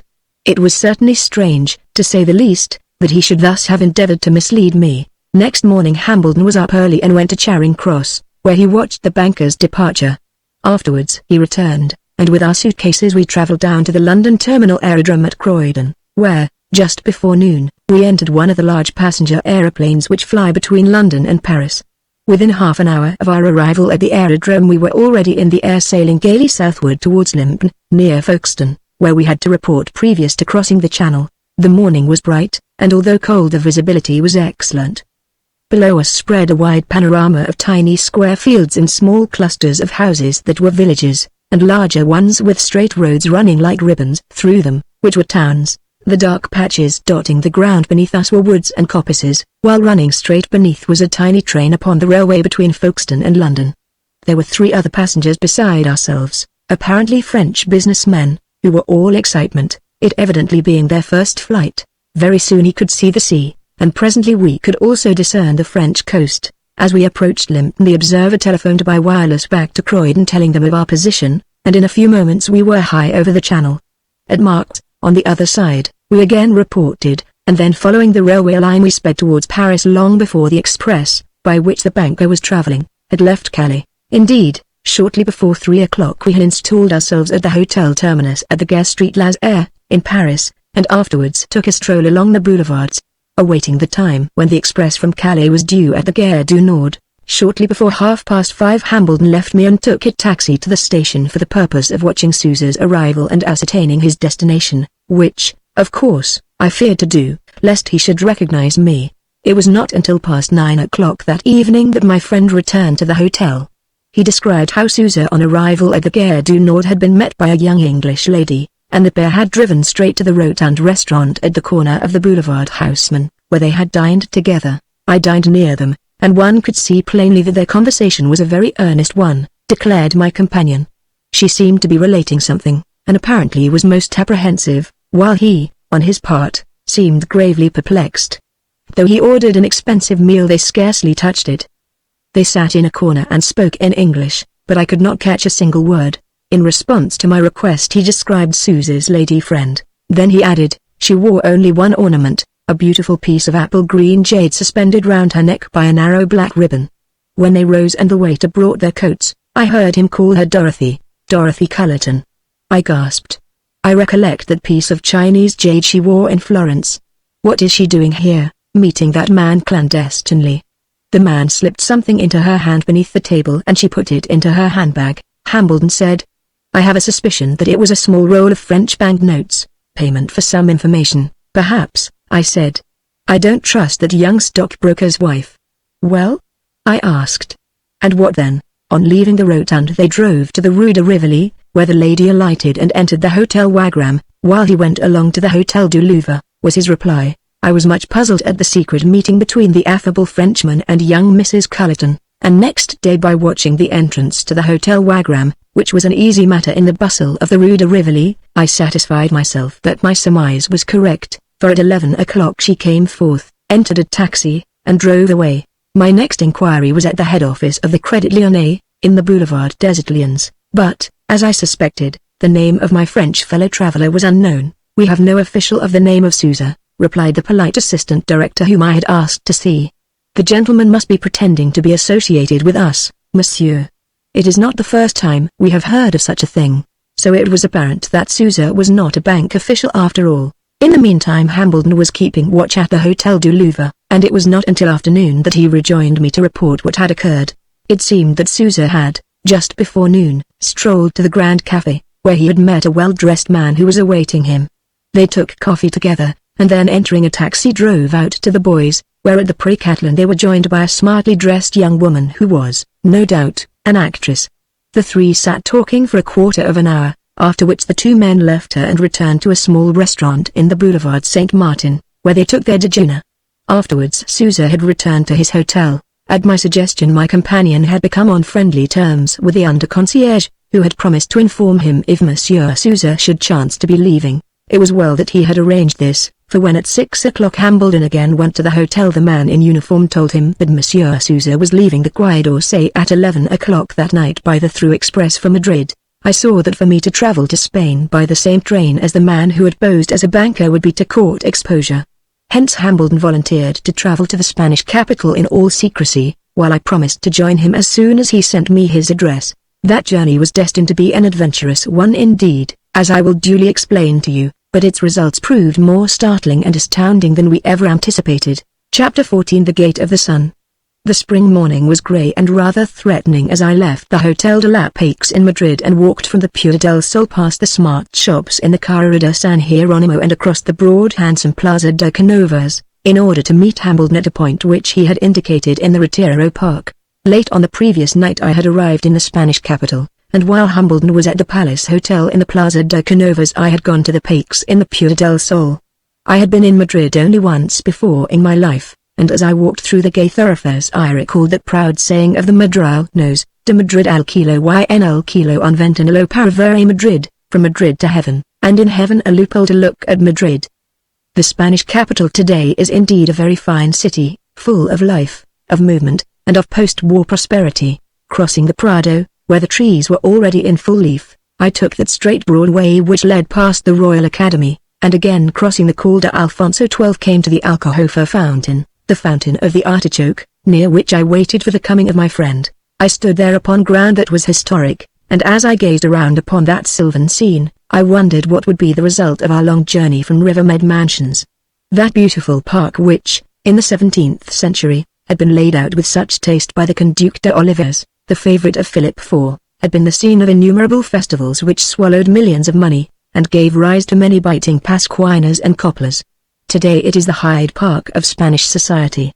There all the latest Paris fashions are seen at the hour of the promenade, and everybody who is anybody in Spain must be seen walking or riding along its picturesque paths. I had not long to wait for Hambledon, for after a few moments his familiar sturdy figure came into sight. "Well, Hughie," he exclaimed, as we sank upon a seat together. "There's some deep game being played here, I'm certain." "What game?" I asked quickly. "I can't yet make it out," he replied. "But I'll tell you what's occurred. Sousa, on arrival, went to the Ritz, where he has a private suite, and after I had watched him safely there I took up my quarters at the palace on the other side of the square, and started to keep a watch upon our friend. I got the concierge at the Ritz to do something for me for which I paid him generously, so as to pave the way for information concerning Sousa, in case we may want it." "Good," I said. "There's nothing like making friends with a concierge. He knows everything about the visitors to his hotel, and about their friends also." Well, on the first day Sousa did not go out at all. But on the second morning at about 11 o'clock, he came forth very smartly dressed, and strolling along the Col de Alcalá turned into the Grand Café where an elderly lady dressed in black was awaiting him. She was Spanish, without a doubt. He greeted her with studied courtesy and then sat down opposite her at the little table and ordered aperitifs. They conversed together in low, earnest tones. She seemed to be questioning him, while he gave rather hesitating replies. It seemed to me that he had come to Madrid in order to meet her. Therefore when after about half an hour they parted, I followed the lady. She took a cab and drove to the North Station, where she took a ticket for Segovia which I found was about 60 miles from here. I, of course, entered another compartment of the train and in about 3 hours we reached our destination. At the station she was met by a handsome young girl, who began to ply her with questions to which the elder woman replied in monosyllables as the pair ascended the pretty tree-lined boulevard that led into the picturesque town perched as it is upon a rock between two streams. Halfway up the Paseo, just prior to entering the ancient city so full of antiquities, the two ladies went in the gates of a large white house, evidently the residence or someone of importance. Unseen, I watched the door as it was opened by a manservant who bowed to them as he admitted them. Afterwards I passed into the most venerable city of Castile where I found a hotel called the Europeo, where I ordered a meal. The waiter spoke broken English, and when I described the big white house in the Paseo as Queux Gonzalez and inquired who lived there he replied that it was the Condesa de Chamartin with her niece Señorita Carmen Flores. The Countess was the widow of an immensely wealthy Spaniard who had died leaving most of his money away from his wife. There were rumors afloat both in Segovia and in Madrid where he had a fine house that the widow was now in quite poor circumstances. Yet the Conde de Chamartin had been one of the richest men in Spain. Then I came back and telegraphed to you in Paris. What has Sousa done since? Practically nothing. He hardly ever goes out in the daytime, which shows me that he is no stranger in Madrid. Yet almost every evening after dinner he goes alone to one or other of the theatres, or to the variety show at the Trianon. Last night he was at Il Trovatore, at the Teatro Real, alone, always alone. Then why has he come here, to Madrid? I queried. In order to meet the Condesa de Chamartin. But he has already met her. She came from Segovia to keep that appointment, hence one would think he would have returned to Paris by this time. We can only watch, Hambledon replied. I will continue my surveillance, but you had better be seen about as little as possible. He might meet and recognize you. Should I discover anything, or should I want to see you, I will either telephone to you at your hotel, or we will meet again at this spot. Thus it was arranged, and half an hour later we parted. I walked back to my hotel, my thoughts occupied by the beautiful girl who had suddenly so possessed me. Before me, by day and by night, rose visions of the lovely countenance of that strange, half-bewildered expression which was so pathetic and so mysterious.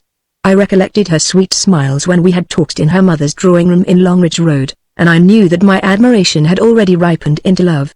But it was all so mysterious, so incredible indeed, that I hardly dared reflect upon those amazing events of the immediate past. The name of the great financier, Dejecks, was one to conjure with all over Europe. Since my night's adventure in Stretton Street I had learned much concerning him. His nationality was obscure. He posed as an Englishman, but at the same time he was a Frenchman, an Italian, and a Greek. His financial tentacles were spread throughout Europe. Fabulously wealthy, he held a controlling interest in a number of banks and great industrial concerns, and it was said that he knew the capitals of the world as a milkman knows the streets of his particular suburb.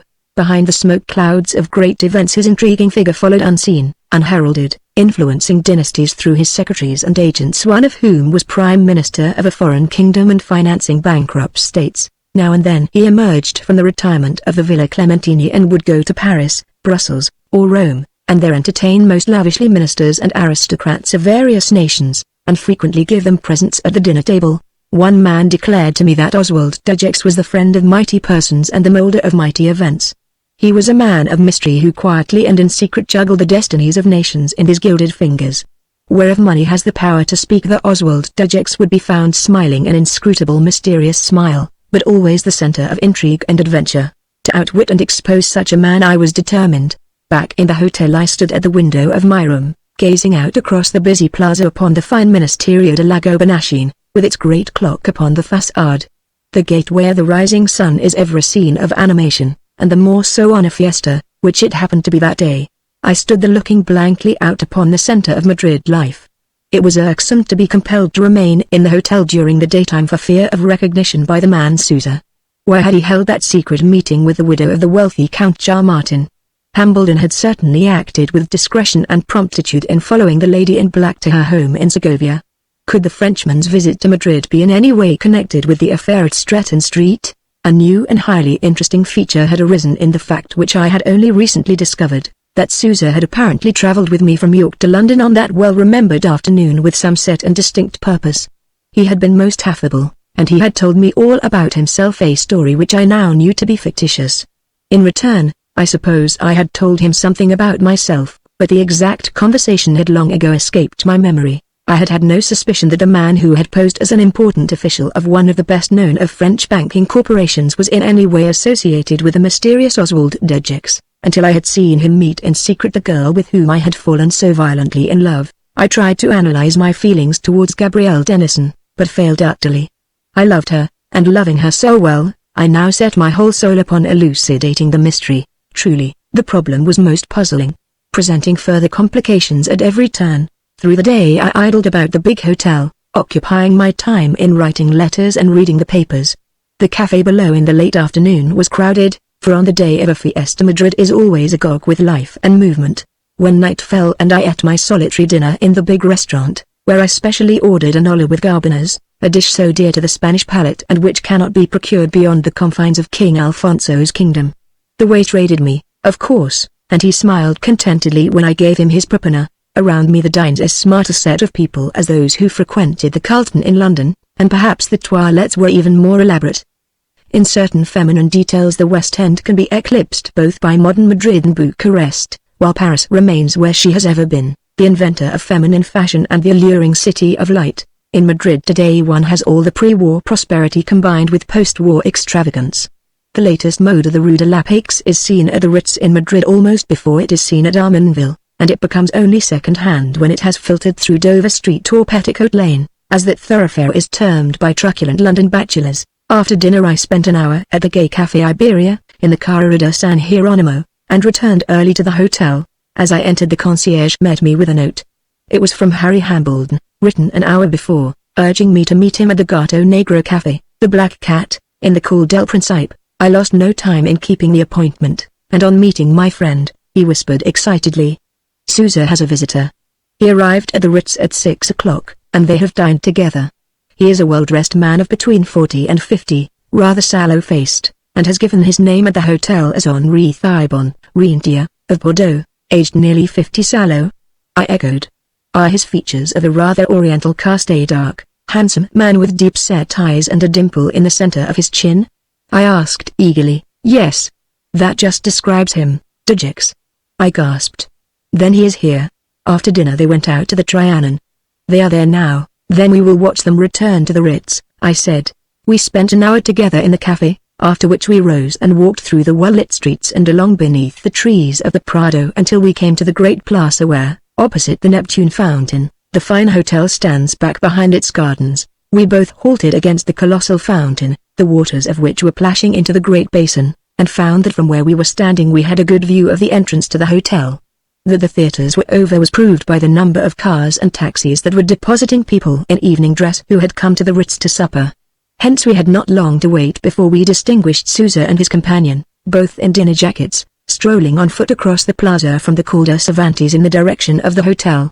In an instant I recognized the form of the mysterious owner of the house in Stretton Street. Yes, I cried.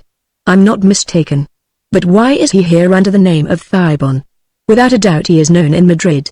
Why should he seek to conceal his identity? We are here to discover the motive of his journey from Italy. According to his passport he arrived from Milan.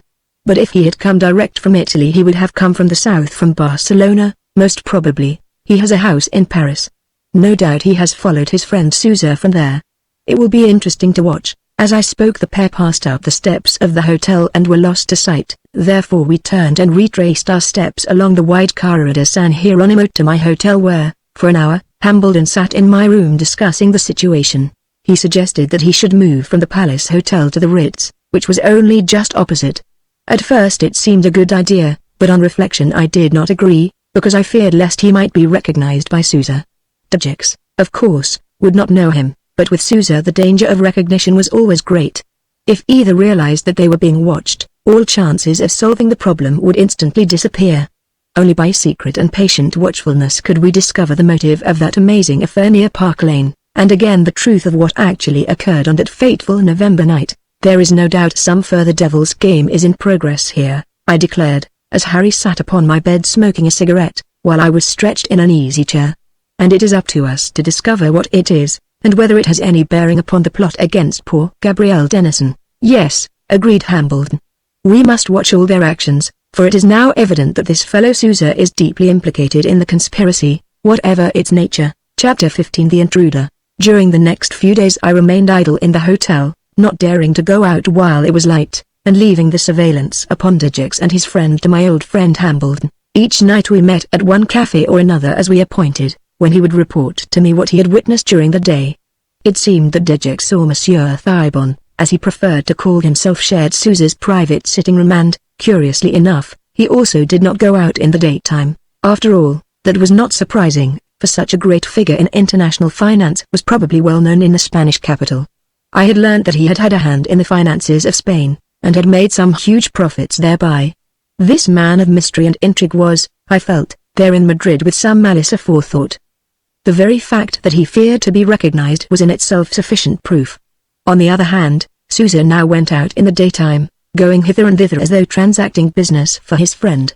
Hambledon had reported to me how he had sent 3 cipher telegrams by wireless from the Queux Central in the call carriages. The first was to London, the second on the following noon to an address in Paris, and the third at 1 o'clock in the morning to Moroni in Florence. The message to the latter was in figures, groups of 5 numerals as used by the British Admiralty. Besides, he had also posted several letters in that big box at the chief post office marked Extranjero. The message to Moroni was highly suspicious. Harry Hambledon, as a solicitor, was, of course, a very acute person, and in addition he had very fortunately entered into the true spirit of the adventure.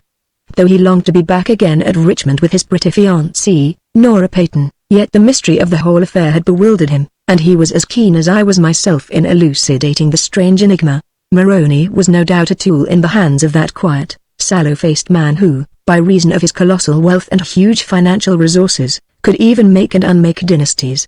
Oswald Dejix, the man who without nationality or patriotism pulled 100 financial strings both in Europe and in America, held the sinister Dr. Moroni in his pay. I could discern that fact, just as I could see that the man Sousa, who had so cleverly posed as an official of the Credit Lyonnais, was one of the many confidential agents of the mysterious Dergex. One evening I went, by appointment, to the Nouveau Club, to which I had been admitted as a foreign member, and in the smoking room I awaited Hambledon. At last he came through the big swing doors, and approaching me, excitedly exclaimed, "They've both gone out to Segovia to see the Countess de Charmartin. Dergex sent a wire early this morning and then, on receipt of a reply, they hired a car and drove out to keep the appointment." Charmartin was a Spanish financier. "Dergex is one of international fame, a millionaire," I remarked. "The wits of Dergex are perhaps pitted against the widow and the executors of the dead man. Don't you agree?" "Entirely," was Hambledon's reply. "I follow the trend of your thoughts, Hugh. Dergex is the controlling influence of great events, but why should he seek to send you into an asylum for the insane, with the same motive that he endeavored to send into such an asylum poor Gabrielle Denison?" I said bitterly. "In law we have an old adage which says discover the motive and you also discover the miscreant," Harry remarked. I agreed, and, as much bewildered as he, exclaimed, "Well, as far as we can discern there is something very underhand in this meeting. But the Count's widow is a cheery, easygoing person, despite her mournful black, and perhaps, after all, we may be upon a wrong scent." "Exactly. Dergex may be attracted by her handsome niece, the Señorita Carmen Flores, eh? He may. But as the dead Count was a great financier, Oswald Dergex may be working in the interests of the widow or to the contrary." "To the contrary," said my friend without hesitation. Next morning Hambledon told me that Dergex and Sousa did not return to the Ritz until nearly 1 o'clock. Apparently they had dined and spent the evening in Segovia. On that same day at noon, my curiosity aroused, I took train to the old world town with its wonderful cathedral, the Alcazar, and the aqueduct built by Augustus, the largest piece of Roman work extant in Spain, rivaling as it does the walls of Tarragona. Without difficulty I discovered the fine country house of the Countess de Charmartin situated high up on the broad tree-lined patio. She had never seen me, therefore I had no hesitation in idling in the vicinity, in order to catch sight of her or her niece, their descriptions having been given to me by my friend Hambledon. Till it was growing dark I waited in vain, when suddenly I had a very narrow escape. A big dusty grey limousine came rapidly up the hill and halted close to where I was standing. From it there alighted Gaston Sousa, who without hesitation entered the big iron gates and disappeared into the garden. Fortunately he was in such haste, and so preoccupied that he did not notice me, hence I crossed the road and hid behind a half-ruined wall, where I had a good view of the car. About 20 minutes later he emerged again, and with him was a young girl wearing a small toque and a rich sable coat. No second glance was needed to realize that it was the Señorita Carmen Flores, niece of the Countess. The elegant Frenchman held the door open politely for her, and after she had entered he got in beside her, whereupon the car turned and went down the hill and out of sight. It occurred to me that Sousa had come from Madrid to fetch her, and that surmise later proved to be correct, for on returning to the capital at 10 o'clock Hambledon called at the Hotel de la Paix, and as we sat upstairs in my bedroom he informed me that the young girl had arrived by car at the Ritz and had dined with Dergex and his companion. The Countess, who had apparently been in Madrid since the morning, and who had attended a charity matinee at the Comedia, had arrived at the Ritz a quarter of an hour before her niece. It was evident, therefore, that they were well known to Dergex, who, as I afterwards ascertained, had been a friend of the late Count. The four had dined privately together in Sousa's sitting room, and according to the information given to Hambledon by the concierge, a number of papers had been produced and examined immediately after the coffee had been served. I understand that the production of the papers had a most disturbing effect upon the Countess, Hambledon told me. She gave vent to a cry of amazement, and afterwards burst into a fit of tears. At least that is what the waiter told the concierge. The Countess is very well known at the Ritz, for she moves in the court circle, and is often at the smart functions so constantly held there. And the niece? I asked. She is certainly both smart and good-looking. I can discover but little concerning her, Harry replied. She is not known at all. She has apparently only gone to live with her aunt at Segovia since the Count's death. I wonder what was in the papers which so affected the lady? I remarked. Dergex evidently invited them to dinner in order to make some disclosure, and to prove it by the production of documents, evidently, replied my companion. In any case, the Countess and her niece have just started to return for home, the widow being very upset at what has been revealed to her tonight. What can it have been, I wonder? Could not the waiter ascertain the nature of the disclosure? No. I saw him myself afterwards, and he explained that the documents in question were produced just after he had left the room. He heard the Countess utter a cry of dismay, and when he again entered the room in pretense of clearing away the coffee cups, he found the lady in tears, while her niece declared hotly in French, "I do not believe it. I will never believe it." A number of legal documents were spread out upon the table, and Ajax was holding one of them in his hand. "Then the object of the visit of the precious pair seems to have been to disclose some hitherto well-guarded secret to the widow of the Spanish financier, eh?" "Yes," my friend agreed. "It certainly seems so," and then he rose and left. Downstairs in the Palm Court the gay crowd was pouring through to the restaurant for supper after the theatre, for smart Madrid is gay at night, and there is as much dancing and fun there, on a smaller scale of course, as there is in the West End. The pretty dresses, the laughter, the sibilant whispers, and the chloromacote are the same in Madrid and Bucharest as in London or Paris, or any other capital. The hour of midnight is the same hour of relaxation when even judges smile after their day upon the bench, and the blue stocking will laugh at a risky story. So after Harry had gone, refusing to have supper with me lest somebody should notice us together, I strolled about, and selecting a table in the corner, ate my solitary meal. Having had no dinner that day, it was past midnight before I ascended in the lift to my room. I undressed and when in bed I read the Heraldo until I suppose I dropped off to sleep. I knew nothing until later I was awakened by some slight movement. In an instant I was seized by a strange intuition of danger, and my wits became acute. Next second I was on the alert. There had been 3 lights burning when I retired, now there was but one. I had bolted my door, yet it was now slightly ajar. I lay and listened. Outside I heard the hum of a car receding across the great square. Afterwards a church bell began to clang discordantly, as they all do in Spain. The light was over the dressing table in the corner, and so shaded that the room was quite dim. Someone had been in my room. I grasped my automatic pistol which I kept under the pillow, and jumping out of bed crossed to the dressing table where I had put my watch and banknote case on taking them from my pocket. As I did so I heard the click of an electric light switch, and next instant the room was in darkness. For a second I was nonplussed. I knew, however, that I was not alone in the room, so I dashed across to the door, my pistol in my hand, and gaining it before the intruder could escape, turned on the lights. Before me stood revealed a tall, thin-faced, dark-haired man in his shirt and trousers who, seeing my pistol, at once put up his hands, crying in Spanish, "Ah! No. It is a mistake. Holy Madonna! I have mistaken the room. I thought my friend Pedro was here.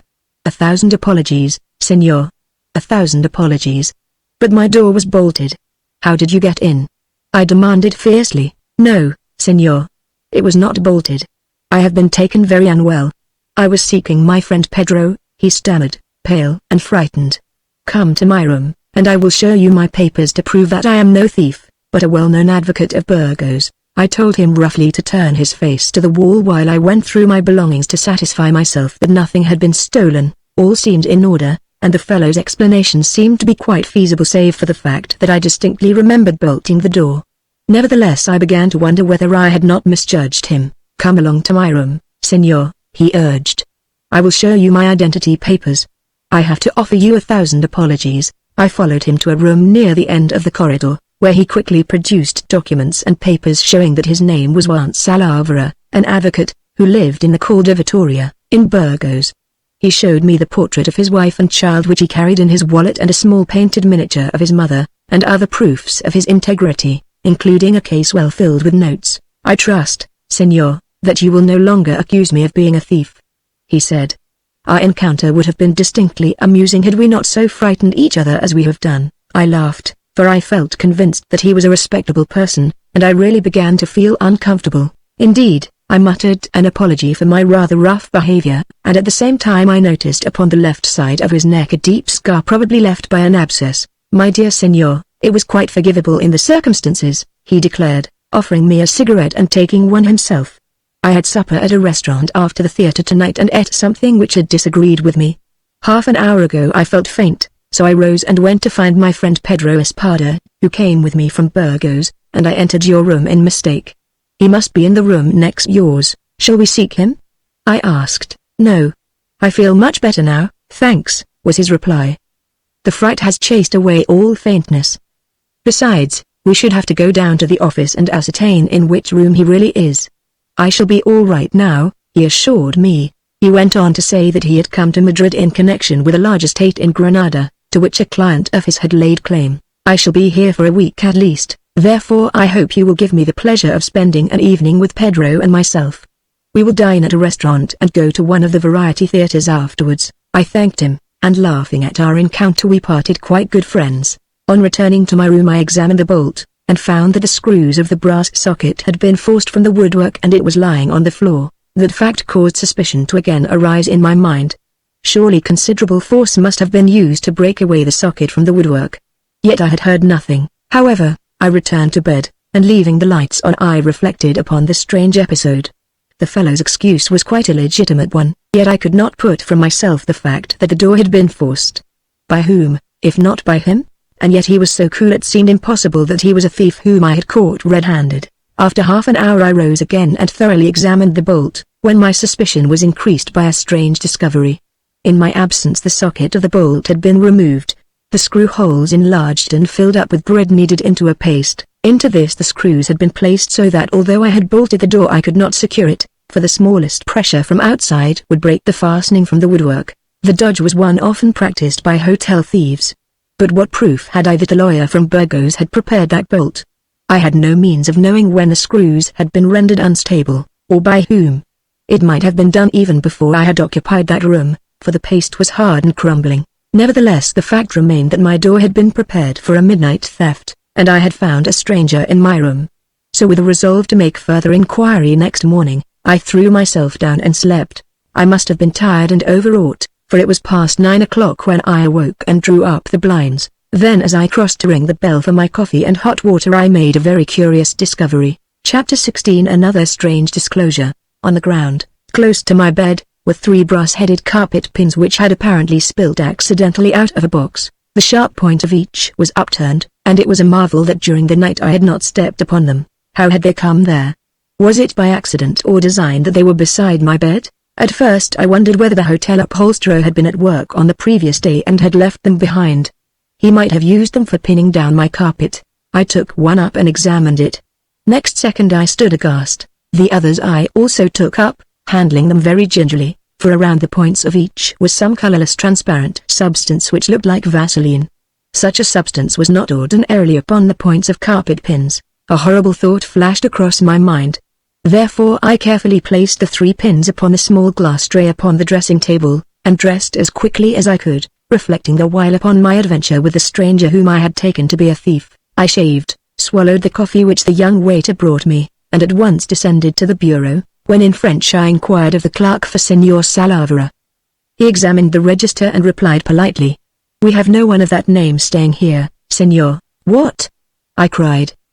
"He was in room 175 last night. Number 175 was Senor Solia," replied the smart young clerk. "He paid his bill and left just after 7 o'clock this morning, but I saw his identification papers, his passport letters addressed to him as Senor Salavera." "That may be so, Senor," was the suave reply. "But he registered here as Senor Solia." And then he dropped into English, which he spoke very fairly.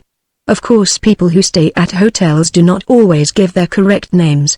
They do not wish them published in visitors' lists in the newspapers. Perhaps it is only natural, and he smiled. "Have you anyone named Pedro Espada in the hotel?"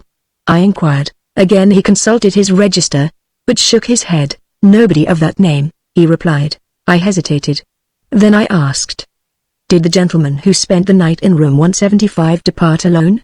The reception clerk called the uniformed concierge, and asked, "Did number 175 leave alone?" "Yes," was the reply. "He caught the early express for Zaragoza. He was going on to Barcelona, he told me. He went in the omnibus." "No one with him?" "Nobody." "When did he arrive?" I asked. "The night before last. He was alone with only a handbag. I charged him with a deposit for his room." "Have you ever seen him before?" I asked. "Never to my recollection." "Neither have I," remarked the concierge. "He seemed very afraid of being seen. I noticed him in the lounge last night. He left this morning quite suddenly, and without taking anything, even a cup of coffee." "He left in a violent hurry?" I exclaimed, well knowing the reason. "Well," I added, "I wish to see the manager. I will inform him." The clerk replied, and he went to the telephone. A minute later, after exchanging a few words in Spanish, he turned to me, saying, "You will find the manager's office on the 1st floor. If you take the lift the man will direct you, Senor." A few minutes later I was seated in the office of an elderly bald-headed man, a typical hotelier, courteous, smiling, and eager to hear any complaint that I might have to make. At once I told him of my curious adventure of the previous night, and of the sudden flight of the mysterious stranger whom I had discovered in my room. "That is certainly strange, sir," he replied in English. His excuse was a very ingenious one, to say the least. "I think we ought to inform the police. Do you not agree?" I told him of my discovery of the carpet pins, and asked his advice as to whom I might send them for chemical analysis. At once he suggested Professor Vega, of the Prince's Hospital in the Queux Alberto Aguilera, adding, "The professor often dines here. If you wish, I will take you to him." So still leaving the 3 carpet pins upon the little glass tray, I wrapped it in paper and together we went round to the hospital, where I was introduced to a tall, narrow-faced, grey-haired man in a long linen coat. To him I explained how I had found the pins on the carpet beside my bed, and asking whether he would submit them to examination. He looked at them critically, first with a naked eye and afterwards by means of a large reading glass. Then he grunted in dissatisfaction and promised that next day, or the day after, he would tell me the result of his analysis. As we drove back to the hotel the manager remarked, "It is a very curious affair, sir, to say the least. One does not scatter carpet pins about a bedroom, and particularly when the points are smeared with some mysterious substance. If they had been there before you retired to bed the chambermaid must certainly have seen them. She makes a round of the rooms each night at 10 o'clock. Besides, the facts that the bolt had been tampered with, and also that the man who occupied 175 left so early and so hurriedly, are additionally suspicious. Yes," he added, "I think we ought to see the police." With that object he took me at once to Senor Andrade, the chief of police, a short, stout, alert little man, who heard me with keen interest and seemed very puzzled. The intruder's explanation was certainly a very clever one. He remarked in French, "It is a pity you did not demand to see his friend, Pedro Espada. If you had, you would have discovered him to be non-existent, but he was so clever," I answered. He told me that at that hour he could not discover in which room his friend was really sleeping. "But the night porter was on duty," exclaimed the hotel manager.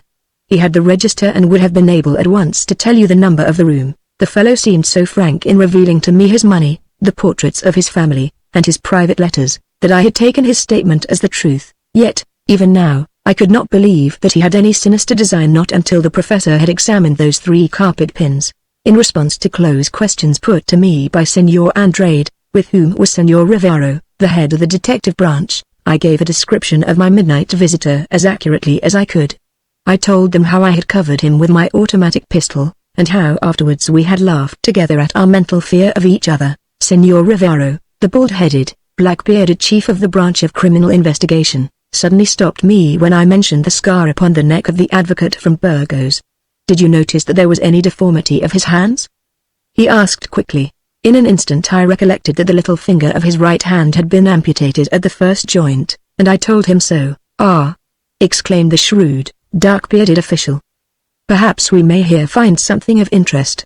Just a few moments, and he rose and left us. We chatted with Senor Andrade for about a quarter of an hour when the detective returned with a bundle of papers and 4 photographs of a man taken in police style upon one negative, full face, 3/4, half and profile.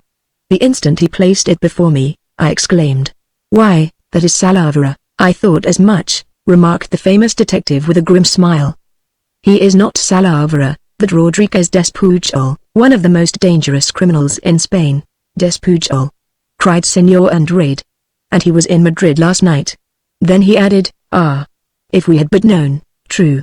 But why was he in the English gentleman's room?" queried the detective. "He is a dangerous character, and one would have thought that instead of being covered he would, on being cornered, have drawn his knife and attacked his adversary.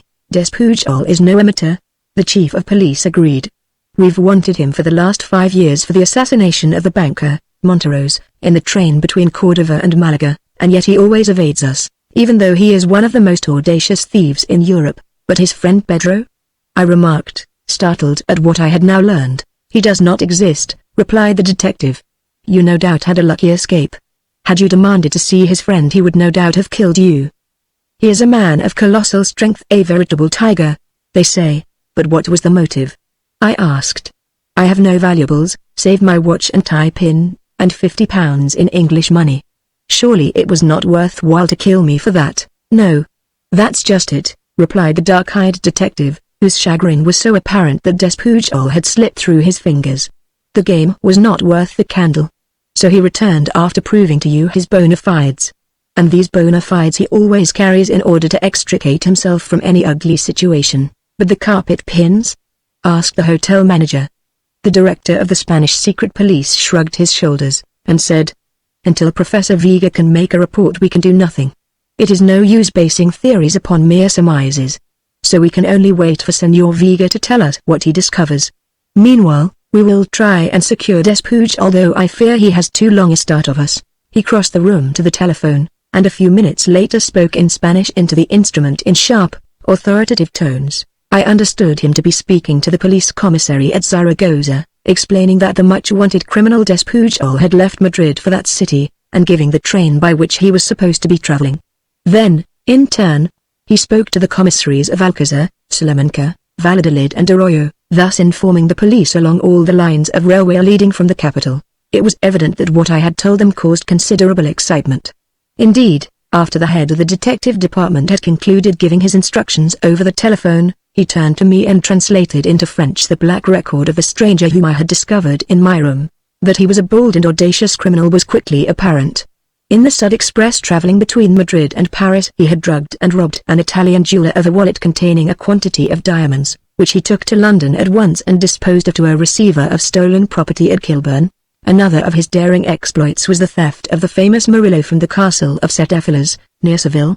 This he sold to a dealer in Brussels, who afterwards smuggled it to New York, where it was bought by a private collector for a very large sum. Yet again, a few months later he enticed a bank messenger in Barcelona into a house he had taken for the purpose, and having knocked him down robbed him of his wallet containing a quantity of English banknotes and negotiable securities. Up to 5 years before he had been convicted many times, but he now seemed to be able to commit robberies with impunity, and always get off free.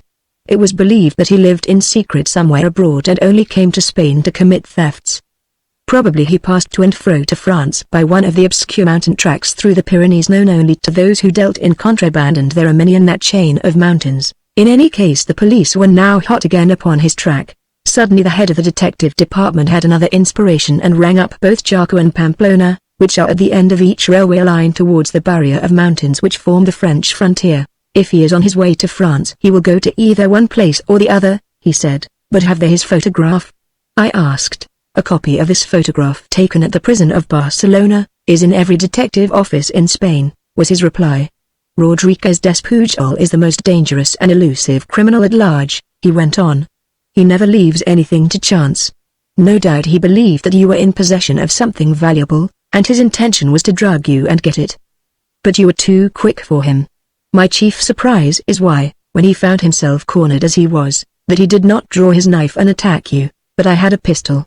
I said, Despujol does not fear pistols. Before you could pull the trigger he could have pounced upon you like a cat, replied the police official. Well, he certainly entirely misled me, I exclaimed. I even offered him an apology for my attitude towards him. The three men laughed heartily. An apology to Despujol, cried the chief of police. How very amusing. I consider that I was very lucky, I said. He seems to be a most desperate character. He is, answered Senor Andrade. We have had inquiries for him from all over Europe. During the war it seems that he served as a spy of Germany in France, hence the military authorities there are very anxious to get him. But you think he lives in France and crosses the frontier every now and then? Yes. We received information to that effect about a year ago. He probably lives as a poor, but perfectly honest man in one of the remote villages in the Pyrenees, and is perhaps held in high esteem by all around him. It was the case of the notorious Maurice Strycock, who escaped us for years and lived near Luchin until he was betrayed by a woman whose husband he had maltreated. Perhaps Despujol will also be betrayed. We hope so. I cannot understand why the fellow dared to put foot into Madrid when he knows how active we are in search of him, remarked Senor Rivero, turning to me. He must have followed you with evil intent. The explanation of mistaking your room was, of course, a good one, but entirely false. I long to tell the police all about the mystery of Stretton Street, and the grave suspicions concerning the great international financier who was at that moment at the Ritz. Yet I hesitated for 2 reasons, the first being that I feared lest my story should be disbelieved, and secondly, because I had, on behalf of the beautiful girl with whom I had fallen in love, set out to solve the enigma by myself, and bring the culprit to justice. If Despujol is arrested, I will willingly come forward and give evidence, that is, if I am still in Spain, I promised. But both police officials shrugged their shoulders, and the detective remarked, Despujol is a will-o'-the-wisp. There seems little hope of our ever securing him. Nevertheless, we shall continue to do our best to allow you to face him again one day. And then, Senor, you will realize what a miraculous escape you have had. Chapter 17. What the professor found. When I met my friend Hambledon in secret at 2 o'clock that day under the trees at a spot in the Retiro, not far from the great Plaza de la Independencia, we sat down and I described to him my strange midnight adventure. He listened in amazement, which was increased when I told him how the police had recognized in the inoffensive lawyer of Burgos the notorious bandit Despujol, who was wanted not only by Scotland Yard, but by the police of Europe. But those carpet pins are a curious feature of the affair, Hughie, he remarked. Yes. The police seem to attach no importance to them, but I do, so do I. The opinion of Professor Vega may throw some light upon the affair. I shall call at the Prince Hospital tomorrow, I said, and then I inquired the latest information concerning Dudgex and his French friend. There was little to report. Dudgex had not been out of the hotel, though Sousa had gone to purchase some cigars at 11 o'clock that morning. While Sousa was absent, Dudgex had, according to the friendly concierge, received a visitor, a middle-aged Spanish woman of the middle class. She had asked to see him, and on her name being sent up, the Great One at once gave orders for her to be admitted. Again the floor waiter became inquisitive, and heard the financier speaking in English with his visitor. Unfortunate. Most unfortunate. He heard Dudgex say, I am very glad, however, that you have come to me so quickly. You had a telegram from Siguenza, eh? I received it only a quarter of an hour ago, sir, the woman had replied in broken English. Then Dudgex had apparently given her something for her services, and dismissed her. A telegram from Siguenza, I exclaimed, when my friend Harry had told me this. Now Siguenza is on the direct line from here to the Pyrenees and the French frontier. That telegram may be from Despujol while in flight. If so, the police have set a trap for him at his journey's end, either at Jaca beneath Montana Pedu, or at Pamplona. I wonder if he'll be caught. He might go on to Zaragoza and then turn to Barcelona and Marseille, Hambledon remarked. All the frontiers are watched, so it seems almost impossible for him to escape. But, I added, I wonder if this information conveyed by the Spanish woman really concerned the fugitive? I wonder. A man like Dudgex, with so many financial irons in the fire, and with agents in every European capital, is bound to receive visits from all sorts and conditions of people who bring him information for profit. When one deals in colossal sums as he does, one has to cultivate people of all classes, Hambledon said. Personally, I don't think the woman's information had anything to do with your mysterious friend's hurried departure, he added. I do. I'm highly suspicious. There was some motive that he did not attack me, as he could so easily have done, for he's a most desperate character and has committed several murders when cornered. His explanation was really wonderful, and I admit that I was so completely deceived that I actually apologized to him. But, I went on, we may perhaps know more when we learn the truth from Professor Vega. Hence at noon next day I called at the great hospital in the Queux Alberto Aguilera, and was ushered into the professor's room. Ah, my dear monsieur, he exclaimed in French, knowing that I spoke Spanish only with the greatest difficulty. I am very glad you have called. Those brass-headed pins which upholsterers often use, and which you have submitted to me, are most interesting from a toxicological point of view. What? I gasped. Were they poisoned? Undoubtedly, replied the grave-faced old expert. And by somebody who is au courant with the very latest and undetectable poison. I searched for alkaloids and glucosides, and used Kippenberger's process, and then the tests of Mahn, Meyer, Sieblin and Drijendorf. Since you brought the 3 pins to me I have been active all the time, for the problem much interests me. At last, though I did not think that the substance could possibly contain so subtle, deadly, and as yet unknown poison, I applied Sonnenschen's reagent phosphomolybdic acid, and then I obtained a result only an hour ago indeed. And what was the result, Professor? He looked me straight in the face, and replied, you have had a very narrow escape from death, monsieur, a very narrow one. Had you placed your foot upon one of those upturned points you would have fallen dead within 5 seconds. Why? Because each of the points of those 3 pins, left there as though by accident by some upholsterer employed by the hotel, was impregnated by one of the most deadly of all newly discovered poisons. It is called by men of my profession arsine, after its discoverer Rosie, and is certainly a most dangerous poison in the hands of anyone with criminal intent, because no post-mortem examination known to the medical profession today would be able to detect whether the victim had been murdered or died of natural causes. It astounds me. I gasped. No doubt. But to me, of course, it is a most interesting piece of research, and the professor went on, I have never met this substance before, though I had heard whispers of it. Professor Rosie, who lived in Cologne a few years ago and is now dead, produced this poison quite accidentally, and among his intimate friends disclosed its existence, though he had no idea how to test for it with certainty. For 5 years all toxicologists made constant tests until apparently quite by accident Professor Sonnenschein, of Hanover, discovered the reagent which would reveal the actual glucoside, and determine its identity. It gives a yellowish-white precipitate. He added, holding up for my inspection a small test tube containing a liquid of the color he had indicated. Marvelous! I exclaimed. I had no idea that medical science could carry inquiry so far. I know that in criminal cases in London our pathologists, with their mirror tests for arsenic, fix the guilt upon poisoners in a manner most amazing. But I have never heard of this secret and the most subtle poison which was placed beside my bed, the intention being for me to tread upon the impregnated pin. And if you had done so you would have been taken with a sudden fatal seizure, the cause of which would never have been detected. You mean I should have died of poison? You certainly would. No medical aid would have been of any avail, for arsine is the most deadly substance which has ever been discovered. It is indeed good for humanity that it is known to only a few toxicologists, but that in itself reveals the fact, monsieur, that an exceedingly clever and secret attack has been made upon your life.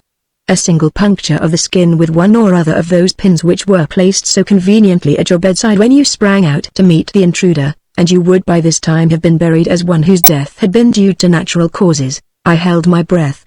This declaration by one of the greatest professors of toxicology in Europe staggered me. A dastardly attempt had been made upon me by one of the most notorious of modern criminals. Why? No attempt at assassination is made without some motive, and the game must ever be worth the candle. The whole of the dramatic incidents of the night flashed across my memory, how I had faced the fellow in my room, challenged him at the point of my pistol, and compelled him to give me meekly proofs of his respectability. Truly it was all humorous but only from Despougel's point of view. I recollected those innocent-looking pins which apparently had been left so carelessly in my room. Each held for me a sudden and suspicious death. The slightest puncture of the skin would inevitably prove fatal, the professor continued. Feeling yourself pricked you would naturally remove the pin and very quickly afterwards death would supervene.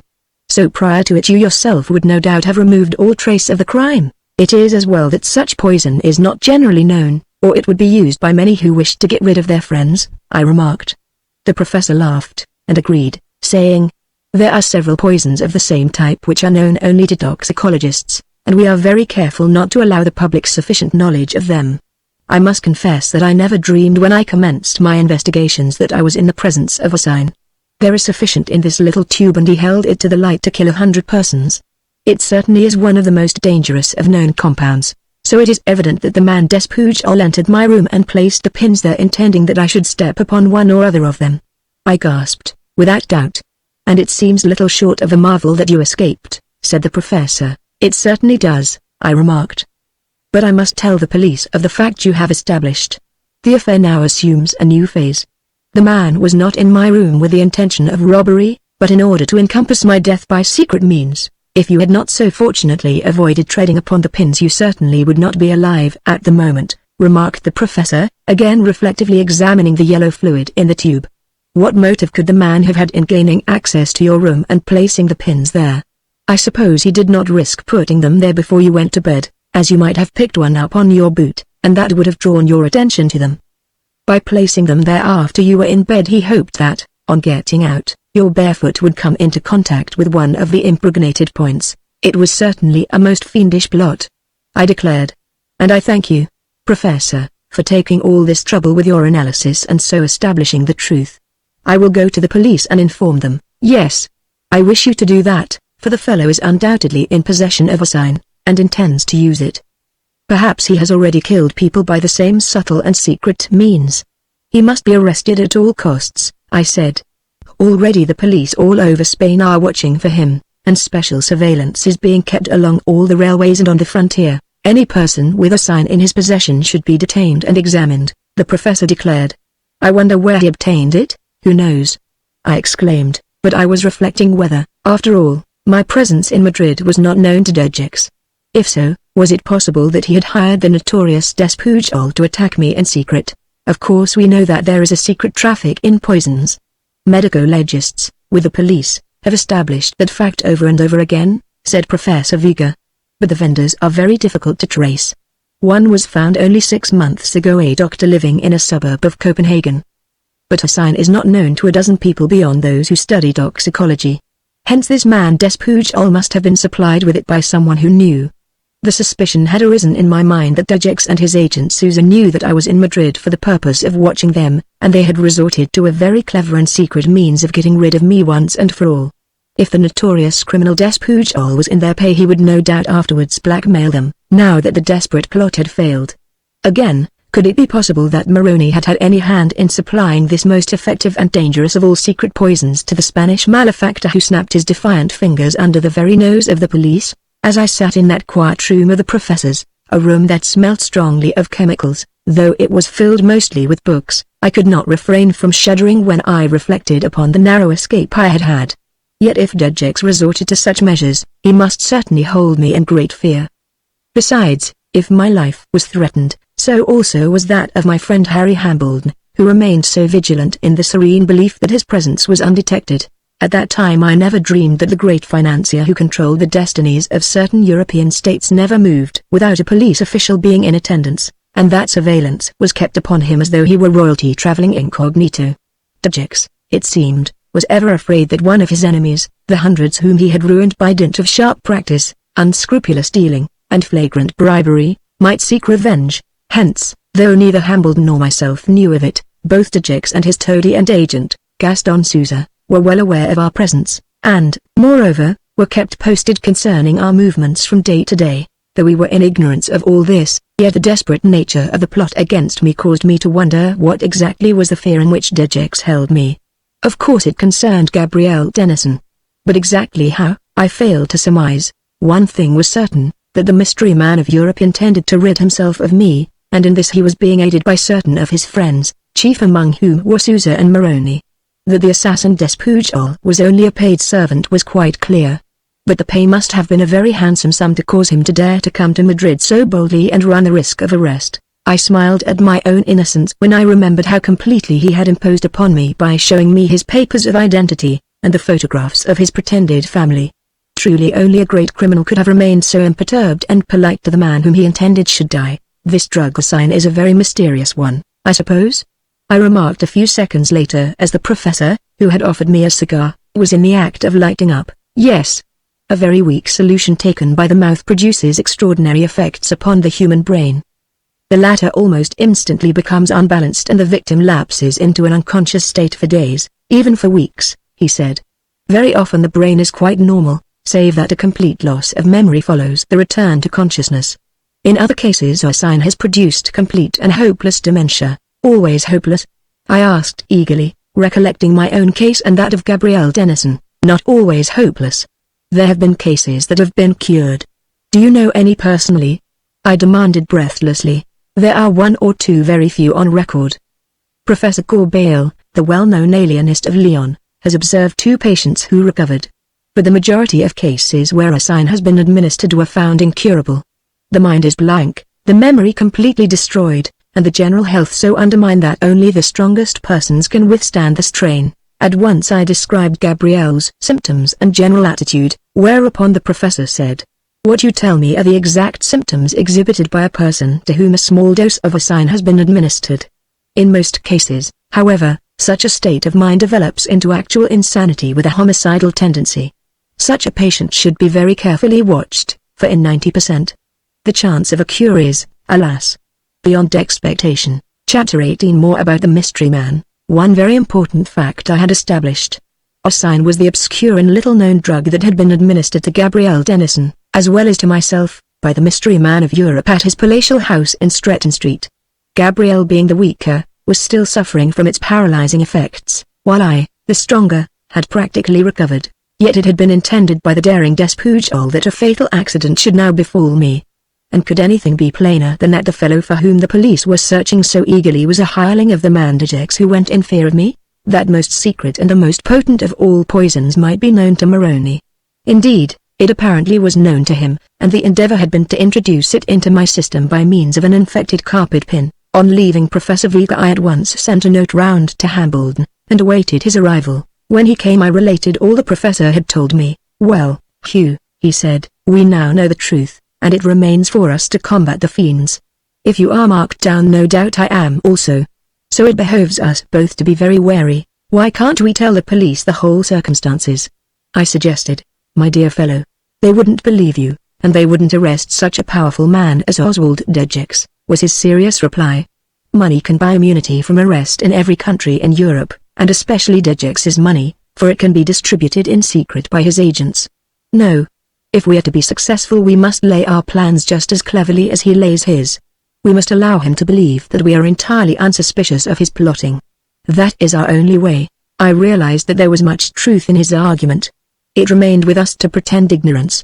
Therefore we resolved to still watch and wait. A few hours later I told Senor Andrade, the chief of police, of the professor's discovery that the points of the pins had been infected with acine, the newly discovered drug which in small doses produced loss of memory and insanity, and in larger doses sudden death. In reply, he informed me that though every effort had been made to trace the elusive fugitive, all had been in vain, and that he was still at large. "But if he has this terrible drug in his possession, he is more than ever a danger to society," the Spanish official went on, speaking in French.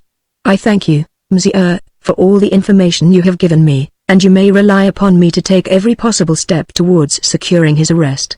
I was in telegraphic communication with the Paris Gite only this morning concerning him. I will wire them again. They have been stirred into activity by the message I sent them after your call to see me." I longed again to be frank with the affable Senor Andrade, yet I saw that if I were I might negative all chance of solving the problem which concerned the health and life of the girl whom I had grown to love so fervently. Upon a sudden impulse I remarked with affected carelessness, "I hear that our English financier, Mr. Dejix, is at the Ritz." "Yes," he replied. "He is here under an assumed name in connection with some big railway scheme in Estremadura, a line between Toledo and Merida. It is badly wanted, and has been talked of for years. There is a huge stretch of country south of the Tagus as far as Villanueva without any railway communication. The king himself has been agitating for the development of that rich agricultural region for the last 10 years. And now it seems as though your great financier, Monsieur Dejix, is here to consult with the Ministry of Communications." "Yes," I said, realizing in what high esteem that mystery man of millions was held. "I do not think I would care to have such colossal wealth as his," remarked the chief of police. "As soon as he arrived from Paris I had orders from the ministry to place him under surveillance, because, it seems, he goes in fear of some personal attack upon him." "By whom?" I asked, instantly interested. "The information is vague," was his reply. Then, taking up a large yellow paper from his desk, he said, "It seems that he has applied to the ministry for personal protection, and for a daily report of anyone who may be keeping observation upon him. There is a young Englishman living at the Palace Hotel who seems unduly interested in the gentleman's movements. We are watching him." I held my breath. This was an unexpected revelation. Dejix was in fear of us, and had resorted to that ruse in order to keep himself posted upon Hambledon's movements. Truly the situation was daily growing more complicated. Surely such a well-known man as Mr. Dejix, a man who is noted not only for his immense wealth, but for his generous contributions to charity, could not have enemies? I remarked. "Everyone has enemies, my dear monsieur," was the police official's suave reply. Senor Dejix was here in Madrid a year ago when he made a similar application to the Ministry for Personal Surveillance. He was here in connection with the foundation of the New Madrid and Southern Spain Banking Corporation, which is guaranteed by a group of French and Dutch financiers of whom Senor Dejix is the head. He paused, and then continued. "He seems highly strung and nervous. All men who are in the public eye seem to be the same. Well-known foreigners visiting Madrid often apply for surveillance, yet there is certainly no need of it. And I confess to you that my staff is, after all, unduly worked." "I can quite imagine that," I said.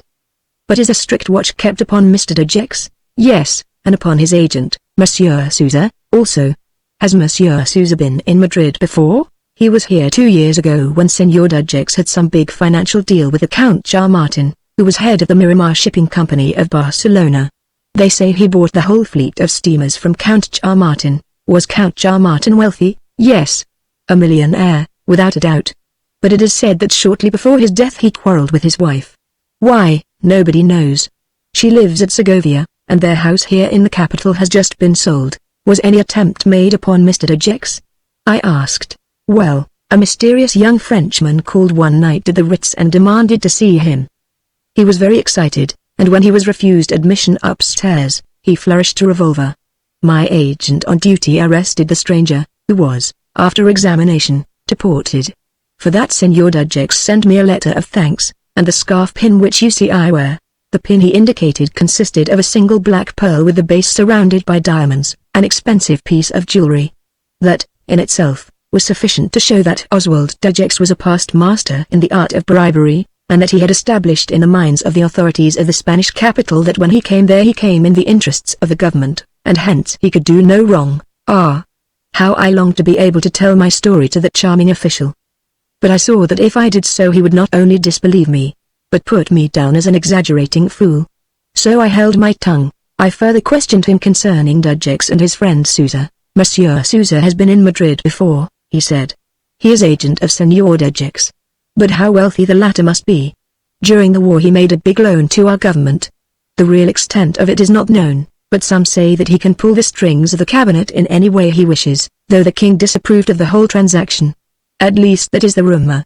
Yet, after all, Senor de Gex is a true friend of Spain, even though he, like all financiers, obtains huge percentages upon his loans. True, I laughed. Men of wealth are seldom philanthropists. One finds more true philanthropy among the poor, and in the artistic circles of Lower Bohemia, than in the circles of the ultra-rich. Philanthropy is not written in the dictionary of the war-rich, those blatant profiteers with their motors and their places in the country, who, having fattened upon the lives of the brave fellows who fought and died to save Europe from the unholy Hun, are now enjoying their lives, while the widows and orphans of heroes starve. Monsieur Garfield, with that I entirely agree, sighed the astute man seated at his writing table with the 3 telephones at his elbow. In my official career as head of the police department of Madrid, I have watched recent events, and I have seen how men who were little removed from the category of the worst criminals, have suddenly jumped into wealth, with its consequent notoriety, and the power which is inseparable from the possessor of money. The international financier Oswald de Gex is one of those, I said. You cannot close your eyes to that fact. You appear to entertain some antipathy towards him, he remarked, a little surprised it seemed. No, not at all, I assured him, smiling. I only speak broadly. All these great financiers fatten upon the ruin of honest folk. I hardly think that such is the case with Senor de Gex, he remarked. But you are English, and you probably know more than myself concerning his career. Nobody in England knows much about him, was my reply. We only know that he is immensely wealthy, and that his riches are daily increased by the various ventures which he finances. He is a great support to our Ministry of Finance, declared the chief of police. It was Count Martin who first interested him in Spain, I believe. In any case, they combined to finance a number of industrial enterprises, including the great Guadalajara copper mine which must, in itself, have brought them both a fortune. You said that the Count is dead, I remarked. Yes. He died quite suddenly last year. He was one of the most popular men at court, and his tragic death caused a great sensation. He was taken ill in the Sud Express while traveling from Madrid to keep an appointment with Senor de Gex in Paris, and though he was taken from the train on its arrival at San Sebastian and conveyed to the hospital, he died a few moments after reaching there. He had a weak heart, and had consulted 2 doctors only a month previously. They had ordered him a complete rest and change, but, contrary to their advice, he continued attending to his affairs with fatal result. And the Countess? Ah! Poor lady, she was beside herself with grief. She was his second wife. His first was the daughter of an Englishman who lived in Madrid. The present Countess is the daughter of the Marquis of Villanoso of Algeciras, and they were a most devoted pair. She now lives in Segovia in comparative seclusion. The Count's untimely end was a great loss to Spain. It was news to me that Oswald de Gex was in Madrid with his agent Sousa in connection with the new railway scheme. Indeed, what I had just been told was all amazing, and showed de Gex to be a man of outstanding genius. The mystery man of Europe took good care to inform himself of any person who watched his movements, or sought to inquire into his business. It certainly was a master stroke to pretend fear of assassination, and compel the police to act as his personal guard.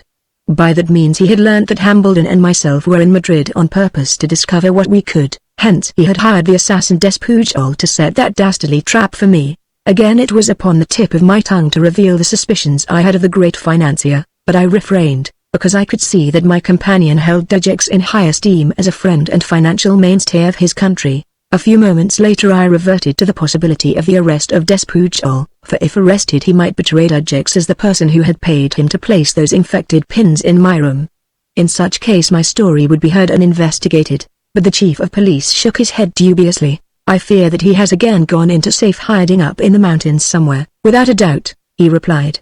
It was an act of considerable daring to come boldly to Madrid and stay at your hotel when he knows full well the hue and cry for him is raised everywhere, and that there is actually 10,000 pesetas offered as reward for his capture. Someone may betray him, I suggested with a smile. Yes. We hope so. One of his friends, male or female, will no doubt do so and come one day to us for the reward. Not till then shall we know the truth of that strange attempt upon your life. The motive could not have been robbery, as you had nothing worth taking save your watch. If he had been found in Dejecks' room at the Ritz one could have understood it, I smiled. The chief of police never suspected the true facts of the case, facts within my own knowledge, which were of such an amazing and startling character that I hesitated to relate them. When I left my friend I again sought Hambledon and told him all I had learnt. H.M. He grunted. Very wily of Dejecks to get the police to keep an eye upon me. If I'm not careful I shall suddenly find myself under arrest as a suspicious person who is in the habit of loitering in the vicinity of the great financier. Yes, I agreed. This seems to put an end to our present activity, does it not? Well, he apparently knows that we are watching, Hambledon said. What a pity we cannot tell the police all we know. If we did we should not be believed, and, moreover, they wouldn't hear a word against the great man who is such a friend to Spain. Money buys reputation, remember. Nobody knows that better than Dejecks. Hambledon was standing at my bedroom window looking thoughtfully down upon the Puerta del Sol with its crowd of hurrying foot passengers. It seems a miserable ending to all our careful surveillance upon Sousa, doesn't it? He grumbled. True, it does. But now that the pair are on the alert I cannot see that anything can be gained by remaining in Madrid longer, I pointed out. Then you intend to give up the quest for the truth? Not by any means, I replied quickly. I intend, at all hazards, and at all costs, to still fathom the mystery. What we have learned since we came to Spain puts quite a different complexion upon matters. We are now in possession of certain facts concerning Dejecks, facts of which we had no suspicion.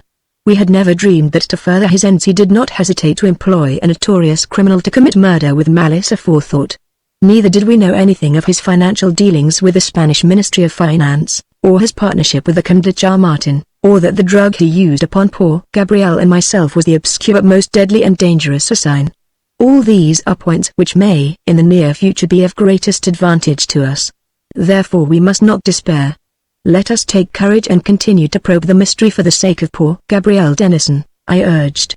Let us act as quietly and discreetly as our enemy is acting, and we may yet attain success. Chapter 19 The Track of Despujol. Having decided to still remain in Madrid I deemed it advisable to engage the services of a private inquiry agent to watch the movements of Dejecks and Sousa, who still remained at the Ritz. The mystery man, living under an assumed name, never went out in the daytime, though Sousa often went forth, paying visits to certain banks and commercial offices in connection with the proposed new railway.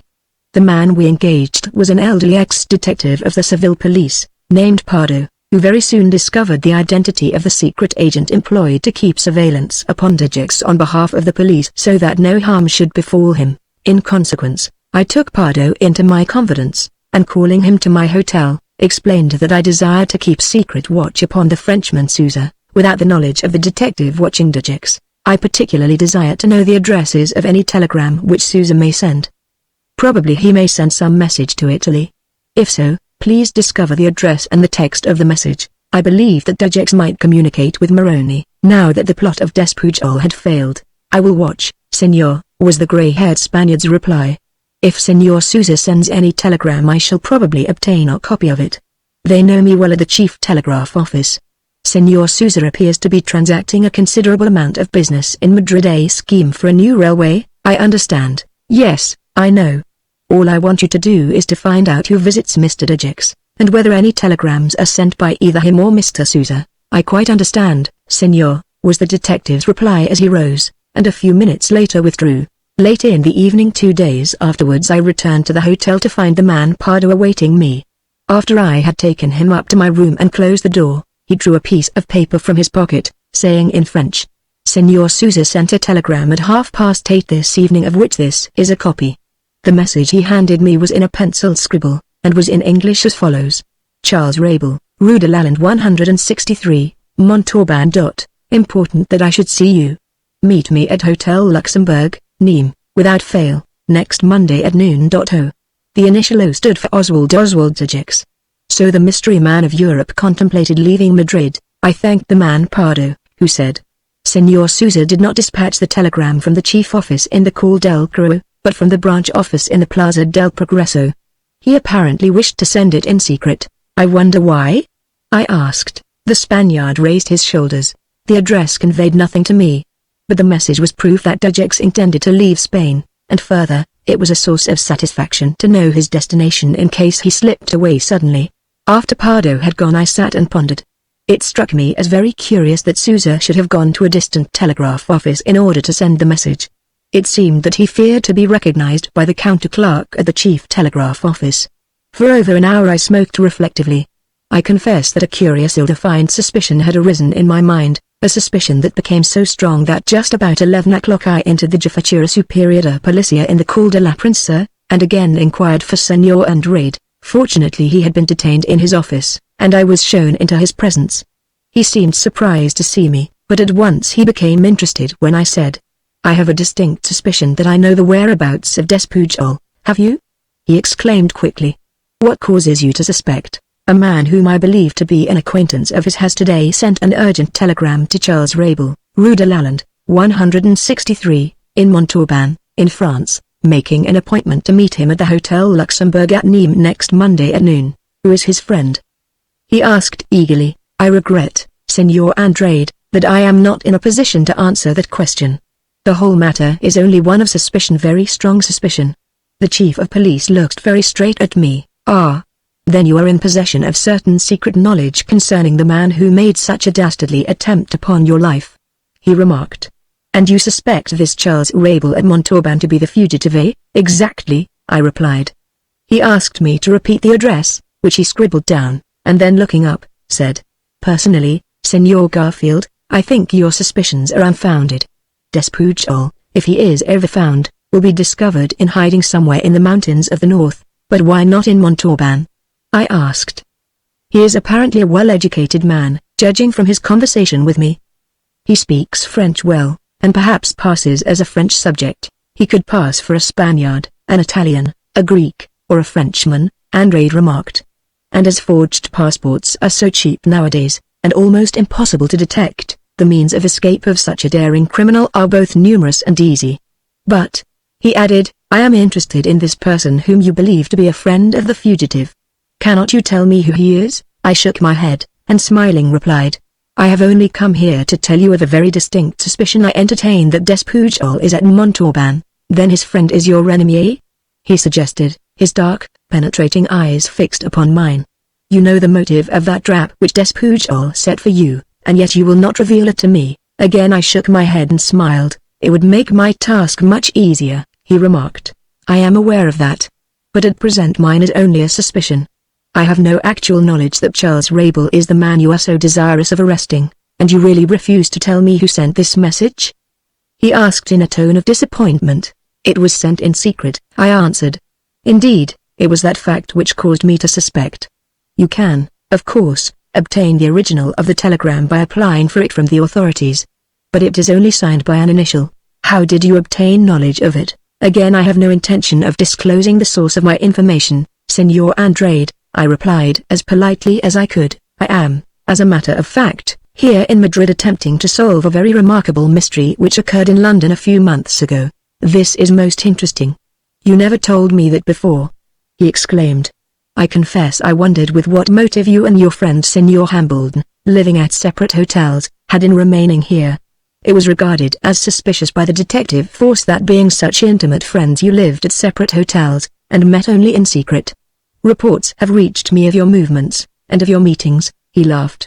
More than once you have been regarded as suspected persons," he added. "Well, I hope you do not regard me as a suspected person any longer, Senor Andrade," I exclaimed with a smile. "No, no," he laughed. "But I confess you are something of a mystery.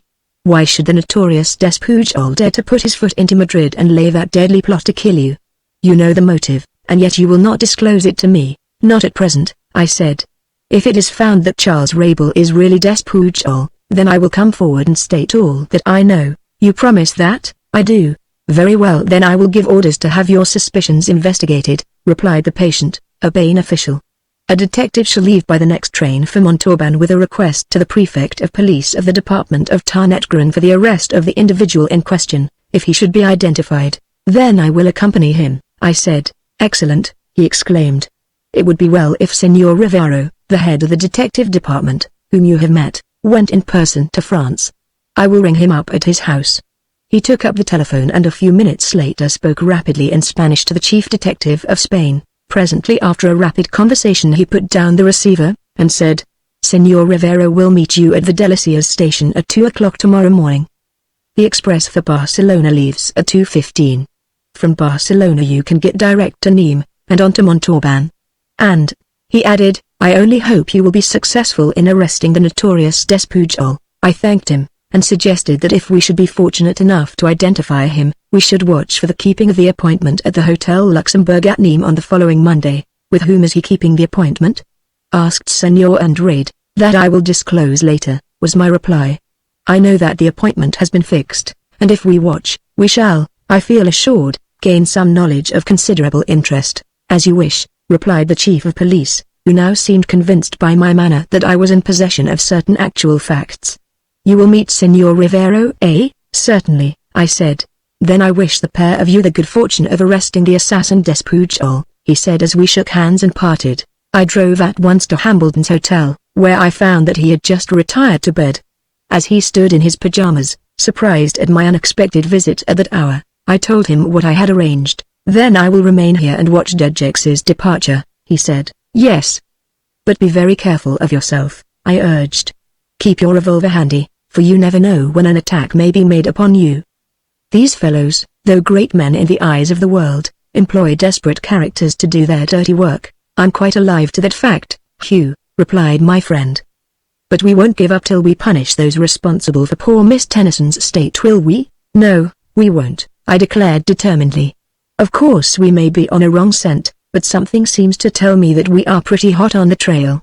The assassin Despujol would never have been employed by them if they did not hold us in dread. Your journey to Montauban will prove whether you are right, Hugh," he said, and then, after arranging that he should follow Sousa should Dejex leave without him, and that he should at once wire me word to the poste restante at Nîmes, I left, and returning to the hotel packed my suitcase and later met the bald-headed but famous detective. The latter proved an amusing companion who, during the long night journey to the Mediterranean, recounted to me many of his interesting experiences.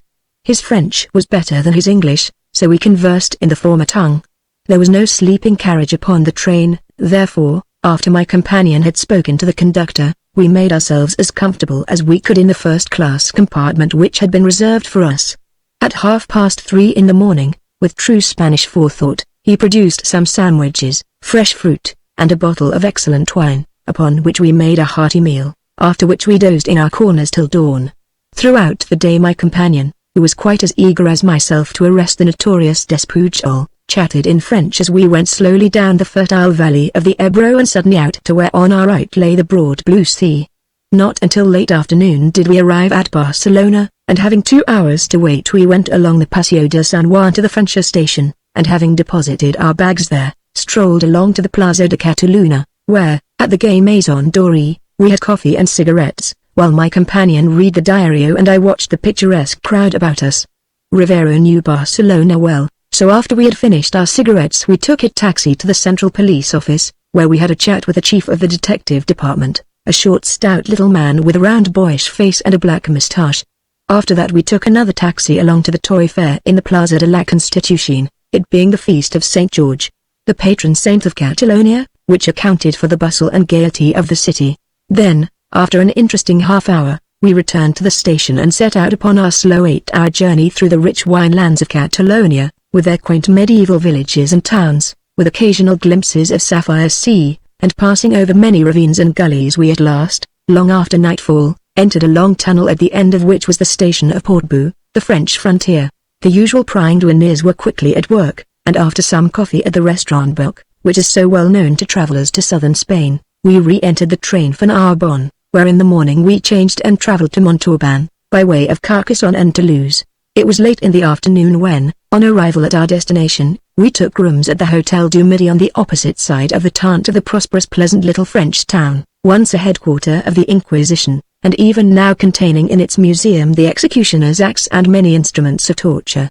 After a wash and a meal, for we were both very hungry, we set out to find Monsieur Charles Rabel, whose address was Rue de Lalande, number 163. We crossed the wonderful old brick bridge from Villebon to the town, a bridge built in the 14th century with an internal passage running beneath the roadway to the ancient chateau. Then, making our way past the old church of St. Jacques, with its fine Gothic octagonal tower, and passing through a number of streets, we found ourselves in the narrow old-world Rue de Lalande. Just as we entered the street, which contained a number of small shops, I halted. "He must not see me," I exclaimed. "I quite agree," replied the Spanish detective. "There is a little cafe over there. Go in and wait for me.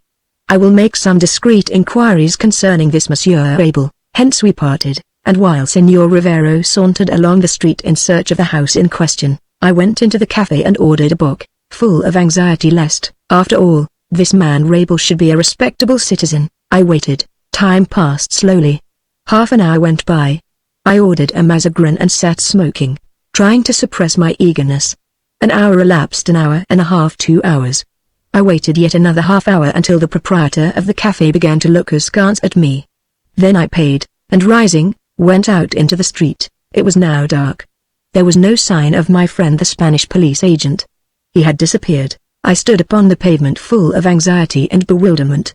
What could have happened to him? Chapter 20. Mademoiselle Jacquelotte.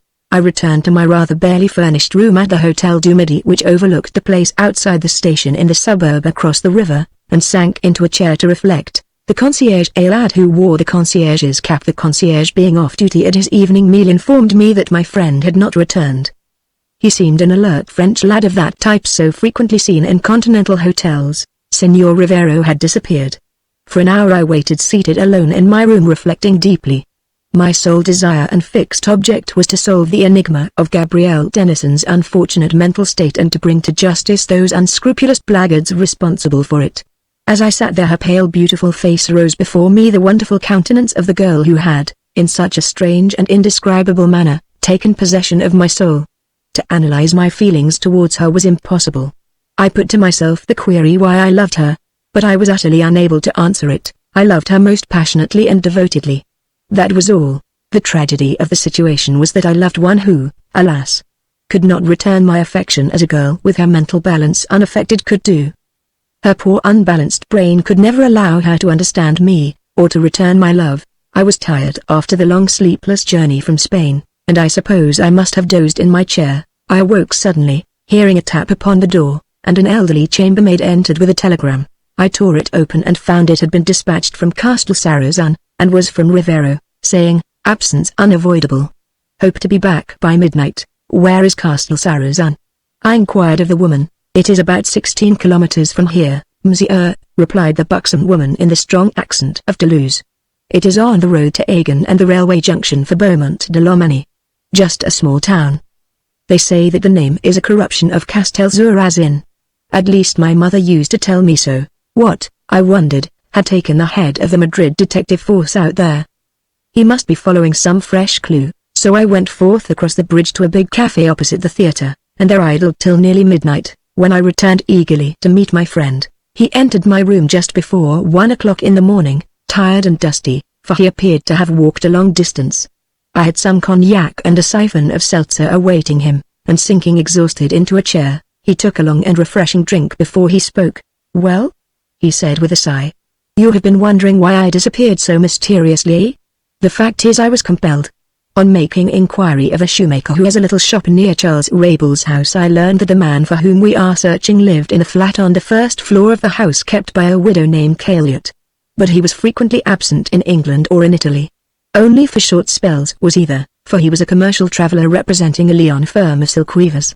As we were speaking, the shoemaker pointed to a rather smart young woman who was at that moment leaving the house, and said, "Look. That is Mademoiselle Jacquelotte, the fiancée of Monsieur Charles. She might tell you where he is. I do not think he is at home today. I saw him 4 days ago and spoke to him as he passed. But I believe he has left again." I thanked him, and at once followed Mademoiselle, hence I had no time to tell you, for I had no idea where she was going. I saw that by following Rabel's fiancé I might gain some useful knowledge. She walked to the station, and took a ticket for Castle Sarrazin. I did the same. We had half an hour to wait, but I spent it patiently, and when we left I travelled alone with her in the same compartment. Soon I managed to get into conversation with her, whereupon I mentioned that I had a friend, Monsieur Charles Rabel, in Montauban, and that we had met in Paris. He had once shown me her photograph and I believed I was not mistaken that she was Mademoiselle Jacquelotte.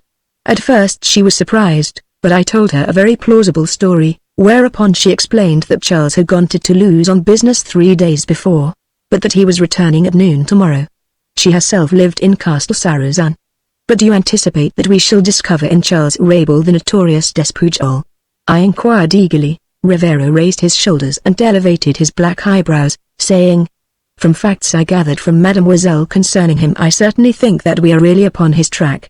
It hardly seems possible, but we must remain in patience till tomorrow. Then, if we find our surmise correct, we must act with the greatest caution if we are to watch him to Nîmes where he is to meet your mysterious friend the man whose name you refuse to reveal. When they meet you will at once recognize him," I said. "I may be mistaken," I added, "but I do not anticipate that I am. If all goes well, then you will arrest the notorious despouchal." "I only wish that the fellow would fall into my hands," replied my companion. "If so, then revelations will be made that will startle Europe, and incidentally gain you promotion in the service, eh?" I laughed. He nodded and admitted, "I hope so, Senor Garfield." "I sincerely hope so," he replied, and we parted for the night. Next day I woke early and sought my friend. We idled about till nearly noon, when we went together to the railway station to watch the arrival of the train from Toulouse. A number of people were about, for the dusty lumbering express from Bordeaux to Marseille had, at that moment, arrived, and considerable bustle ensued in consequence. While we stood watching the crowd, Senor Rivero suddenly touched my arm, and whispered, "Look yonder. The girl in dark blue. That is Mademoiselle Jacquelotte. She must not see me. I wonder why she is here if not to warn him of the inquiries made concerning him by a stranger." I glanced in the direction he had indicated and saw a tall, slim, rather good-looking girl sauntering idly in our direction. Her attention had, for the moment, been diverted by an advertisement upon the wall. "Quick!" cried my friend. "Let us slip back here." And next moment we had repassed the barrier, back into the booking office. "If she sees me her suspicions will be aroused if they are not already aroused," said my companion. "The fact that she is here gives rise to the question whether she is really so innocent as she pretends. She may know of her lover's escapades, and suspects me of having followed her out to her home. If she does suspect, then she is cleverer than you anticipated," I remarked. "Yes. But in any case we had better act independently. You return to the platform, for she has never seen you. You will remain well concealed and watch them meet, while I shall be at the exit to identify him if you find that you cannot get near enough to him without courting observation." As he spoke the bell was clanging, and there came the roar of the engine entering the big echoing station. I slipped back instantly upon the platform and standing at a point against the corner of the bookstand where I hoped to escape unobserved, I turned my head away as the train came along.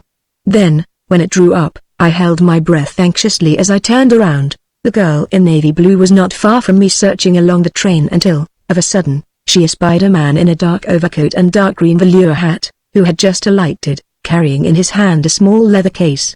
His countenance was ruddy, and he had a small black moustache. My heart fell. The man was a stranger to me. The countenance was not that of the man whom I had surprised in my bedroom at Madrid.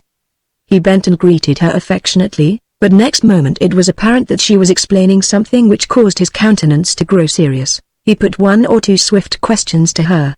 Then halting suddenly, he glanced at his watch. I strove to get sufficiently near to look well into his face, but I feared recognition. Would he pass out of the exit where the famous Spanish detective was awaiting him?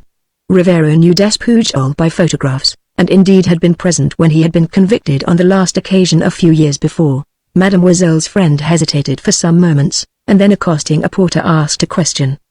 The man pointed to a train on the opposite platform. Was it possible that what Mademoiselle had told him had scared him?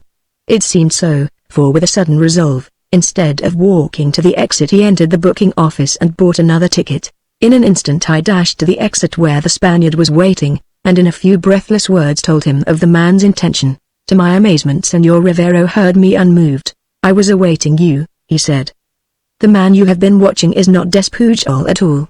Despujol, whom I recognized, passed out a few moments ago and took a cab to his house in the Rue de Lalande. "Then you have seen him?" I gasped. "Yes. It is Rodriguez Despujol, without a doubt, Monsieur Garfield. You have not been mistaken, and we must certainly thank you for putting us upon the track of this dangerous assassin. Then, after all, my surmise is correct. And he will go on Monday to meet his paymaster in Nîmes," I said. "The plot against me failed. Probably a second attempt is to be made. We shall be careful not to be seen until he travels to Nîmes," laughed Rivero, well satisfied at the progress he had made. "But I wonder who is the red-faced man whom Mademoiselle has met," I remarked. "She has evidently warned him of some danger. If that's so we ought to see him," my friend exclaimed. "Let us go together on to the platform and watch. So long as Mademoiselle does not recognize me, we are safe."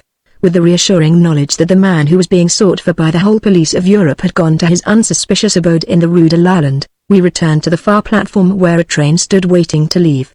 It was the Rapide for Paris by way of Budges. The man was already in a third-class compartment, and as he stood with his head out of the window, Mademoiselle was chatting with him.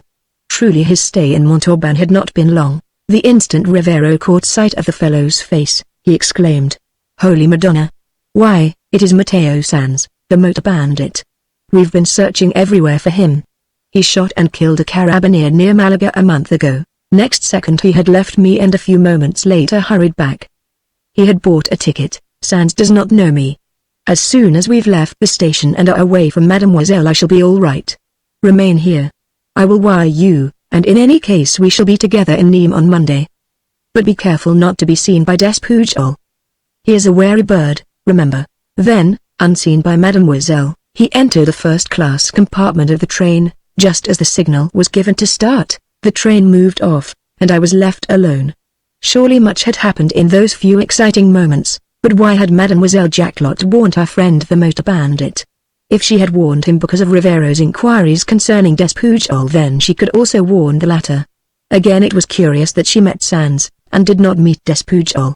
Further, it was a strange fact that a pair of Spanish criminals had not traveled together unless there was some reason for it. Perhaps there was. I watched Mademoiselle as she passed out of the station to a little restaurant where she had a frugal meal. Then she returned and took a ticket back to her home in Castel Sarrazin. Rivero now had his hands full. Not only had he identified in the respectable commercial traveler, Charles Rabel, the notorious assassin Despujol, but he had also quite accidentally come across Sanz the motor bandit, who of late had terrorized the south of Spain, and whose daring depredations were upon everyone's lips. Mademoiselle seemed to be a friend of both men. I returned to my hotel close by, and ate my dinner alone. My position was a very unenviable one, for I feared to go over into the town lest I should come face to face with the man who had so cunningly made an attempt upon me as the hireling of Oswald Dejecks. But my thoughts were ever of my beloved, the girl who was the victim of some foul plot into which I, too, had been drawn, a mystery which I was devoting my whole life to solve. At 5 o'clock that evening I received a telegram from Harry in Madrid, telling me that all was quiet, and our friend, meaning Dejecks, never went out. To this I replied in a cryptic way that our suspicions had been verified, and that the person of whom we were in search we had discovered. We were only now waiting for the appointment to be kept at the Hotel de Luxembourg at Nîmes. Next day passed uneventfully. In order to kill time I took train to the quaint little town of Moissac, an ancient little place on the Tarn about 25 kilometers distant, and spent the hours wandering about the countryside which is so famed for its grapes in autumn. I did not return to Montauban till after 7, and while I sat at dinner the waiter handed me another telegram. It was from Rivero, and having been sent from Lyon, read, "All well.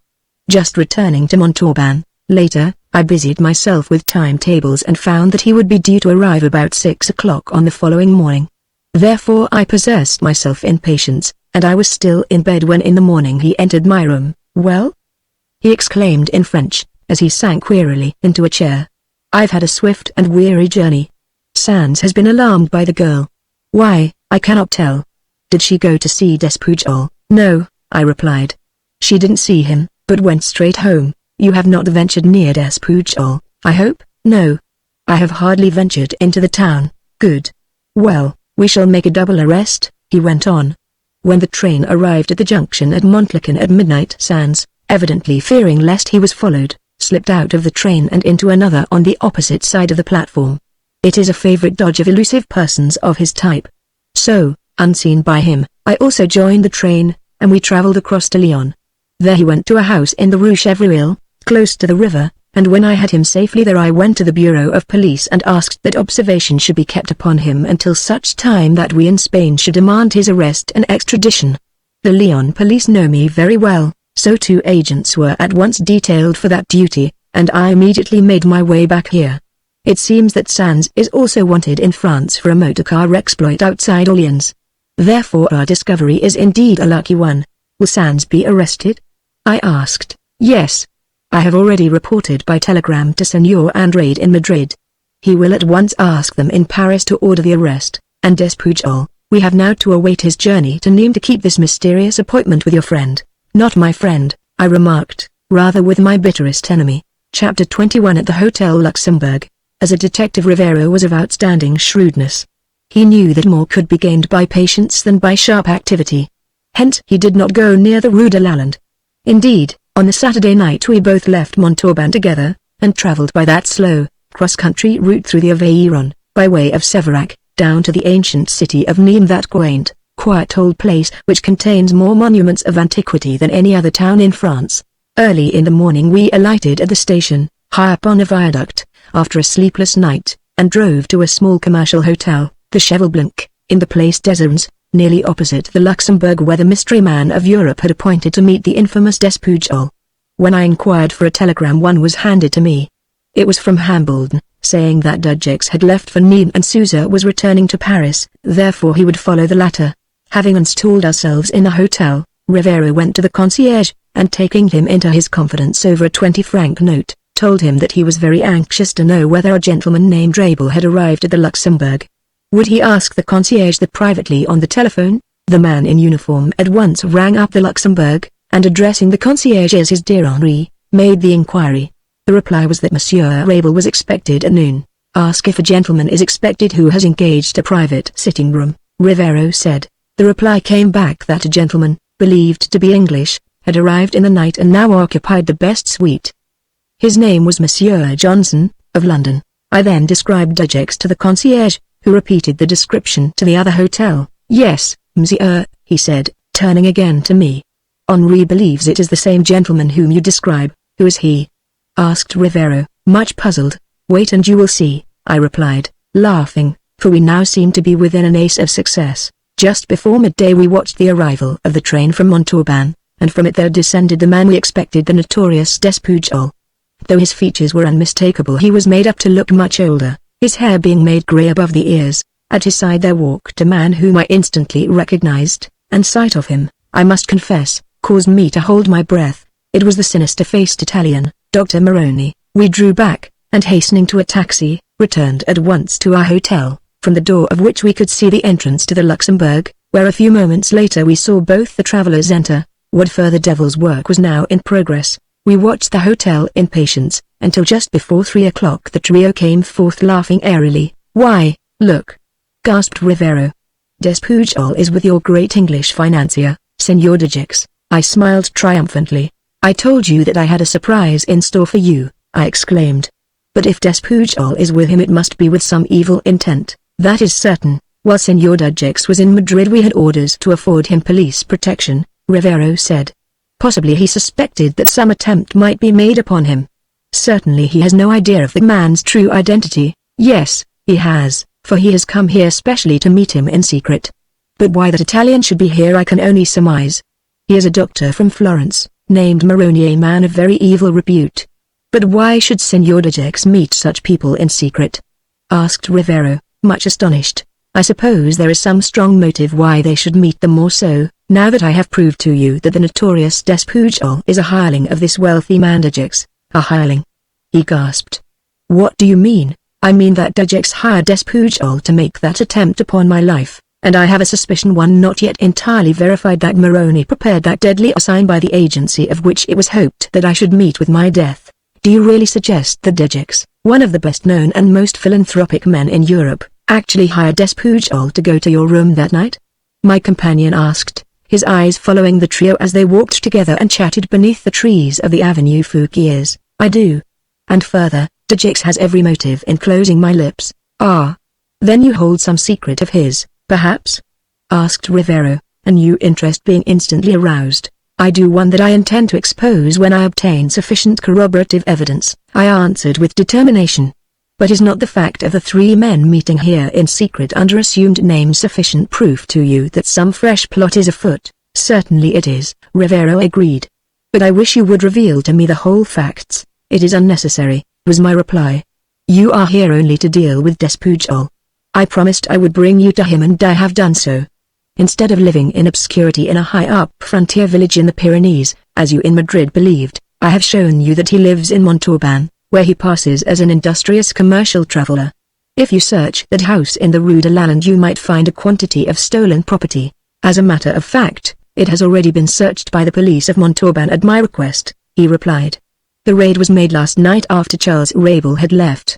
I received a telegram from the commissary of police only an hour ago to the effect that 6 heavy cases of travelers' samples had been opened, and in them was found a great quantity of stolen jewelry, negotiable securities, and other objects of value, including 2 valuable paintings which were missing from the Prado Museum 3 years ago. Then my information has been of some little use to you, eh?" "Of enormous use, Senor Garfield. You will no doubt receive an official letter of thanks from the Ministry of the Interior," he replied. "But we must act very warily. Despujol will not risk remaining here for long. Besides, some friend may telegraph to him that the police have been to the Rue de Lalande." Once more it was upon the tip of my tongue to explain the manner in which I had become implicated in the evil deeds of Oswald Dejix and his sycophants, when of a sudden he added, "You must really forgive me, Senor Garfield, but you are an entire mystery to me. You have never been frank with me, never once." "I have been as frank as I dared," I replied. "I tell you that I am here to watch and to strive to elucidate a great plot, one which concerns myself and the woman I love.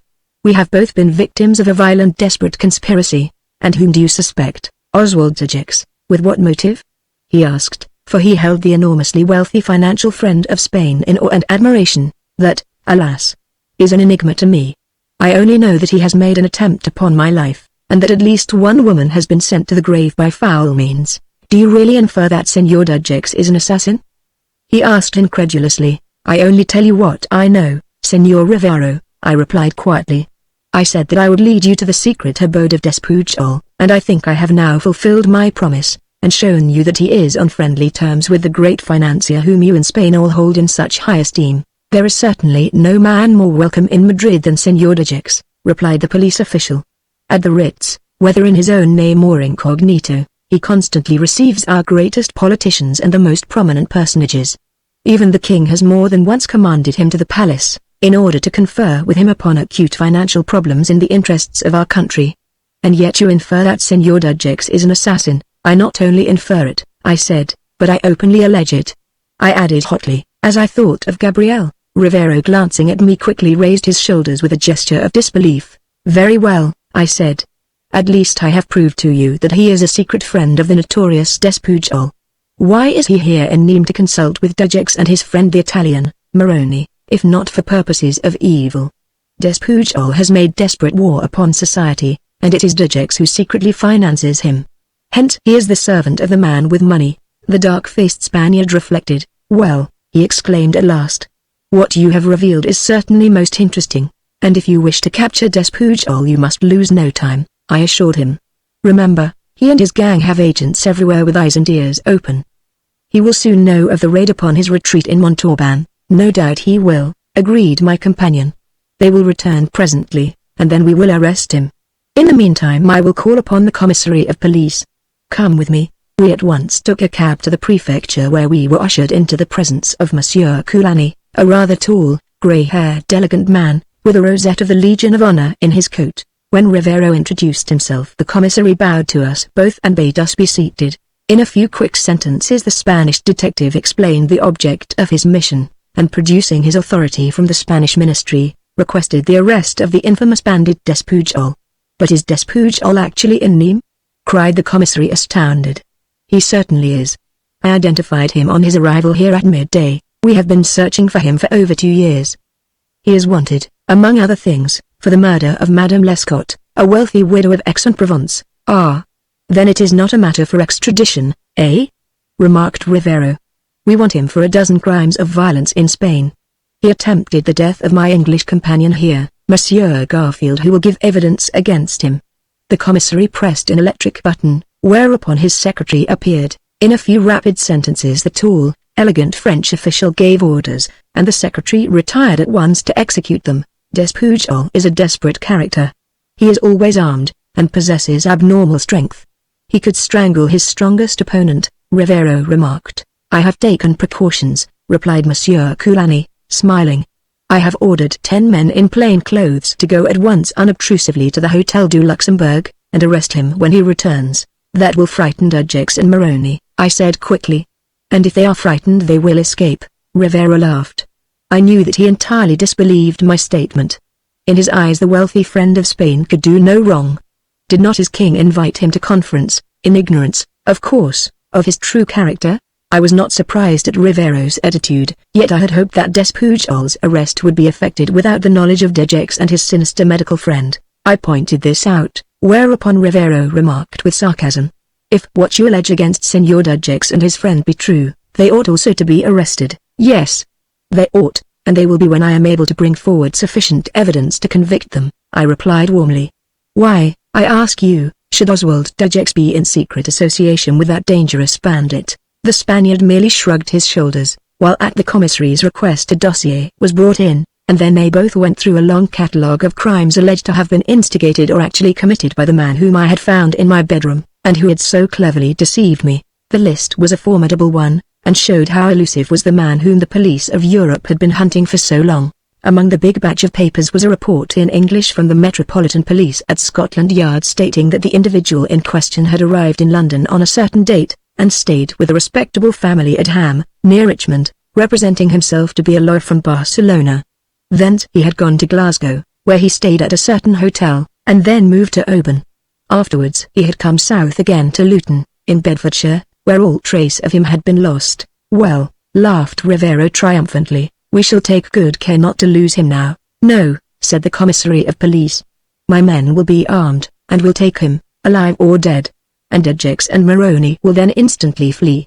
I said, full of regret that I had taken that step which might so easily result in destroying all my chances of solving the puzzling enigma of Gabrielle Denison. Nevertheless, it was a source of satisfaction that at last Despujol had, by my watchfulness, been run to earth. Suddenly the telephone at Monsieur Coulani's elbow rang, and after listening, he exclaimed, the men are already posted round the hotel. So all we have to do is to await his return. Hence I went forth with Rivero and the commissary. Led by the latter, we approached the Place de l'Esplanade through a labyrinth of narrow back streets until, on gaining the hotel, we saw idling in the vicinity a number of men who were apparently quite disinterested. We entered the hotel boldly, and drawing back to the end of the lounge, after a whispered word with the concierge, we waited. For a full hour we remained there in eager impatience, until suddenly a figure whom I recognized as Dr. Moroni showed in the doorway. He was alone. He ascended to his room, where he remained for about 10 minutes. Then, descending, he went to the bureau and inquired for the bill of his friend and himself, announcing his intention of departing for Paris by the train which left in half an hour. Rivero, who had been standing near him unrecognized, crossed quickly to where with the commissary I sat well back from observation, and gasped, "They've gone. He is also leaving." Evidently they suspected they were under observation. "Ah. Despujol is a very wary bird," replied Monsieur Coulani, rising and walking out into the place, where he whispered some hurried words to a stout, well-dressed man who was sauntering by, and who was his chief inspector. In a few moments more than half the lurking police agents had disappeared to make inquiries at the railway station and in various quarters, and when he rejoined us, Moroni having returned upstairs, he said, "Despujol cannot yet have gone very far. I have given orders for all railway stations within 200 kilometers to be warned. Let us return to my bureau and await reports." "And what about Moroni?" I asked. "He will be followed." "I have already seen to that," was the reply. Back at the prefecture, Monsieur Coulani was soon speaking rapidly over the telephone. Then we waited for news of the fugitive. None came until about 2 hours afterwards. The result of inquiries was told to us by an inspector. It seemed that on the previous day a large open car, driven by a chauffeur, put into Carly's garage, a big establishment in the Boulevard des Urnes. The chauffeur asked for a receipt for the car, saying that he had to go by train to Marseille, and that his master would probably call for the car on the following day, and produce the receipt. He asked that it should be filled up with petrol in readiness for his master. About 2 hours before the police made inquiry, 3 gentlemen entered the garage, the descriptions of whom tallied with those of Dejeux, Despujol and Moroni. Dejeux produced the receipt for the car. He paid for the petrol, and he and Despujol drove away bidding farewell to Moroni. Despujol drove the car. "Ah!" exclaimed Rivero. Despujol would not risk the train. He always arranges a secret means of escape. In this case he prepared it on the day before. Without a doubt he knew that watch was being kept, or was it that Dejeux knew that I was here? I suggested. "Well, in any case," remarked the commissary of police, "the pair have got clear away, and though we will do our best, it will no doubt be extremely difficult to rediscover them. They will change the number plates on the car, and perhaps repaint it. Who knows?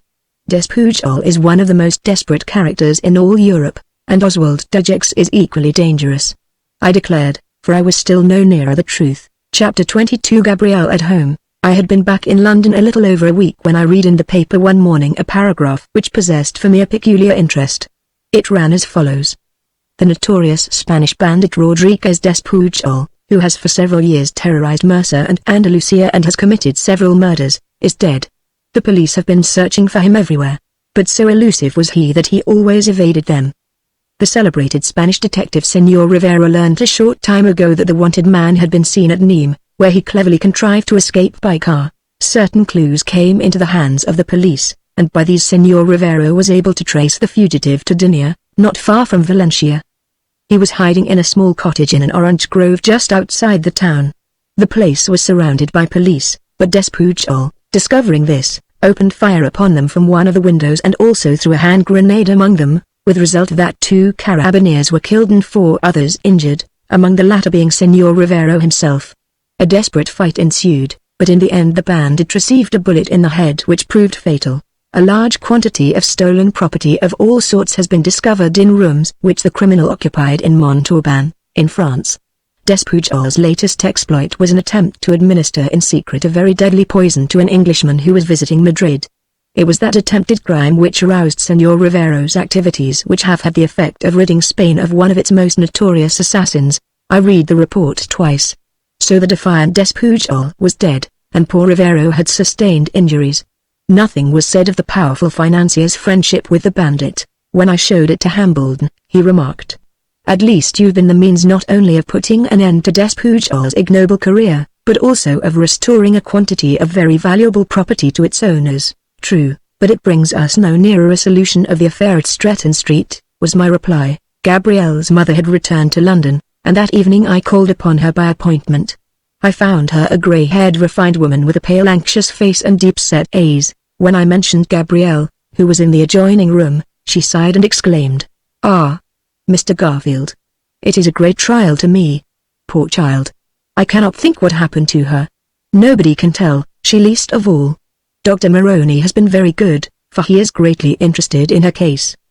They have told me that you called some time ago and evinced an interest in her." "Yes, Mrs. Tennyson," I said.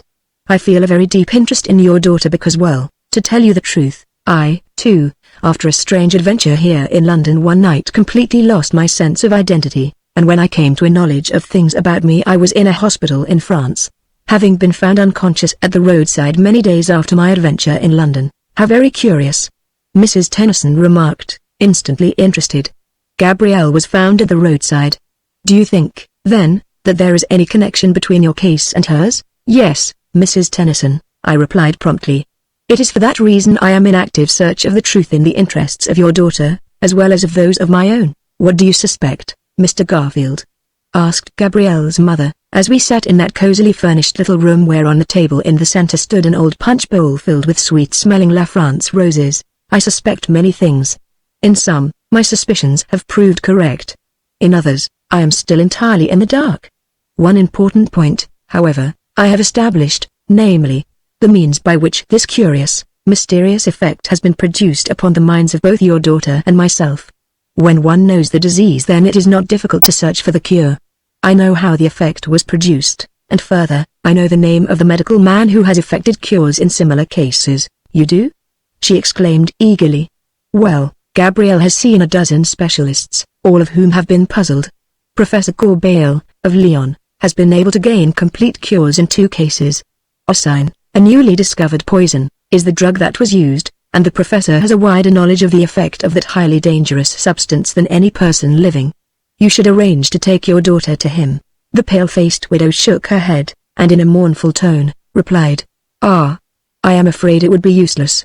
Dr. Maroney took her to several specialists, but they all failed to restore her brain to its normal activity. Professor Queux is the only man who has ever been able to completely cure a person to whom a sign has been administered, and that has been in 2 cases only, so the chance is very remote." "Even if she saw him," exclaimed the widow despairingly, "I think, Mrs. Tennyson, that Gabrielle should see him in any case," I said. "I agree. The poor girl's condition is most pitiable. At times she seems absolutely normal, and talks of things about her in quite a reasonable manner. But she never seems able to concentrate her thoughts. They always wander swiftly from one subject to another. I have noticed, too, that her vision is affected. Sometimes she will declare that a vivid red is blue. When we look into shop windows together she will refer to a yellow dress as mauve, a pink as white. At times she cannot distinguish colors. Yet now and then her vision becomes quite normal. I have had some difficulty, Mrs. Tennyson, in that way myself," I said. "When I first left Street Marlowe, after recovering consciousness of the present, I one day saw a grass field and it appeared to be bright blue. Again, an omnibus in London which I knew to be blue was a peculiar dull red. So my symptoms were the same as your daughter's. It seems proved that both of you are fellow victims of some desperate plot, Mr. Garfield," said the widow. "But what could have been its motive?" "That I am striving with all my might to establish," I answered. "If I can only obtain from your daughter the true facts concerning her adventures on that fatal night last November, then it will materially assist me towards fixing the guilt upon the person I suspect. In this I beg your aid, Mrs. Tennyson," I said.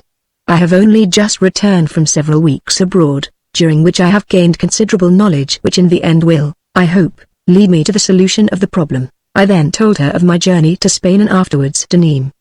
But I mentioned nothing concerning either Oswald de Gex or Despujol. At that moment Gabrielle, unaware of my presence, entered. She was dressed in a simple grey frock with short sleeves and cut discreetly low, and looked very sweet. On seeing me she drew back, but next second she put out her slim white hand in greeting, and with a delightful smile, exclaimed, Why, Mr. Garfield. I remember you.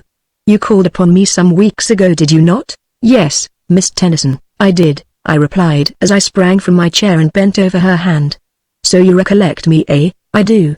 "They said that you would call upon me," she replied, her beautiful face suddenly clouding. "Who told you that?" I asked. "Dr. Maroney. He warned me that you were my enemy." I drew a long breath, for I discerned the depth of the plot. "Not your enemy, Miss Tennyson," I assured her. "But your friend who is trying his best to solve the problem of your illness." "Yes, Gabrielle, dear, Mr. Garfield is certainly your friend." "I know that," declared her mother kindly. "Dr. Maroney must have been mistaken. Why should he have warned you against meeting Mr. Garfield?" I was silent for a moment, then I said, "Of course, Mrs. Tennyson, you have no previous knowledge of me. You are taking me entirely at my own estimation. When I meet a young man who is open and frank as you are, I trust him," she said quietly. "You know that woman's intuition seldom errs." I laughed. "Well," I answered, "I am striving to solve the mystery of what occurred on the night of November the 7th, of what occurred to your daughter, as well as to myself." Mrs. Tennyson endeavored to obtain from me a description of my adventure, but I managed to evade her questions. "I wonder why Dr. Maroney warned Gabrielle against you?" she remarked presently. "It is a mystery." "Yes, Mrs. Tennyson, it is all a mystery, a complete mystery to me why Dr. Maroney, of all men, should take an interest in your daughter. He is certainly not a man to be trusted, and I, in turn, warn you against him. Why? He has been so good to Gabrielle." "The reason of my warning is that he is her enemy as well as mine," I said, glancing at the beautiful girl, whose countenance had, alas, now grown inanimate again. "But I do not understand," Mrs. Tennyson exclaimed.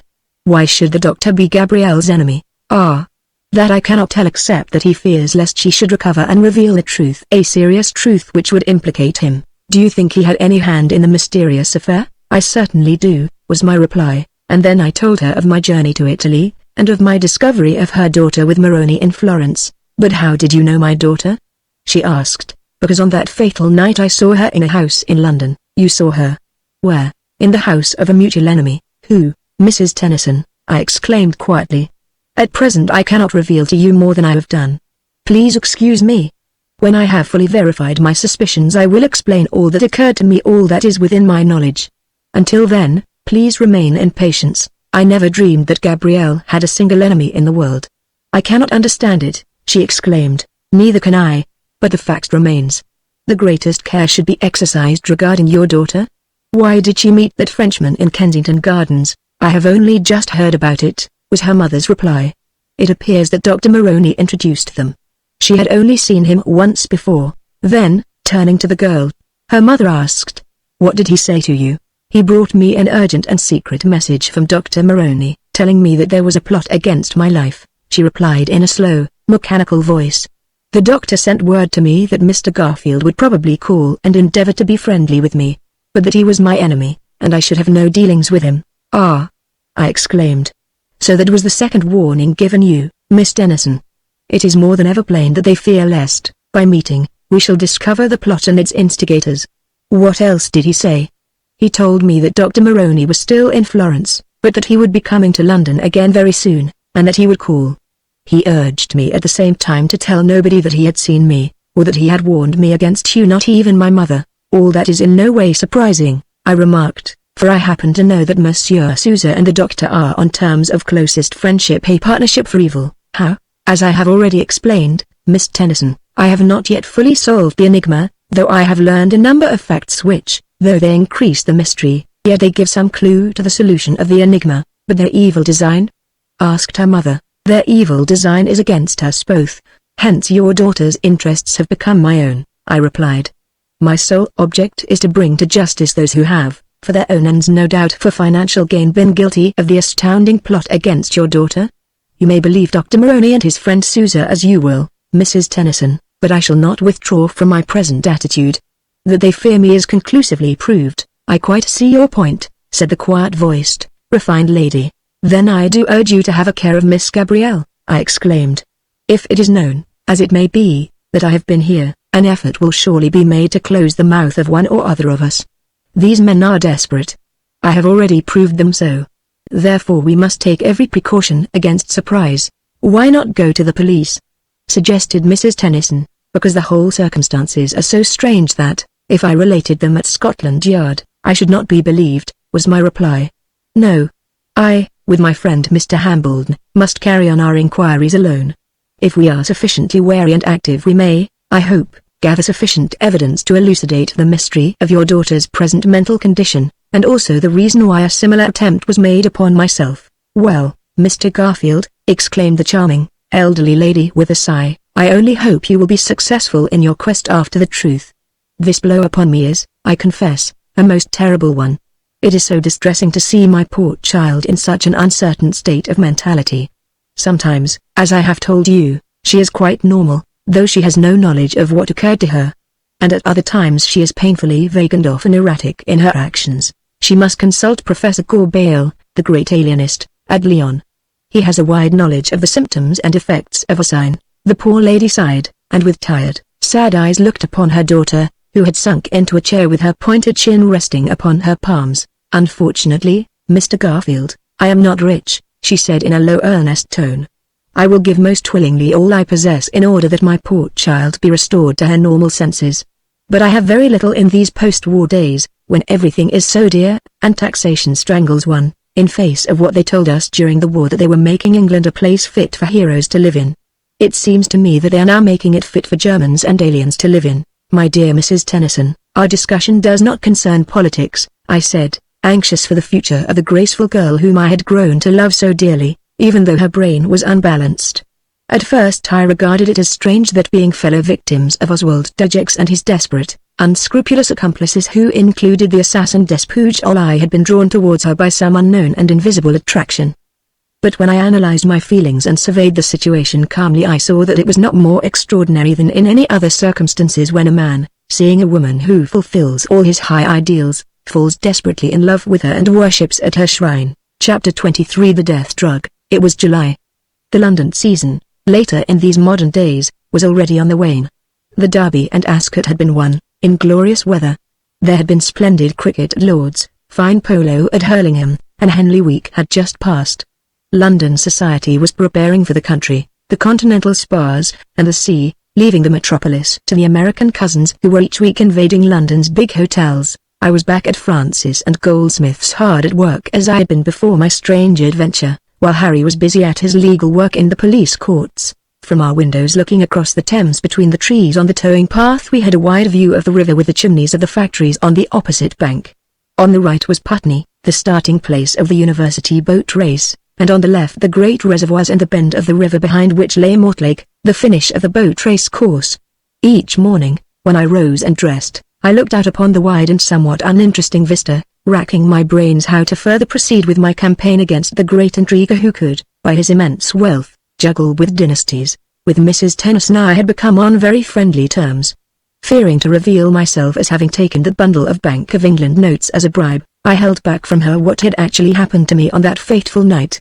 But I had become a frequent guest at Longridge Road, and often spent many delightful hours with Gabrielle, who at times seemed quite in her normal senses, yet, at others, she became vague and spoke in odd tones about what she had seen all red, green and gold. And often I sat at home smoking and wondering what she had seen that had so impressed her. Often, too, I discussed it with Mrs. Tennyson and with Harry Hambledon, but neither of us could suggest any solution of the mystery. Mrs. Tennyson, on account of the slump in securities owing to the war, was, I knew, in rather straitened circumstances. When I again suggested a visit to the great specialist in Lyon she shook her head, and told me frankly that she could not afford it. Dejix had, it seemed, sought his victims among those who had been ruined by the war. She had, however, told me that her brother, a shipping agent living in Liverpool, who was Gabrielle's godfather, was deeply interested in her. I suggested that she should write to him and urge that, as a last resort, Gabrielle should consult Professor Queux. The latter had been successful in restoring to their normal mental condition patients who had been infected with a sign, that most dangerous and puzzling of the discoveries of modern toxicologists. Mrs. Tennyson had acted upon my advice. Had I been in a financial position to pay Gabrielle's expenses to Lyon, I would have done so most willingly. But my journey to Spain had depleted my resources, and though I had those Bank of England notes still reposing in a drawer at home, I dared not change one of them lest by such action I should have accepted and profited upon the bribe which Dejix had so cleverly pressed upon me. In the first week of July Mrs. Tennyson wrote to me, and that evening I went over to see her after leaving the office in Westminster. It was a hot dry night when London lay beneath its haze of sun-reddened dust after a heat spell, parched and choked. Gabrielle was out at the house of one of her school friends, hence, we sat alone together in the cool drawing-room, a room which was essentially that of a woman of taste and refinement. A few seconds after I had entered, a tall, grey-haired man came in, whereupon Mrs. Tennyson introduced him as her brother Charles from Liverpool. The man glanced at me sharply, and then, smiling pleasantly, took my hand. "I have come up to see my sister regarding poor Gabrielle," he said, when we were seated. "I understand that you have experienced similar symptoms to hers, and have recovered." "I have not completely recovered," I replied.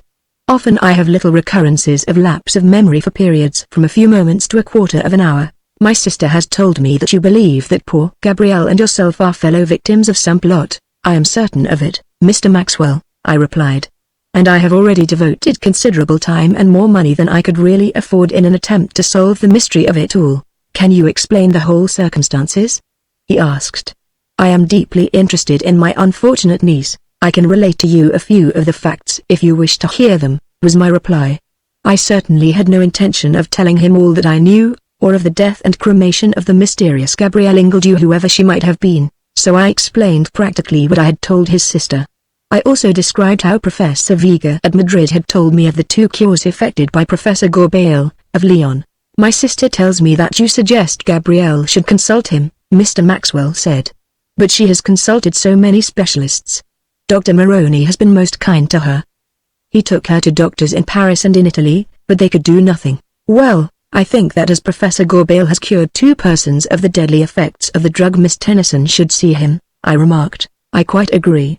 It is for that reason I have come to London, he said. I understand that you, Mr. Garfield, take a personal interest in my niece. Therefore I want to ask you a favor, namely, that if I pay the expenses would you accompany my sister and her daughter to Lyon? Willingly. But I will pay my own expenses, please, was my prompt reply. At first he would not hear of it, until I declined to go unless I went independently, and then we arranged for our departure. 4 days later we descended at the big busy barrack station at Lyon from the lumbering rapide which had brought us from Paris, and entered the Terminus Hotel which adjoins the platform. Later, from the concierge, we found that Professor Gorbale of the Facultés des Sciences et de Médecine lived in the Avenue Félix Fourier, and I succeeded over the telephone in making an appointment with him for the following day at noon. This I kept, going to him alone in order to explain matters. I found him to be a short, florid-faced man with a shock of white hair and a short white beard. His house was a rather large one standing back in a well-kept garden full of flowers, and the room in which he received me was shaded and cool. I told him of Professor Viga's recommendation, whereupon he exclaimed in French, "Ah! I know Professor Viga. We met last year at our conference in Paris, a very brilliant man." Then, as briefly as I could, I explained how the deadly drug Osine had been surreptitiously administered to Gabrielle and myself, and its effects upon us both. "Osine!" exclaimed the old savant, raising his thin hands. "Ah!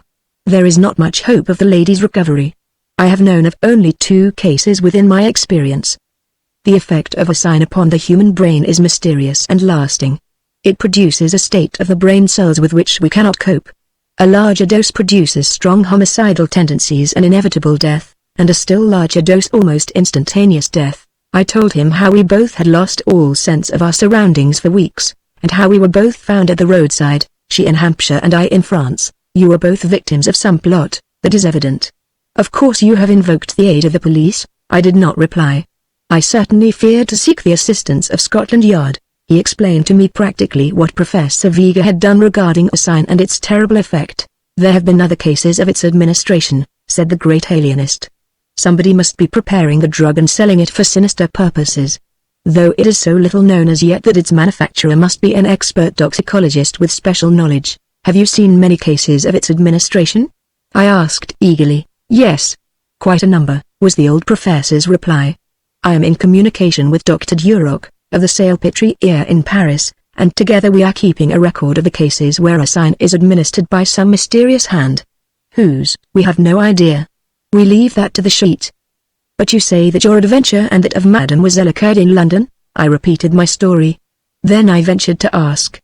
Do you, Professor, know anything of a Dr. Moroni, of Florence? The white-bearded, shock-haired man reflected for a moment, and then moving in his chair, replied, I fancy I have heard his name. Moroni? Yes, I am sure someone has mentioned him, as a toxicologist, probably. I do not really remember. I believe I met him at one of the conferences in Paris or Geneva. He was with one of your English professors, one of your medicologists whose name at the moment escapes my memory. He gave evidence in that curious case of alleged poison at the Old Bailey, in London, a year ago. But is Dr. Moroni known as an expert in poison? Not to my personal knowledge. Possibly he is, and I have heard his name in that connection. Why do you ask? Because he has had my friend Miss Tennyson under his care. He has taken her to see several specialists in Italy. Then in a sudden burst of confidence I told him of my great love for the girl who, like myself, had been attacked in secret. Further, I told him that the reason of my steady inquiry was in her interests, as well as in my own. My dear Monsieur Garfield, now that you are so frank with me I will do my utmost in the interests of both of you, declared the dear old professor, as he rose and crossed to the window. What you have told me interests me intensely. I see by your travels to Spain and the South that you are leaving no stone unturned to arrive at a true solution of the problem, and I will help you. Osine is the least known and most dangerous drug that has ever been discovered in our modern civilization. Used with evil intent it is unsuspected and well nigh undiscoverable, for the symptoms often resemble those of certain diseases of the brain. The person to whom the drug is administered either exhibits an exhilaration akin to an undue excess of alcohol, or else the functions of the brain are entirely distorted, with a complete loss of memory or a chronic aberration of the brain. That is the case of my friend Miss Tennyson, I said. Very well. I will see her and endeavor to do what I can to restore her. said the elegant old French savant. "But, remember, I hold out no hope. In all cases our sign destroys the brain. It seems to create a slow degeneracy of the cells which nobody yet can understand. We know the effect, but we cannot, up to the present, combat it. There are yet many things in human life of which the medical men are in as complete ignorance as those who study electricity and radio frequencies. We try to do our best to the extent of our knowledge, my dear monsieur. And if you will bring Mademoiselle to me tomorrow at 3 o'clock I will try to make my diagnosis." I thanked him for his perfectly open declaration, and then I left. That he was the greatest living authority on the symptoms and effect of the mysterious drug sign I felt confident. I only longed that he would take Gabrielle beneath his charge and endeavor to restore her brain to its normal function. Punctually at 3 o'clock next day I called with my beloved and her mother at the house embowered in roses and geraniums up on a hill above the broad Rhone River. We were ushered in by an old man-servant, silent and stately. The professor quickly appeared, his sharp eyes upon the patient. "I wonder if you will allow me, madame, to take your daughter into my consulting room alone?" he asked in good English. "It will be best for me to question her without any other person being present." "Most certainly," Mrs. Tennyson replied. Then, turning to Gabrielle, she said, "The professor wants to put a few questions to you, dear. Will you go with him into the next room?" Gabrielle, pale-faced and tragic, looked at me strangely, and then meekly followed the old professor into his consulting room. The door was closed, and Mrs. Tennyson waited with me in silence. The window of the room was open and through it came the sweet scent of the roses and climbing jasmine, with the buzz of the summer insects and the chatter of the birds, for the house was high up on that hill above the great silk-weaving capital of the Rhone. I rose and looked out upon the garden, so well ordered, for the professor was, it seemed, a lover of roses, the blossoms running riot everywhere. Suddenly, as we remained in silence, we heard Gabrielle's voice raised until she shouted fierce defiant words in English. "No!" she shrieked. "It was not that, not that. You try and fix upon me a deed that I did not do. Why should you do this? Why should you do this?" "Pardon, mademoiselle," we heard the professor say in a quiet, calm tone. "Pardon. Please. I do not allege it. I have only asked a simple question." "Your question is insulting, doctor," declared my beloved loudly. "Why should you insinuate such a thing?" "Mademoiselle, I insinuate nothing," replied the professor. "I am endeavoring to ascertain the exact state of your mental balance. Your anger is, in itself, a most gratifying feature. 1,000 pardons if you feel that I have insulted you," he added with the extreme politeness of his race. Then, through the folding doors which divided the apartments, we heard him say, "Will you please give me both your hands, and look directly into my eyes?" There was a silence. We could hear the professor sigh, but he made no comment. His examination occupied nearly an hour. He put to her many searching questions in an endeavor to restore her memory as to what happened, but without avail. Those questions seemed to perturb her, for of a sudden she cried loudly. Indeed, she almost shrieked in terror. "Ah! No! No! Save me!" she implored. I can't stand it. I can't, I really can't. See. Look. Look. There it is again, all red, green and gold ! All red, green and gold." And we could hear her expressions of fear as she gazed upon some imaginary object which held her terrified. We heard the kindly old professor putting many questions to her in an endeavor to discover what gave rise to that nameless horror which she so often experienced, but her replies were most vague. She seemed unable to describe the chimera of her imagination. Yet it was only too plain that on that fatal night she had seen something bearing those colors which had so impressed itself upon her mind as distinctly horrible that it constantly recurred to her. Yet she was unable to describe it, owing to her mental aberration. Time after time, she implored the professor's protection from some imaginary peril, and time after time, after she had begged him to remain near her, she repeated those mysterious and meaningless words. Red, green and gold! Red, green and gold. In breathless anxiety we listened, but all we could hear were the professor's sighs of despair, which meant far more to Mrs. Tennyson and myself than any of his words could convey. We knew that upon poor Gabrielle, the girl I loved with all my heart and soul, the deadly drug had done its work and that she was, alas, incurable. Her case was hopeless, even in the hands of the one man in all Europe who knew the effects of a sign and had only in 2 cases effected cures. I looked at her mother in silence. She knew my thoughts, for tears were now coursing down her pale cheeks. Both of us knew the worst. Our journey had been in vain. That thought caused me to grit my teeth against Ajax and his unholy hirelings. I would follow and unmask them. I would avenge the innocent girl whom I loved so dearly, even though it should cost me my life. Chapter 24. Yet another mystery. The first week in August was unusually hot and dry in London. Gabrielle and Mrs. Tennyson had remained in Lyon, for Professor Gorbale had suggested that his patient should, as a desperate resource, remain under his treatment for a few weeks. He gave practically no hope of her recovery. The dose of ocyne that had been administered was, he declared, a larger one than that which De Gex had introduced into my drink on that night of horrors. The effect upon me had been to muddle my brain so that I had accepted those Bank of England notes as bribe to assist the mystery man of Europe in his foul and mysterious plot. My companion Harry Hambledon was still earning his guineas at Hammersmith Police Court, gradually establishing a reputation. He had bought a small two-seater car, and each Sunday he took Nora out for runs to the hut at Wisley, to the Burford Bridge Hotel, where the genial Mr. Hunt, one of the last remaining bohemians of the days of the Junior Garrick Club, welcomed them, to the Don Hatch, or up to those more pretentious and less comfortable hostelries on Hindhead. Motoring had roused a new interest in my friend. I loved the open road, but with the heavy expenses I had recently sustained I could not afford it. Besides, my firm had just secured a big electric lighting contract with the Corporation of Chichester, and I was constantly travelling between that city and London, sometimes by rail and sometimes in Mr. Francis's car. I suppose I must have carried on my work satisfactorily after the generous leave the firm, one of those stately old-fashioned ones which have still survived the war, had accorded me. But my thoughts were ever of my beloved Gabrielle, the beautiful girl whom, though her mind was so strongly unbalanced, I yet loved with all the strength of my being. Every few days we exchanged letters. Sometimes Mrs. Tennyson wrote to me from the quiet little pension in the Rue Paul Bert, in Lyon, but her letters were always despairing. Poor Gabrielle was just the same. She still had no other vista in life than her immediate one, and she still in her reflective moments gave vent to that strange ejaculation of those mysterious words, red, green and gold. Red, green and gold. I confess that I went about my business in a low-spirited, despairing mood. More than once I passed by that dark forbidding house in Stretton Street, the blinds of which were drawn, for ever since the winter it had been closed with the caretaker in charge. Pass along Park Lane and the Mayfair neighbourhood in August and you will see the Holland blinds drawn everywhere.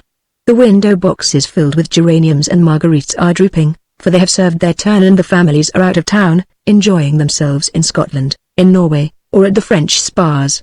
Honest Londoners may sweat and toil with their begrudged 14 days at the sea or in the country, but society, caring nothing for unhealthy trades or ill-paid labour, unless a strike perchance affects their pockets or their comforts, drifts to where it can flirt, dance or gamble amid gay surroundings denied in London by our sanctimonious killjoys. Whenever I passed along Stretton Street there spread over my mind the strange and inexplicable events of that night when the Jex's manservant Horton had dashed out after me, and suddenly implored me to see his master.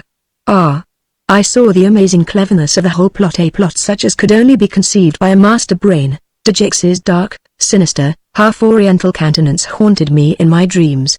True, he was a man who swayed the finances of Europe, suave, smiling, and with an extremely polished and refined exterior. But why Sousa had purposely become acquainted with me, and why I had afterwards been enticed into that house of tragedy were, in themselves, 2 points, the motive of which I failed to grasp. Late one evening I passed the house, going out of my way purposely to do so, when, to my amazement, I saw standing upon the doorstep, and about to enter his car, no other person than Oswald De Gex himself. Behind him stood a strange manservant, who at the moment seemed to be taking some instructions. In the darkness De Gex could not distinguish me. Therefore I drew back and watched the world-famous financier enter the car and drive away. So Oswald De Gex was back in London and in August. I had passed the house on the previous afternoon and seen that as usual the faded Holland blinds were drawn, just as they had been for months, an indication to callers that the owner was away. I looked again. The blinds were still down. Next day being Sunday I watched, and though at 4 o'clock in the afternoon De Gex came forth and strolled round to his club in St. James's Street, the blinds were still drawn, it being evident that the unscrupulous man who juggled with European dynasties was living there in obscurity and in pretence of absence. Why, my watchfulness was increased, my thoughts being ever upon the avenging of the injury done to the sweet girl I so dearly loved, that poor unfortunate creature whose brain had been destroyed by the dastardly administration of that poison only known to students of toxicology.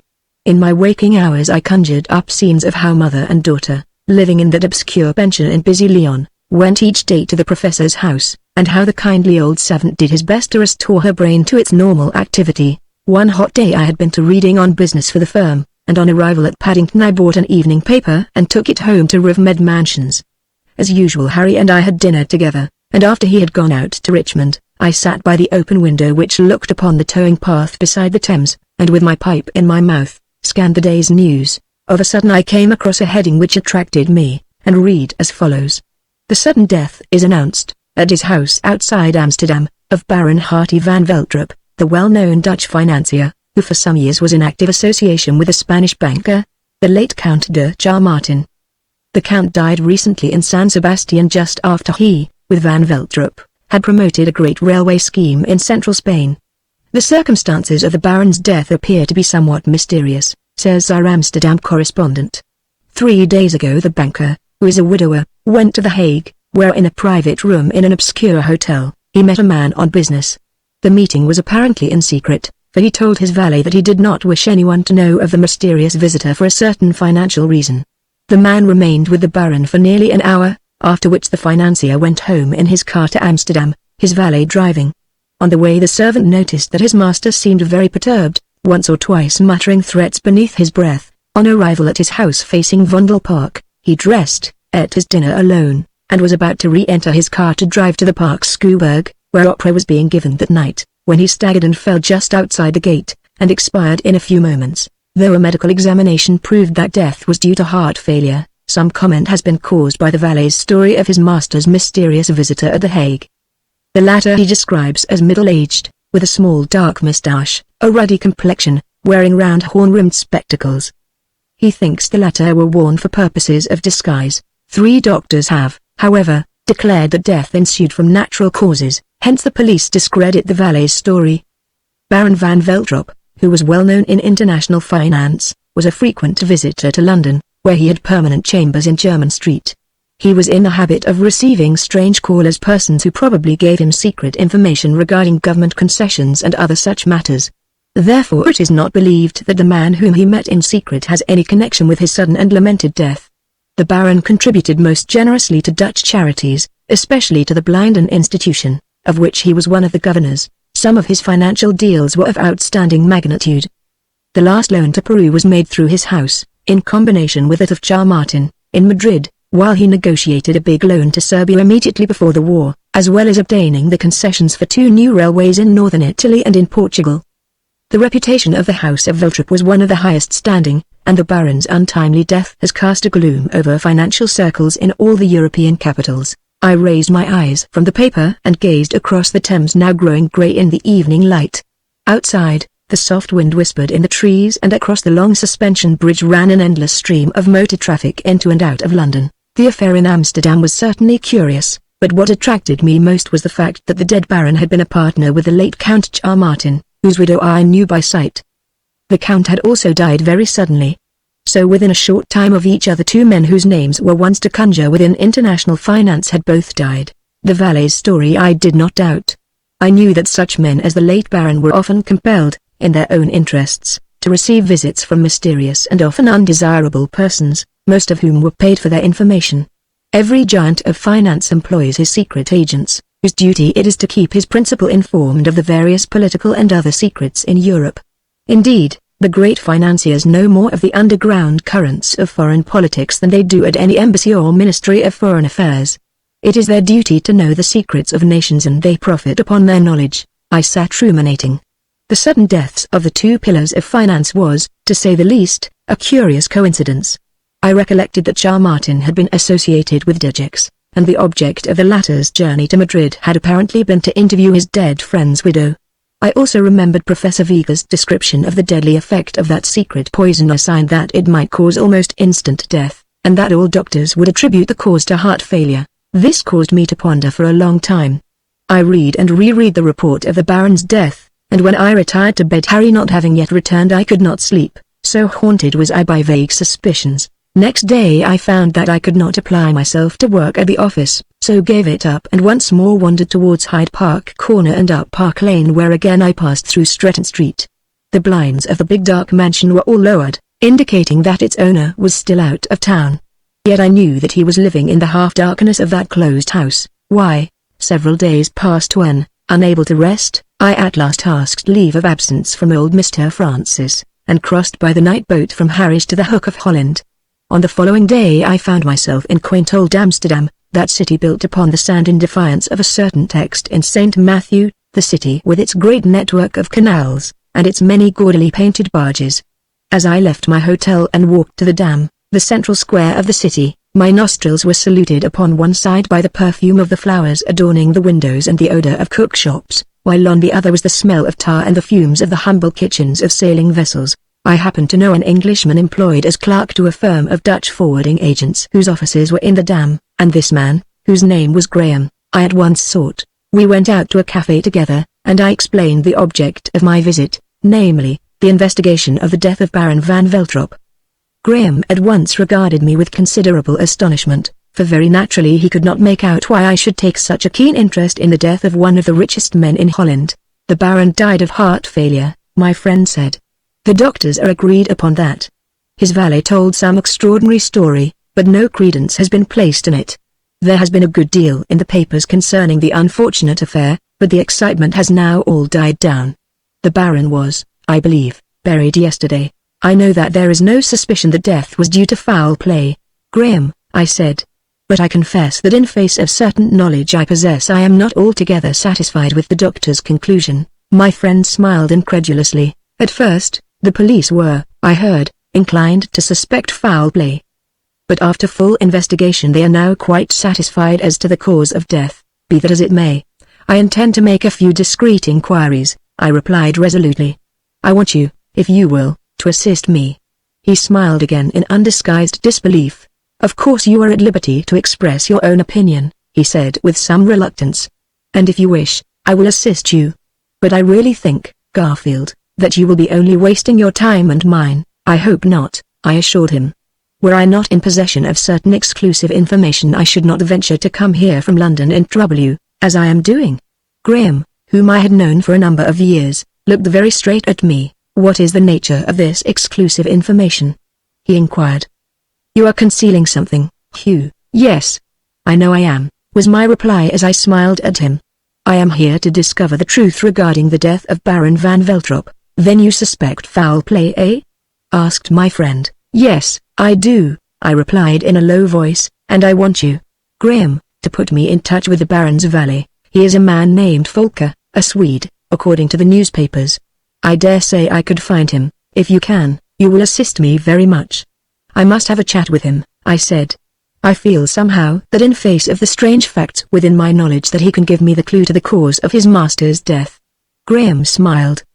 He seemed to regard me as a person whose mind was not quite sound. But I will give him his due. He propitiated me, and promised to get into touch with Oscar Folker.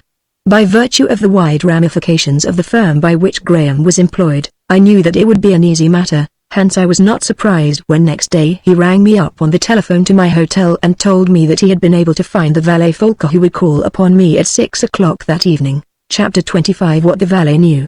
At the time appointed, as I stood in the hall, a tall, clean-shaven, rather spruce young man entered and spoke to the concierge, who at once brought him over to me. I took him into a corner of the lounge, and when we were seated I told him of my suspicions and my quest. Like many Swedes he spoke English, and in reply said, Well, sir, I was in the Baron's service for 5 years, and I knew his habits very well. He was an excellent master, most kind and generous, and with him I have travelled Europe up and down.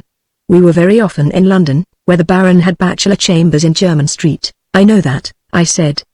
But tell me what you know, and what you suspect concerning his untimely end. There was foul play, sir, he said unhesitatingly. The Baron was a strong healthy man who lived frugally, and though he dealt in millions of francs, yet he was most quiet in his habits, and his boast was that he was never out of bed after 10:30. Though very rich he devoted nearly half his income yearly to charitable institutions. I know the extent of his contributions to the needy, for I have often seen him draw the checks. Well, tell me exactly what happened, I asked. The affair presents some very puzzling features, sir, he replied. One morning, while dressing, my master told me that he had demoted to the Hague as he wished to meet in strict secrecy a man who would call to see him at a little hotel called the Rin, in the Orange Straat. He asked me to drive him there so that Mullard, the chauffeur, should have no knowledge of the visit. This I promised to do, for I can drive a car. We arrived early in the afternoon, and the Baron, who was unknown at the obscure little place, ordered lunch for us both. He ate it in the private room he had engaged, and at about 3 o'clock the visitor arrived. He inquired of the proprietor and was shown into the Baron's private room. I judged him to be about 40, of middle height, well-dressed, and wearing big round tortoiseshell glasses, like those Americans so often wear. He was red-faced and walked with a slight limp. "And what happened while your master was with the stranger?"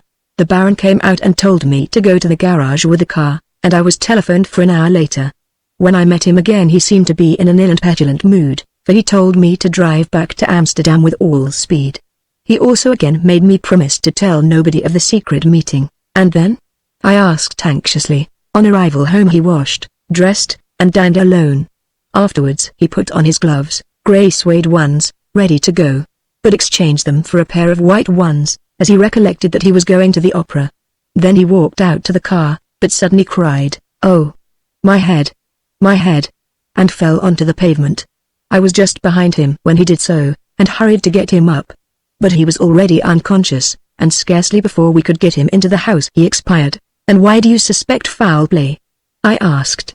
"I feel certain that my master did not die from natural causes," declared the thin-faced manservant. "You suspect that the individual in round spectacles had a hand in it, eh?" "I do." "But how?" "I have no idea. The police pooh-pooh my suspicions. But if my suspicions are unfounded, why has not the stranger come forward? There has been a lot about the affair in the papers." "Yes," I said.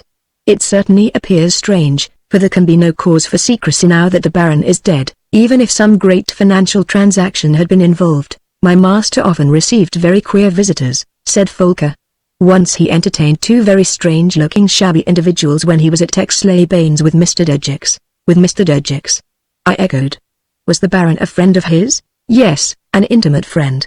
They often had big deals together in which Count Charmartin, who lived in Madrid, participated." "Ah, that is distinctly interesting," I said. "Did the Baron, when in London, visit Mr. Dergix at Stretton Street?" "Frequently. They were mutually interested in the Great Netherlands Shipping Combine about a year ago," replied the valet. "And you usually travelled with your master, I suppose?" "Nearly always. We were frequently in Paris, Berlin, Rome, or Madrid, and naturally I learnt a good deal about his business. His most intimate friend was Mr. Dergix." "Do you happen to know him?" I gritted my teeth, and replied in the affirmative. "A very charming man," the valet declared. "He was always very good to the servants. I used to look after him when he visited us here in Amsterdam." "Did you ever meet a friend of his, a Frenchman named Souza?" I asked. "Yes, once. When we stayed with Mr. Dergix at Florence. He was a fellow guest with my master, and an Italian doctor named Moroni." Folker shook his head, as he replied. "I have no recollection of an Italian doctor. We were in Florence only 2 weeks. Of course you know Mr. Dergix's butler, a man named Horton?" I asked. "No, the man I know is named Farmer. I haven't been to Stretton Street for over a year. It would therefore appear that Horton was a new servant. But have you any idea how your master died?" was my next query. "None, only something tells me that he fell victim to a plot for his assassination." "Why?" "Because he more than once told me that if he died certain persons would derive great benefits." "Who?" "His friends, I suppose so, including Dergix." The thin-faced man shook his head, saying, "Ah, that I cannot tell, sir.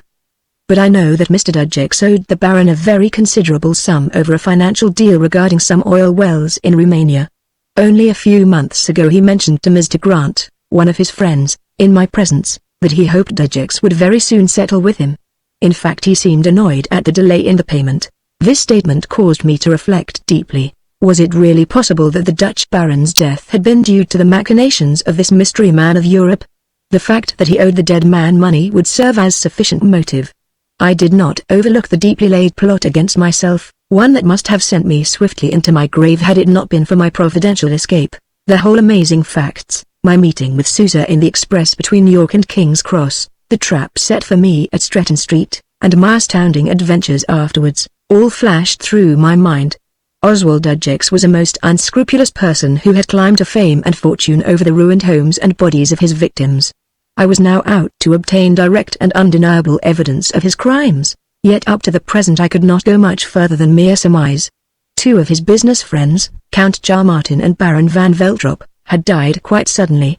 In the case of the latter, the valet expressed a positive belief that his master had not died of natural causes.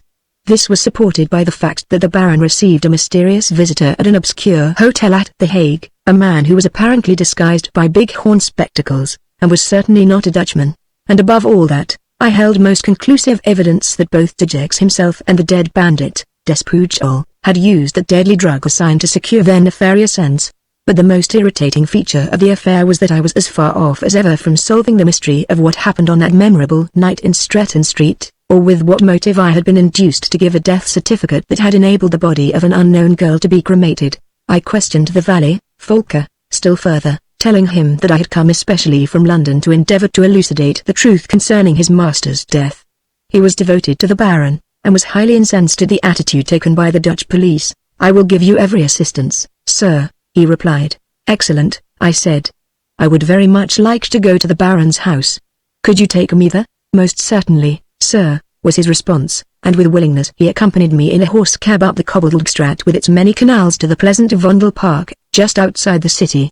We stopped before a great white house, square and rather inartistic, standing back behind very high iron railings, to which we were admitted by an elderly manservant who was in charge of the place now that its owner was dead. Volker showed me his master's handsome dressing room, which had been left practically as it was on the night of his tragic end. He showed me how the Baron had put on his evening clothes and descended to dine. He took me into the fine, handsomely furnished dining room, with big long carved table in the center, and showed me the small round table set in the big bow window looking out upon the garden, at which the Baron always ate his meals when alone. After finishing his dinner, the Baron smoked one of his Petroff cigarettes which were especially made for him in Odessa, and then calling me, he asked for his coat and told me to ring up for the car, Volker said. He finished his cigarette and a glass of Kummel, at the same time scanning the evening newspaper. All the time he had been eating, however, he seemed in a very angry mood. The interview with the stranger at The Hague had somehow upset him, for once or twice he muttered angrily to himself. "Now tell me, Volker," I asked seriously, "when he entered that little hotel at The Hague he waited for his mysterious visitor, did he not?" "Yes, sir. The visitor arrived and you saw him." "I understand that your master came out and saw you during the interview?" "Yes. About 10 minutes after the stranger's arrival the Baron came into the little hall of the hotel and told me that he would not require me for an hour, or perhaps more. Apparently he did not wish the car to stand outside the place for so long, lest it should be recognized. So he sent me to a garage." I hesitated. "Then the stranger was left inside the hotel alone?" "Yes, sir, for 2 or 3 minutes." "Why?" "We were standing out in the well-furnished hall and I glanced around. Your master was in quite good health as he ate his dinner and smoked his cigarette," I remarked. "Quite. He came out of the room and standing here I gave him his hat, coat, gloves and stick. After he had put on his coat he drew on his left-hand glove. Suddenly he tore it off again, and rubbing his fingers together impatiently, said, 'I forgot, Volker. I'm going to the opera. Give me some white gloves.' They were in the drawer yonder," the valet said, pointing to a great old carved Flemish cupboard. "So I got them out and handed them to him. He drew one of them on and walked down to the gate to enter the car, when he suddenly fell upon the pavement outside. You see, just yonder," and he pointed through the open door. "Why did he rub his fingers together, I wonder?" I remarked. "Was it a habit of his?" "Not at all, sir. He seemed to have a sudden pain in his fingers." "A pain? Why, I don't know, sir. It has only this moment occurred to me." He flung off the glove and tossed it upon the table. "It's still there as you see." Then he put on the white gloves and went down the steps and collapsed. "His head was affected?" "Yes," he cried out twice that his head hurt him. "The doctors attribute his death to heart failure. But, personally, I doubt it, sir. I'm certain that there was foul play somewhere." I crossed to the great carved table which stood on the opposite side of the wide hall, tiled as it was with ancient blue and white Dutch tiles, and from the table took up a pair of well-worn grey suede gloves. They interested me, because after putting one on the Baron had torn it off and rubbed his fingers. "Is this the glove your master wore when he went to The Hague?" I asked, selecting the left-hand one. "Yes, sir." I examined it closely and very gingerly. The exterior presented nothing out of the ordinary, but on turning it inside out, I found in the index finger a tiny piece of steel which tumbled out upon the table. It was apparently a piece clipped from the blade of a safety razor, and keenly sharp. Anyone inserting a finger into the glove would certainly be cut by the razor edge of that sharp scrap of steel. As it lay upon the polished oak, I bent to look at it, the valet also standing near and bending down in curiosity. Upon it something had apparently been smeared, some colorless jelly, it seemed. Had Baron van Veltrup fallen victim to osine, willfully administered? That was my instant suspicion, one that was afterwards verified by the great Dutch pathologist Dr. Robelt, who lived in the Amstelstraat, and to whom I carried the mysterious but incriminating scrap of steel. Without a doubt this piece of razor blade has been impregnated with a new and most deadly poison, osine, he declared to me on the following evening as I sat in his consulting room. The police have seen no mysterious circumstances in the unfortunate death of the Baron, who, by the way, was a very dear friend of mine. But now you have brought me this piece of steel which you took from his glove, and which no doubt must have caused a slight cut to his finger and, in consequence, almost instant death. I feel it my duty to take up the matter with the authorities. I shall be much gratified, doctor, if you will, I urged, speaking in French. The valet's suspicions of foul play are entirely proved. Yes, foul play, committed by somebody who possesses expert toxicological knowledge. I confess that this is the first time I have discovered a sign. The hint you gave me caused me to search for it, and that I have found it is undoubted. Later the day I accompanied the doctor to the Bureau of Police, where we were met by a very stolid official who smoked a long thin cigar all the time he talked to us. At first he treated the affair as of no importance. The medical evidence had pronounced the Baron's death as having been due to natural causes. The police could not interfere further, he declared. But thanks to the Baron's valet we now have evidence of a most subtle and deadly poison, declared the Dutch pathologist. I certify that I have found upon a small piece of sharp steel, which has been discovered in the dead man's glove, traces of osine, one of the least known but most dangerous poisons. The heavy-jowled Dutch police official straightened himself in his chair. Is that really so, doctor? He asked in surprise, holding his cigar between his fingers. Yes, it is, Dr. Robelt replied. The body must be exhumed, and an examination made to ascertain if there is a small cut in the first finger of the left hand. If there is, then the Baron has been secretly murdered. The valet has alleged this all along, but there being no evidence we disbelieved him, said the official at once. There is now evidence, direct evidence, said the Dutch doctor. This Englishman here is interested in some way in the Baron's death, and after discovering the scrap of razor blade he brought it to me. The Dutch police official knit his brows, and turning to me, asked, Did you yourself discover this piece of steel? I did. From certain facts within my knowledge I suspected that the Baron had been deliberately killed. The allegations of the valet, Volker, strengthened my suspicions, hence I travelled from London and pursued my own independent inquiries, which have resulted in the discovery of the little piece of blade inside the glove which the Baron wore when he went to interview his mysterious visitor at The Hague. But what evidence have we that the mysterious visitor, the individual who has been referred to in the report as the man with the round horn glasses, had anything to do with the affair? According to the Baron's servant, the visitor was left alone for a few moments in the room where Van Veltrup had put down his gloves in order to go out and speak to his valet, who on that day was acting as his chauffeur. It was in those moments of his absence that the unknown visitor put the infected scrap of steel into the Baron's glove. Did he not wear the gloves on his way back to Amsterdam? Asked the police official, as he laid down his thin cigar. No, I replied. The valet is certain that instead of putting on his gloves he thrust them into the pocket of his linen dust coat.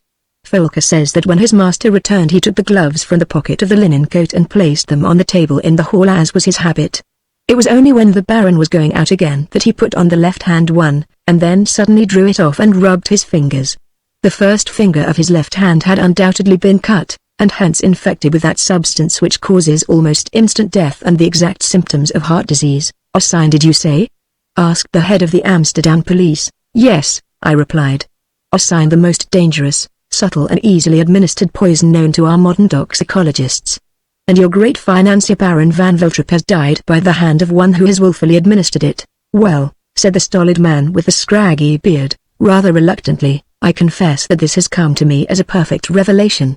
You have only to order the exhumation of the Baron's body, and an examination of the left hand, to be convinced that what this Englishman, Mr. Garfield, has discovered is the actual truth. Declared Dr. Robelt, whose reputation as a pathologist was the highest in the Netherlands, and against whose opinion even the chief of police of Amsterdam could raise no word. It shall be done, gentlemen, the stolid official assured us. It shall be done in secret and at once.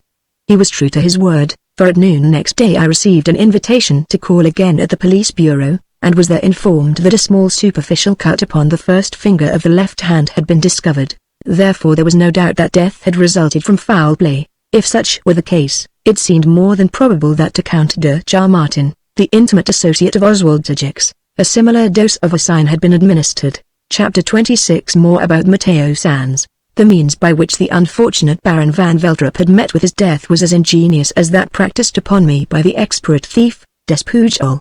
As I reflected upon all the details as related to me by the valet, Folker, I suddenly recollected that the Baron's strange visitor, the man who must have placed that sharp scrap of razor blade within his glove at the moment when the unsuspicious victim had gone outside to speak with his servant, was described as a man with a red face and a dark moustache. A man who answered such description was the elusive friend of Mademoiselle Jacquelotte, of Montauban, the motor bandit Matteo Sands, the man who had so cleverly evaded the police, and who had no doubt been an intimate friend of Despujol. In order to confirm my suspicions, I at once telegraphed to Senor Rivero in Madrid, urging him to send me a copy of the police photograph of Sands for identification purposes. That same day I received a reply which informed me that the photograph was in the post, hence I remained in Amsterdam awaiting its arrival. 4 days later it was handed to me, a photograph taken in several positions of the rather round-faced, florid man whom I had seen talking to Mademoiselle at the station at Montauban, the man whom Rivero had followed, but who, on the French police going to arrest him, was found to have fled. I carried the photograph to Folker's lodgings and there showed it to him. "That is the man who met my master, sir," he cried unhesitatingly. "Only he wore round horn spectacles. His face and moustache are the same. He was not Dutch, no. This man is a Spaniard named Sands, who is well known to the police," I replied. "Then they should arrest him, for he is no doubt responsible for my poor master's death." We went together to the Bureau of Police where the valet formally identified the photograph, and made certain declarations concerning the malefactor in question. These he signed. "I happen to have seen this individual," I explained to the police commissary. "I was with Senor Rivero, head of the Spanish detective department, and we saw him at Montauban. But though Senor Rivero followed him, he escaped." "Then he is wanted, eh?" "Yes, for murder." The Dutch police official gave vent to a low grunt. "Very well," he said. "I will have inquiry made. I thank you very much for the information." It seemed to me that he was annoyed because I had dared to dispute his theory that the late Baron had died from natural causes. He was a stolid man, who, having once made up his mind, would not hear any evidence to the contrary. With failing heart I saw that to move him was hopeless, so next day I returned to London, piqued and angry, yet satisfied that I had discovered the true cause of the Baron's lamentable death. Weeks passed. To pursue the inquiry further seemed quite hopeless. The summer went by, but Mrs. Tennyson and her daughter still remained in Lyon. The reports were never hopeful. My poor darling was just the same. There occurred to her ever and anon a remembrance of those 3 colors which haunted the red, green and gold. The professor was most kind, Gabrielle's mother wrote me. He did everything in his power, and still persevered after failure upon failure. "I fear poor Gabrielle will never recover," she wrote in one of her letters. "The professor is always optimistic, but I can read that in his heart he has no hope. The next step will, I dread to think, be hopeless imbecility." With that letter in my pocket I went to the office in Westminster each day with a leaden heart. The joys of life had become blotted out. I cared for nothing, for no one, and my interest in living further had been suddenly swept away. Harry Hambledon, as we sat together at breakfast each day, tried in vain to interest me in various ways. He urged me one evening to go with him and Nora to the Palais de Dance, across Hammersmith Bridge, and I was forced to accept. But instead of dancing I sat at a side table and sipped iced drinks. Dancing had no attraction for me. Very fortunately we were extremely busy at the office. 4 big contracts had been entered into by the firm for the lighting and telephones for 4 new hotels de luxe, one at in Cornwall, one in Knightsbridge, another at Llandudno, in North Wales, and the 4th at Cromer. Hence I was compelled to be ever on the move between Wales, Norfolk, and Cornwall, and perhaps this sudden activity prevented me from brooding too closely over the hopeless condition of the girl with whom I was so deeply in love. In these days electrical engineers have to be pretty active in order to pay their way, and though Francis and Goldsmith was an old established firm, they were nothing if not up to date in their methods. One morning as I sat in a corner of the London Exeter Express on my way down to Pt, I read in my paper the following. Mr. Oswald Dejecks, the well-known international financier, is to be entertained on Thursday next to luncheon by the Lord Mayor and Corporation at the Mansion House. The Prime Ministers of Spain and the Netherlands, who are in London on official business, will be included among the guests. Mr. Dejecks, though he has a house in London, is seldom here. He has recently been engaged in a great financial scheme to secure for England the whole of the output of the rich oil field recently discovered in Ecuador, so Oswald Dejecks was still in London. I held my breath. With his wall of wealth before him he seemed invulnerable. I recollected those crisp Bank of England notes which still reposed in a drawer at Rivermead Mansions, the bribe I had so foolishly accepted to become his accomplice in that mysterious crime. Gabrielle Ingledew, who was the girl whose body, because of my false certificate, had been reduced to ashes in order to destroy all evidence of foul play. Who was she and what was the motive? If I could only ascertain the latter, then I might be able to reconstruct the crime slowly, piece by piece. But as far as I could see there was an utter absence of motive. Long ago I had arrived at the conclusion that by the death of the unknown girl named Ingledew, the unscrupulous financier had added some considerable sum to his bank balance. But how? His crafty unscrupulousness was shown by the manner in which his partner, to whom he owed a big sum, had been cleverly secretly killed by a hireling, a friend of the dead Despujol. Oswald Dejecks posed to the world as an honest and upright man of business whose financial aid was welcomed cordially by all the hard-up states in Europe. He posed as a philanthropist, and as such earned a big reputation in those countries in which the operations of the all-powerful group he controlled were carried on. But I knew his methods, and I sat staggered at the fact that the corporation of the City of London were about to entertain him. Yet money counts always. Did not the Lord Mayor and Corporation once entertain the man who gave a service of gold communion plate to St. Paul's Cathedral, and who afterwards spent many years in one of His Majesty's jails? My blood boiled within me when I read that announcement. Yet on calmer consideration, I resolved to still wait and watch. I returned to London on the following Friday, and in the train I read of the splendid luncheon given on the previous day to the arch-criminal and the eulogistic speeches made by 2 English politicians and the 2 foreign premiers. Oswald Dejecks was declared to be one of the greatest financiers of the age, and there was a hint that a certain allied government was about to enlist his efforts with a view to extricate it from national bankruptcy. Dejecks was a man who thought and spoke in millions. Accompanying the article was a photograph of him standing smiling beside the Lord Mayor as guest of the City of London. Oswald Dejecks seldom allowed himself to be photographed, but some enterprising press photographer had no doubt snapped him unawares. His hesitation to be photographed public man that he was but natural. Wherever you hear of people in the public eye, male or female, who will not allow their pictures to appear in the papers, you may always suspect in that hesitation a dread of the raking up of some hidden scandal. Many a face which has looked out upon us from a pictorial newspaper or a back page of one's daily journal, has caused its owner much terror, and in more than one instance a rush into obscurity to avoid the police.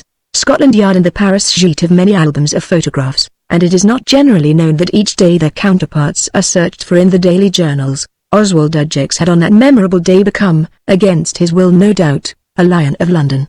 One heard nothing of Mrs. Dejecks. She was still at the Villa Clementini no doubt. Her name was never mentioned in the very eulogistic articles which innocent men of Fleet Street penned concerning the man of colossal finance. One can never blame Fleet Street for booming any man or woman. A couple of £1,000 to a press agent will secure for a burglar an invitation to dine at a peer's table. Plainly speaking, in Europe since the war, real merit has become almost a back number. Money buys anything and anybody. I fear that, young man as I still am, I am a fierce critic of the manners of our times. I learned my, perhaps, old-fashioned ideas from my father, an honest, upright, country parson, who loved to ride with the hounds, who called a spade, and openly denounced the liar as such. He never minced matters, and stuck to his opinion, yet he was a pious, generous, open-hearted Englishman, who had no use for the international financier, who has lately become the pseudonym for a foreign adventurer. The autumn days shortened and winter was approaching, for the east winds blew chill across the Thames into my room as I shaved before my window each morning. Mrs. Tennyson was still in Lyon, and Harry Hambledon went each morning to his sordid work at the Hammersmith Police Court, either prosecuting or defending in small cases. His eloquence and shrewdness as an advocate had more than once been commented upon by the stipendiary, hence he was gradually working up quite a lucrative practice. Things drifted along till the end of October. Dejecks was living at Stretton Street, very occupied, I ascertained, in arranging a great development scheme for Liberia, that independent state in West Africa. In the city he was constantly expressing his regret at the unfortunate deaths of his partners, Count de Charmartin, of Madrid, and the Baron van Veltrup, of Amsterdam, but he had expressed himself ready to carry the great deal through himself, though it involved the speculation of nearly 2 million sterling. I could hardly take up any newspaper, neither could you, my reader, for that matter, unless I saw Dejecks referred to, under another name, of course. He went here and there, the guest of a cabinet minister, playing golf with the leader of the house, or spending a weekend with the duke, until it seemed that the world of society had at last prevailed upon the mystery man of millions to emerge from his shell and take up his position in Mayfair. When I saw that he was the guest of certain hard-up members of the aristocracy, or of war profiteers, who, dropping their H's, had bought ancestral homes, I merely smiled at the ignorance of those who were entertaining one of the greatest criminals in Europe. In the watch I kept each evening upon the house in Stretton Street, my friend Harry Hambledon assisted me. As we lurked in doorways in the vicinity, we saw the great ones of London society, of both sexes, going and coming, for Oswald Dejecks had now commenced to entertain upon a lavish scale. He gave smart dinner parties and musical evenings, which the most exclusive set enjoyed. One night, after it had grown dark, I sauntered along Park Lane, as was my habit, and having turned into Stretton Street noticed a rather shabbily dressed man, evidently a foreigner, descending the steps from Dejecks' door. He turned in my direction, and we came face to face. In an instant I recognized him as the Spaniard, Mateo Sanz. He had never seen me before, therefore, when at a respectable distance, I turned and followed him along to a street off the Edgware Road, where he entered a third-class private hotel. What, I wondered, was his object in visiting Dejecks unless some other plot was in progress? I, however, did not intend, now that I knew the truth concerning the death of the Baron in Amsterdam, that the assassin should escape. Hence I took a taxi to Scotland Yard, where I was interviewed by a detective inspector to whom I revealed the hiding place of the much-wanted criminal. He thanked me, and then began to inquire what I knew concerning him. In return, I told him of my friendship with the great Spanish detective Rivero, and how, with the latter, I had seen Sanz at the station at Montauban. Presently he rose, and telling me he would search for any request from the Spanish government for the man's arrest, he left me. He returned a quarter of an hour later with some papers in his hands, and said, "I find that the Madrid police have applied to us for this individual's arrest, and here is his photograph," and he showed me one similar to that which Rivero had sent me to Amsterdam. I, of course, made no mention of Oswald Dejecks, but it suddenly occurred to me that if Sanz were arrested Dejecks might take fright, so I suggested that the Spaniard be kept under surveillance until the Spanish police were communicated with. "I believe Senor Rivero suspects that Sanz is one of a very dangerous gang," I said. "If so, it would be well to arrest them all. Are the others in London, do you think?" asked the tall, dark-haired official of the Criminal Investigation Department. "That I do not know," was my reply. "I only know that Mateo Sanz is a very dangerous person, who has been wanted for several years." "Well, we thank you very much for your information, sir, and we shall act upon it at once," he replied. And then I went along the stone corridor and out again into Parliament Street, well satisfied that I had, at last, placed one of the criminals in the hands of the police, who would, in due course, learn the true facts concerning Baron van Veltrop's mysterious end. Chapter 27. A curious story. At Scotland Yard they acted upon my suggestion, and at once sent a wireless message to Senor Rivero in Madrid, telling him of the discovery of the notorious Mateo Sanz. In the meantime my curiosity was further aroused by a note sent to me by Mrs. Tennyson's servant, Mrs. Alford, next day, saying that Dr. Moroni had called at Longridge Road and that, finding Miss Gabrielle absent, he had put to her a number of questions concerning myself. "As I promised you, sir," the woman wrote, "I pleaded ignorance of everything." He was apparently astonished to find my mistress and Miss Gabrielle away. He asked me for their address, but I replied that they were moving from place to place on the continent. He seemed most annoyed, and went away. I wondered what was his object in going to Longridge Road, if not for the purpose of some further evil work. Though he pretended friendliness towards Gabrielle, yet I knew that he was her enemy, just as he was mine. Moroni was in London, hence he would no doubt visit Dejecks. Hambledon was unknown to Moroni, therefore he watched in Stretton Street on the following night, and in his work of observation he was assisted by Nora, who had been told something of the strange circumstances, though of course not the whole amazing story. Just before 11 o'clock Harry and his fiancée arrived at Rivermead Mansions in a taxi and told me that they had seen Moroni arrive at Stretton Street about 9:30. He was admitted by a new and rather supercilious manservant, for Horton did not now seem to be in the great man's employ. 10 minutes afterwards Sousa arrived, Harry said. Then about half an hour later Moroni came out. I was passing the house slowly when he came down the steps muttering fiercely to himself in Italian, Nora said.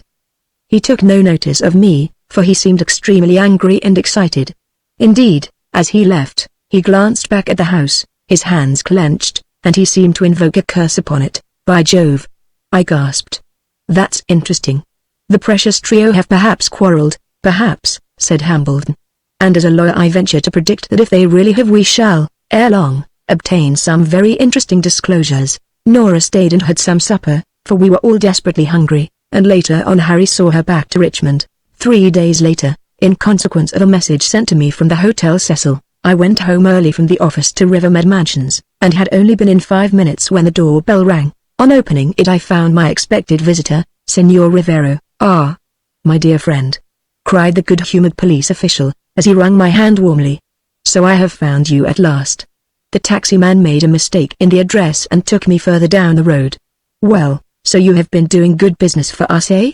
You have found Matteo Sands?" "Yes. I recognized him," I said. "I have just been with Superintendent Risdon, of Scotland Yard, and we have seen our friend whom we have wanted for so long. He is quite unsuspicious. But I am told that 2 days ago he visited the house of Mr. Dejecks." "Yes. He is his friend, just as Despujol was," I remarked, "but I cannot understand that," Rivero declared.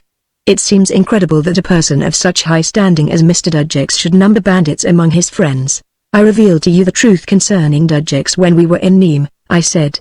"Even then you were half inclined to disbelieve it. Now you know the truth. The 2 business partners of Oswald Dejecks, the Conde Martin, of Madrid, and the Baron van Veltrup, of Amsterdam, have both died suddenly and at the instigation of their unsuspected friend. It has been proved that Sands introduced the tiny scrap of infected razor blade into the Baron's glove, at Dejecks's instigation? Impossible. Dejecks was the only person to profit by the Baron's death," I pointed out. "He owed a large sum to the Baron over a financial deal, and by the latter's death, and the destruction of certain papers, he now escapes payment. But you surely do not allege that Mr. Dejecks resorts to the use of this little-known and unsuspected poison in order to secure his own ends?" cried the famous detective, as he sat opposite me in an easy-chair. "When we know the truth, as I hope we may very soon, then you will be staggered," I assured him. "At present you do not know the whole of the amazing story. For certain private reasons I have been unable to reveal it to you. But slowly, piece by piece, I have been steadily working upon the mystery of certain amazing occurrences at Dejecks' house in Stretton Street. By slow degrees, and after traveling up and down Europe, I have at last succeeded in finding just a streak of daylight through the impenetrable barrier so cleverly contrived in order to mystify and mislead me. If you desire to ascertain the great ramifications of the desperate plots conceived by Dejecks and his friends, and take steps to combat them, it will be best to allow his accomplice Sands further liberty. Keep vigilant watch, but do not allow him to suspect," I urged. "He will no doubt go to Stretton Street again. Sands, though a hired assassin as was his friend Despujol, should not be arrested yet, for the longer he remains at liberty the more extensive will be our information against the arch-schemer of Europe, Oswald Dejecks." Rivero spent the evening with me. We dined at the Clarendon, across Hammersmith Bridge, and afterwards we idled in one of the foreign cafes near Piccadilly Circus. He was in London with a warrant for the arrest of Matteo Sands in his pocket. But at my suggestion he stayed his hand. Meanwhile Sands, all unsuspecting, was being carefully watched, not only by 2 detective sergeants from Scotland Yard, but also by 2 Spanish detectives whom Rivero had brought to London with him. 2 days later, in response to a message from Rivero, I called at the Hotel Cecil on leaving the office. He met me in a marble-paved entrance hall, and I noticed at once a grave expression upon his face. "Come up to my room," he said in French. "We can talk quietly there." In surprise I went with him up in the lift to the 3rd floor where, in a bedroom which overlooked the embankment and the Thames beyond, he turned suddenly to me and exclaimed, still in French, "I am very troubled and mystified, Monsieur Garfield. When you made those curious allegations against Monsieur Dejecks I confess that I laughed them to scorn, but I have today learned several facts which put an entirely fresh complexion upon the present circumstances. Last night Matteo Sands visited Dejecks again. The financier gave a musical evening, but after the departure of all the guests, Sands called and was at once admitted to Dejecks' library. "Ah!" I exclaimed. "I know that room. I have sad cause to remember it." He remained there till nearly 2 o'clock in the morning. Then he returned on foot to his hotel. My information is that on his walk back he was whistling to himself, as though in high spirits, but that is surely no extraordinary circumstance," I remarked. "Did I not tell you that Dejeks is as friendly with Sands as he was with Despujol?" "I know. But in face of other facts I have learnt, the problem presented is an amazing one." As he spoke a tap came upon the door, and a page boy handed in a card. "Show the gentleman up," Rivero said in his broken English. "Here is someone who will relate some very strange facts. He is my friend Gonzales Mora, an advocate who practiced in Madrid before his appointment to our consulate here. I called at the consulate yesterday and saw him, when he related to me some curious facts which I have asked him to repeat to you. He is here for that purpose." A few moments later the page boy ushered in a middle-aged, well-dressed, black-bearded man who bowed elegantly when we were introduced. "Now, my dear friend," exclaimed Rivero, when we were all three seated, "will you please tell Mr. Garfield what you explained to me yesterday?" "Certainly. I merely tell you what I know," he replied in very fair English. "It is like this. Before I left Madrid I was very friendly with a country lawyer named Ruiz Serrano, who lived at Valladolid. For some reason the late Count de Chamartin took a great fancy to my friend, and constituted him his legal advisor, an appointment which brought him in quite a large income. To the lawyer of a great financier fees are always rolling in. The Count naturally took Serrano into his confidence and told him how, years ago, he had married the daughter of an Englishman in rather humble circumstances, living in Madrid. A daughter was born to them, but later he divorced his wife, who died soon afterwards, and then he married a lady of the Madrid aristocracy, the present widow. Apparently he made a will leaving the whole of his fortune to his daughter by his first wife save for a small annuity to his second wife, and according to the will, on the death of his daughter the fortune was to go to his trusted partner, your English financier, Mr. Oswald Dejeks. I sat staring at the stranger, but uttered no word, for I was reflecting deeply. Senor Serrano arrived in London a week ago, and came to consult me regarding the will, because it seems that the Count's daughter who came here to learn English, she having lived in Madrid all her life, is dead, hence Dejeks has inherited the Count's fortune. I gasped. What was the girl's name? Her name was, of course, Chamartin, but in obedience to her father's wish, after the divorce she took her mother's maiden name, and was known as Gabrielle Ingledew. Gabrielle Ingledew. I echoed. Gabrielle Ingledew. Chapter 28. Love the Conqueror. The sudden revelation of the motive of the crime at Stretton Street staggered me. An hour later I saw the Count's lawyer, Senor Serrano, at his hotel in Russell Square, and from him learned much more regarding his late client's disposition of his property. The Count had apparently not been on very affectionate terms with his second wife, which accounted for him leaving the bulk of his fortune to his daughter Gabrielle, and in case of her death, to his partner Dejeks, whom he had, of course, believed to be an honest man. The Count had died suddenly several months before his daughter. He had died from morphine, no doubt administered by someone in Dejeks's pay. Then almost before the will could be proved in the girl's favor, Senor Serrano learned that the girl herself had died in England. Since then he had been constantly occupied in straightening out his late client's affairs, and had now come to London for the first time in order to see Oswald Dejeks, who had been constantly pressing for a settlement of the estate. He had seen him on the previous day, when he appeared to be anxious that the affair should be cleared up. As he spoke of his late partner, and of his daughter, tears came to his eyes, said the Spanish lawyer, speaking in French, tears in the eyes of Oswald Dejeks. I smiled at the thought. As for Rivero, he now became just as puzzled as I was myself. To me the motive of poor Gabrielle Ingledew's death was now quite apparent, and, moreover, it seemed that the reason Dejeks required a forged death certificate was because he was not exactly certain whether by a post-mortem examination any trace of the drug could be found. He was not quite sure that one or other of the great London pathologists might not identify a sign. With the Count's death on the continent he had taken the risk, well knowing that any ordinary doctor would pronounce death as being due to heart failure, as indeed it was. In London, however, he felt impelled to take precautions, and they were very elaborate and cunning ones, as I now knew. With the motive thus apparent, I felt myself on the verge of triumph. Yet without full knowledge of what occurred to my poor beloved on that night, how could I denounce the arch-criminal whose favors were now being sought by the great ones of the land? I was still in the quandary. I had established to my own satisfaction that Tito Moroni, the doctor of the Via Caves, was the person who had distilled the osine, and who had no doubt introduced it to his wealthy but unscrupulous patient as a means of ridding himself of unwanted persons and enriching himself at the same time.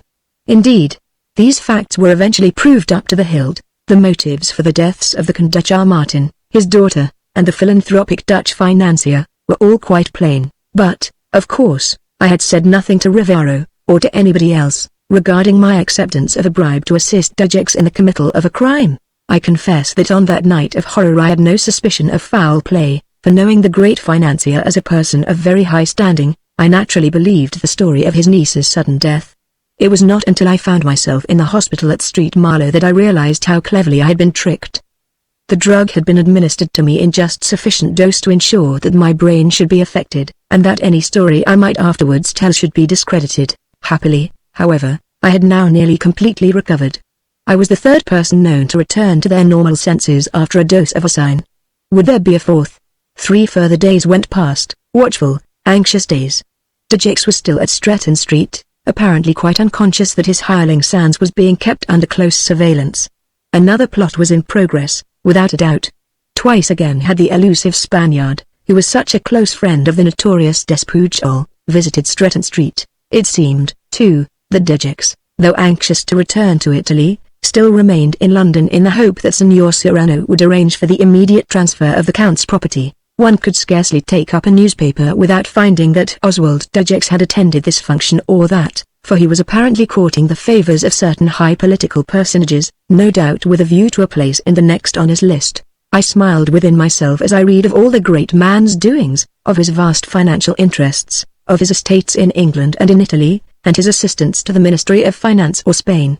Often indeed when at home I discussed the situation with Hambledon, yet without the evidence of Gabriel Denison we could not act. Nearly a week had passed since my first meeting with the Spanish lawyer Serrano.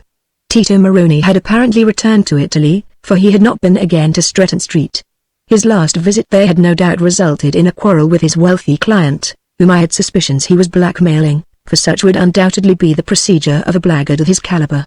More than once Rivero seemed anxious to secure the arrest of Matteo Sands, but I constantly urged him to remain patient. He frequently begged me to reveal the true extent of my knowledge, but I always evaded his questions because I was not yet in a position to make a triumphant coup, and avenge poor Gabrielle. Daily, hourly indeed, was she in my thoughts. The letters I received from Leon were the reverse of hopeful.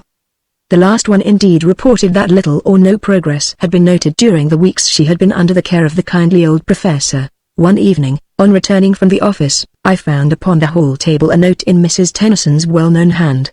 It had been written from Longridge Road a few hours before, and in it she asked me to call that evening as they had returned from France. Naturally I lost no time in dashing over to Earl's Court, and with failing heart I entered the well-remembered artistic little drawing-room where Gabrielle herself, in a cool frock of cream-washing silk trimmed with narrow edgings of jade green, rose smiling to greet me. Her face was changed, for her countenance was now bright and vivacious, and her eyes merry and sparkling. The hard-set expression had gone, and she looked very alert and indescribably sweet. "Well, Mr. Garfield," she cried merrily, shaking my hand in warm welcome, so different from her usual apathetic attitude towards me. "You see we're back again. Mother has just gone round to Aunt Alice's in Cromwell Road, but she told me that you would call." "Well, Miss Denison," I exclaimed, holding her soft little hand in mine, and looking into her eyes. I hope that you feel better. Indeed, you look quite changed." "Yes. I can recollect everything now. All the past has come back to me, thanks to the old professor. He was so very kind, and so patient that I can never thank him sufficiently, or you, Mr. Garfield, for discovering him. I feel quite myself again.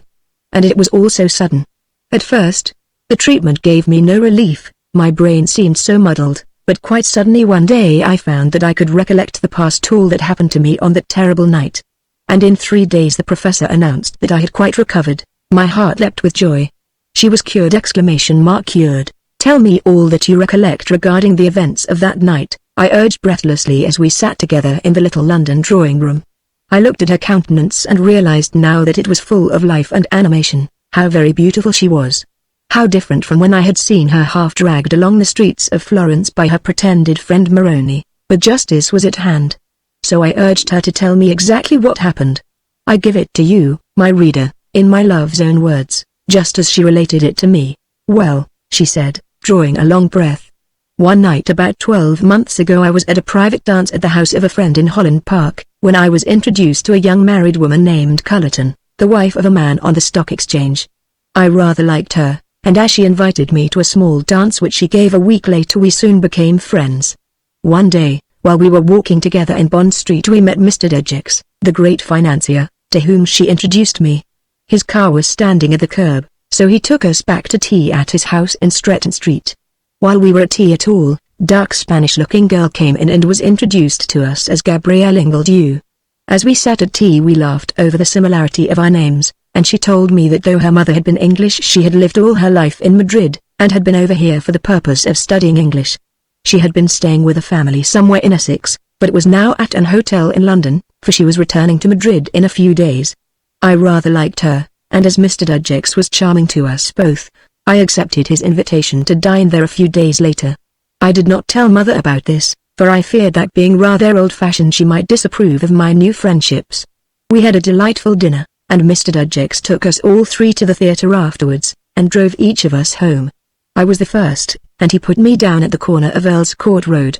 On the night of November the 7th, at very short notice, Mr. Dejecks had again invited Miss Ingledew and myself through Mrs. Cullerton to dinner, for she was leaving for Madrid next day, her luggage having already been sent to the station cloakroom, she told me. We understood that Mr. and Mrs. Cullerton were also coming. We did not put on dinner dresses as Mr. Dejecks said he intended to take us to a show at Olympia afterwards. I was, I know, foolish not to tell Mother where I was going, but the reason for it I have already explained.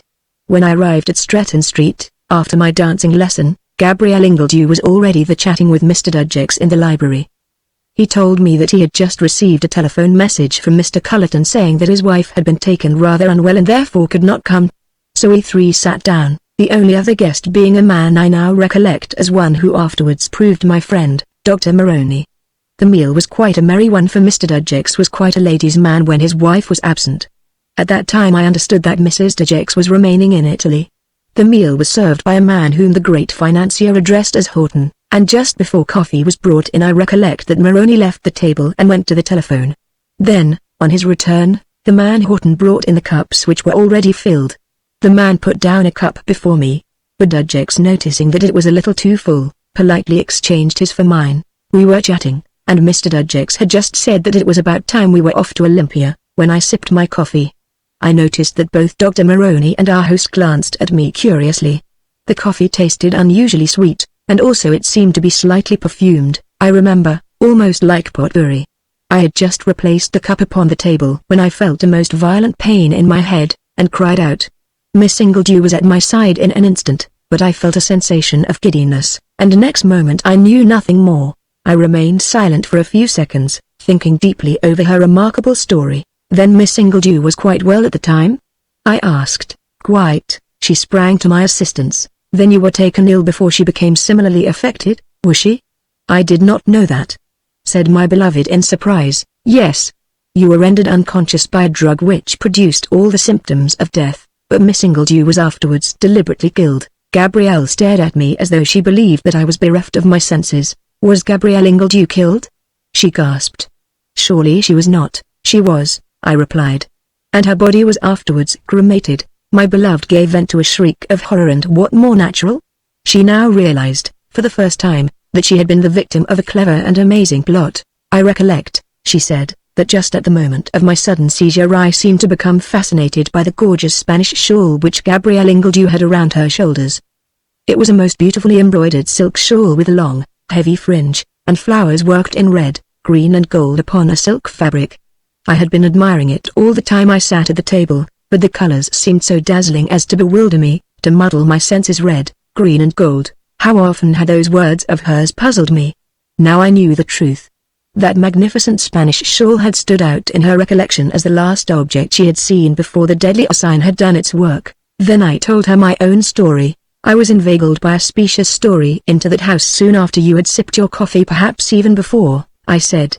The library was filled with a curious, overpowering perfume of potpourri which overcame me, and then Dejecks gave me a liqueur glass of brandy into which there had been introduced that most painful of all drugs, Sosine.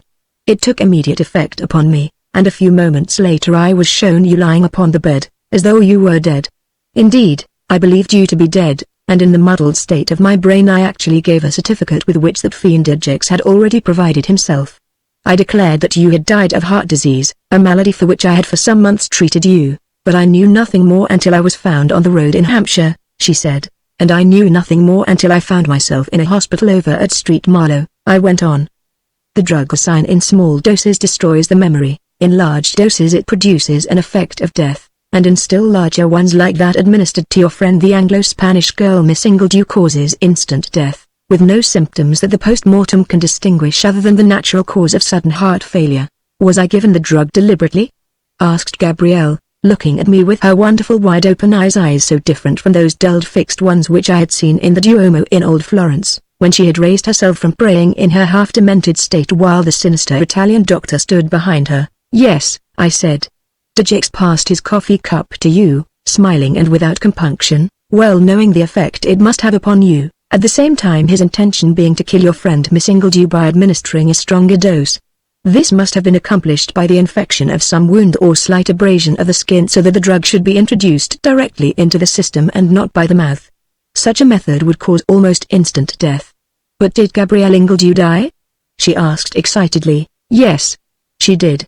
And by her death Dejeux inherits the fortune of her father, a rich Spaniard, the Conde Chamartin. She looked at me utterly bewildered, and well the poor girl might be. She now realized that she had been the victim of an amazing plot conceived by a master criminal, who was at the same time immensely wealthy, yet who cared nothing for human life so long as he amassed a colossal fortune. All this, Mr. Garfield, is most astounding, she declared, gazing with bewilderment around the room. It seems incredible. Yes, Miss Tennyson, I know it does, I replied. But have patience, and I will prove to you the true depth of the villainy of our mutual enemy and his well-paid sycophants. Then, of a sudden, I grasped her soft hand in mine and for a few seconds held it. I looked steadily into her wonderful eyes, and then slowly I raised her hand to my lips and kissed it. Gabrielle, I whispered, bending to her in deep earnestness. My triumph over your enemies is yours. Wait, and I will reveal to you the whole facts more astounding than have ever been conceived in the most sensational pages of modern fiction. She did not withdraw her hand, and by her inert attitude, I realized with indescribable joy that she really reciprocated my love. I am not an emotional man, neither am I an ideal lover. I am only a mere man of the world. Hence perhaps the reader will forgive me if I fail to describe all the ecstasy of affection which I experienced at that moment. I loved Gabrielle Tennyson with all my soul, and I now knew that she loved me. That surely was all sufficient. With Gabrielle I had been a fellow victim of a deeply laid and most foul plot. That I had been purposely marked down with the aid of Dejeux's accomplice and sycophant, Gaston Souza, was made more than plain as I pursued my inquiries. The plot by which Dejeux had hoped to secure his partner's fortune was indeed worthy the evil ever-scheming mind of the mystery man of Europe, the man whose unseen influence made itself felt in every great political move on the continent, the man whose 100 agents were ready in secret to do his bidding and perform any dirty work for payment. After the Conde Chamartin had been secretly attacked in the train on his way to Paris and had died in the hospital at San Sebastian, Oswald Dejeux suddenly found to his dismay that whatever claim he made upon his late partner's estate, practically the whole would go to his daughter. Therefore, while being a little apprehensive lest a sign could be detected in a body after death by an expert pathologist, he resorted to that elaborate and remarkable plot in order to exhibit to me what I presumed to be the body of Gabrielle Ingledew, and induce me to forge a death certificate in the name of a doctor whose surname was the same as my own. The fact that he had actually provided himself with a genuine sheet of the doctor's notepaper, and that as I now learned for the first time Moroni was actually in the house when the drug was given to Gabrielle and myself prior to the death of the chief victim, showed the utter callousness of the crime. Indeed, Gabrielle Ingledew was actually witness of my beloved's mysterious seizure, little dreaming that in a short hour she herself would fall victim to the cupidity of that relentless poisoner who, by his crimes, hoped to amass one of the most colossal fortunes in the world. I sat with Gabrielle discussing the amazing affair until darkness slowly fell. I told her of my own astounding adventures, and my narrow escape from death in Madrid, to all of which she listened with breathless interest. Then, rising, I took her hand again, and with whispered words I pressed my lips to hers for the first time in a long but sacred caress. She sighed. I felt her quiver as I pressed her to me, and then to my delight I felt her sweet warm lips cling at last affectionately to mine. Chapter 29. Another plot. Among my letters on the following morning was a small packet which I opened. Within was a tablet of dark brown toilet soap bearing the name of a well-known firm of manufacturers. With it was a typewritten letter upon dark blue commercial paper with a printed heading. I was addressed as H. Granfield, Esquire, and the letter proved to be a polite intimation that as the firm in question was putting onto the market new brand of toilet soap, they begged me to accept with their compliments the enclosed sample.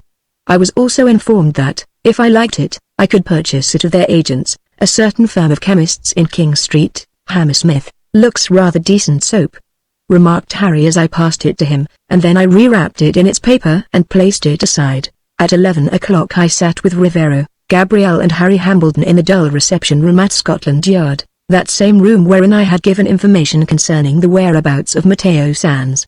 The superintendent who received us was a well-dressed courtly man, rather stout and elderly, who became intensely interested when I related the whole story, much as I have set it down in the foregoing pages.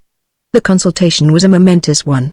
Rivero sat amazed when I described my chance meeting with Gaston Souza, and the clever manner in which I had been inveigled into Dudgex's house in Stretton Street. Indeed, on comparing Gabrielle's story with my own, I now saw that at the time I entered the house both she and the girl Ingledew were in their normal health. The coffee had not then been served though Moroni had gone out of the room, no doubt to put the drug into the cup which was to be offered to Gabrielle Denison, and which apparently was placed by mistake before the mystery man himself. Or else the changing of the cups was to allay any suspicion that might arise in the mind of the other victim, which was perhaps most likely.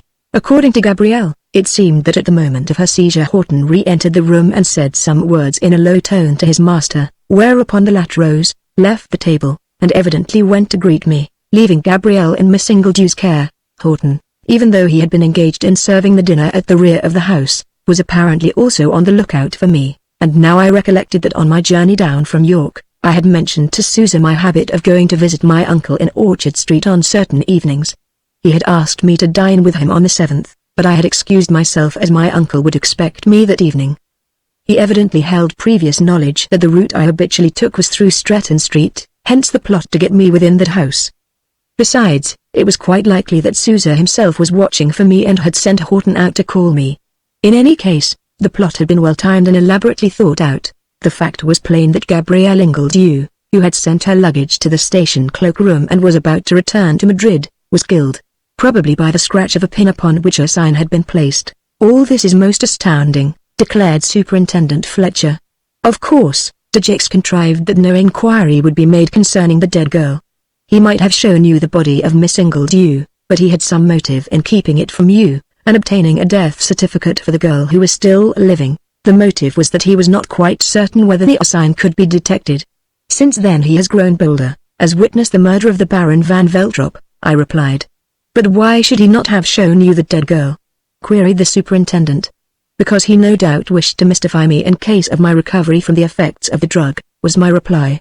He was not quite certain of the effect that the dose might have upon me, so, in order to entirely mislead me, so that if I recovered my statements would be discredited, he showed me a girl who was still living, though to all intents dead.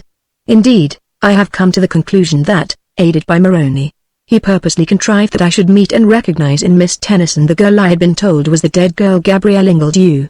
And I confess that I have been sorely puzzled all along that the girl whom I had seen dead was actually alive, even though her mental state was such as to show that she had met with foul play. Yes, remarked Rivero.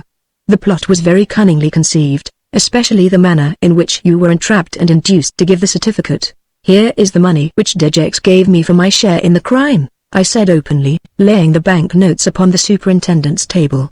I suppose some action will be taken against me, but I am prepared to take the consequences, now that I have unmasked one of the greatest and the most dangerous criminals of modern times. You certainly have done that, Mr. Garfield, remarked Superintendent Fletcher.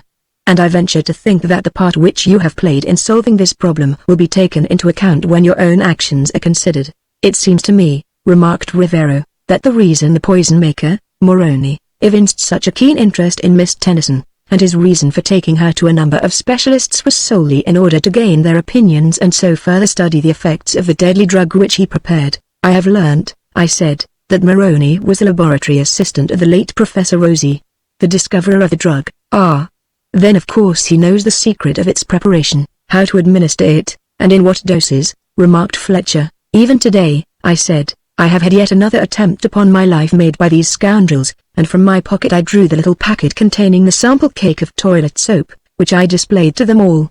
Then, handling it in the thick brown paper wrapping, I took my pocket knife and scraped the soap, quickly revealing a number of sharp steel points embedded in it. "You see, there are sharp clippings in it.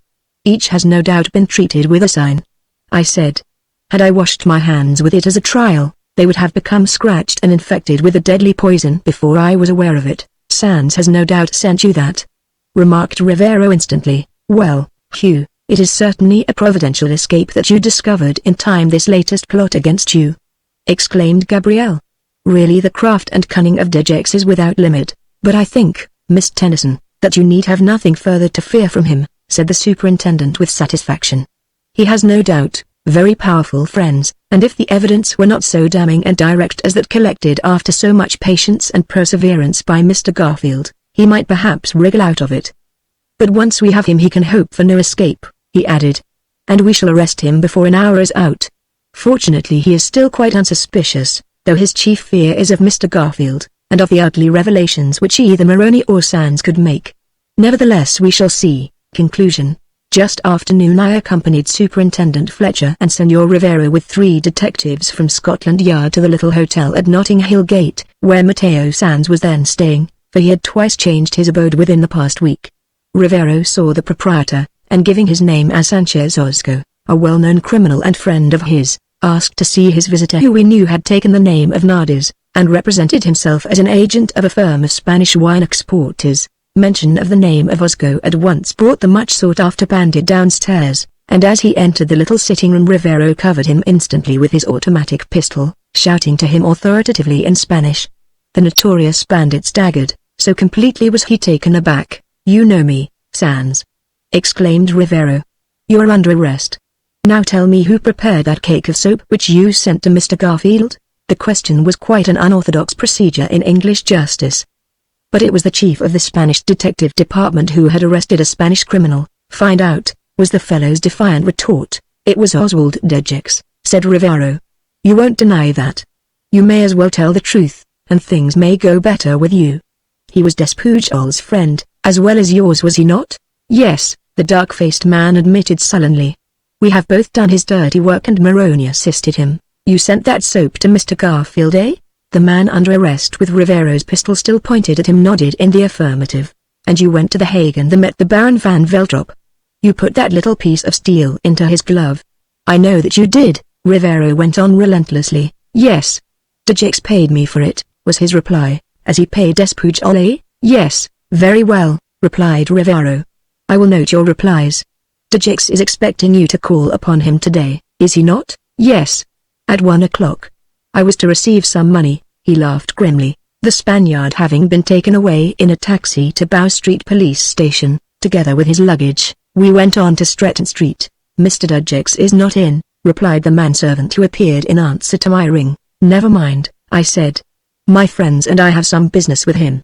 And I walked into the big familiar hall, followed by Superintendent Fletcher, Senor Rivero, and 2 detectives. "We have a meeting here," I explained casually to the smart manservant who in surprise at our sudden entry showed us to the library, that same room in which I remembered sitting on that fateful November night. It was nearly a year ago since I had last been in that big, handsomely furnished apartment. I did not remain there, for it was my intention to greet my would-be murderer on his return. Therefore I went to the hall and there awaited him.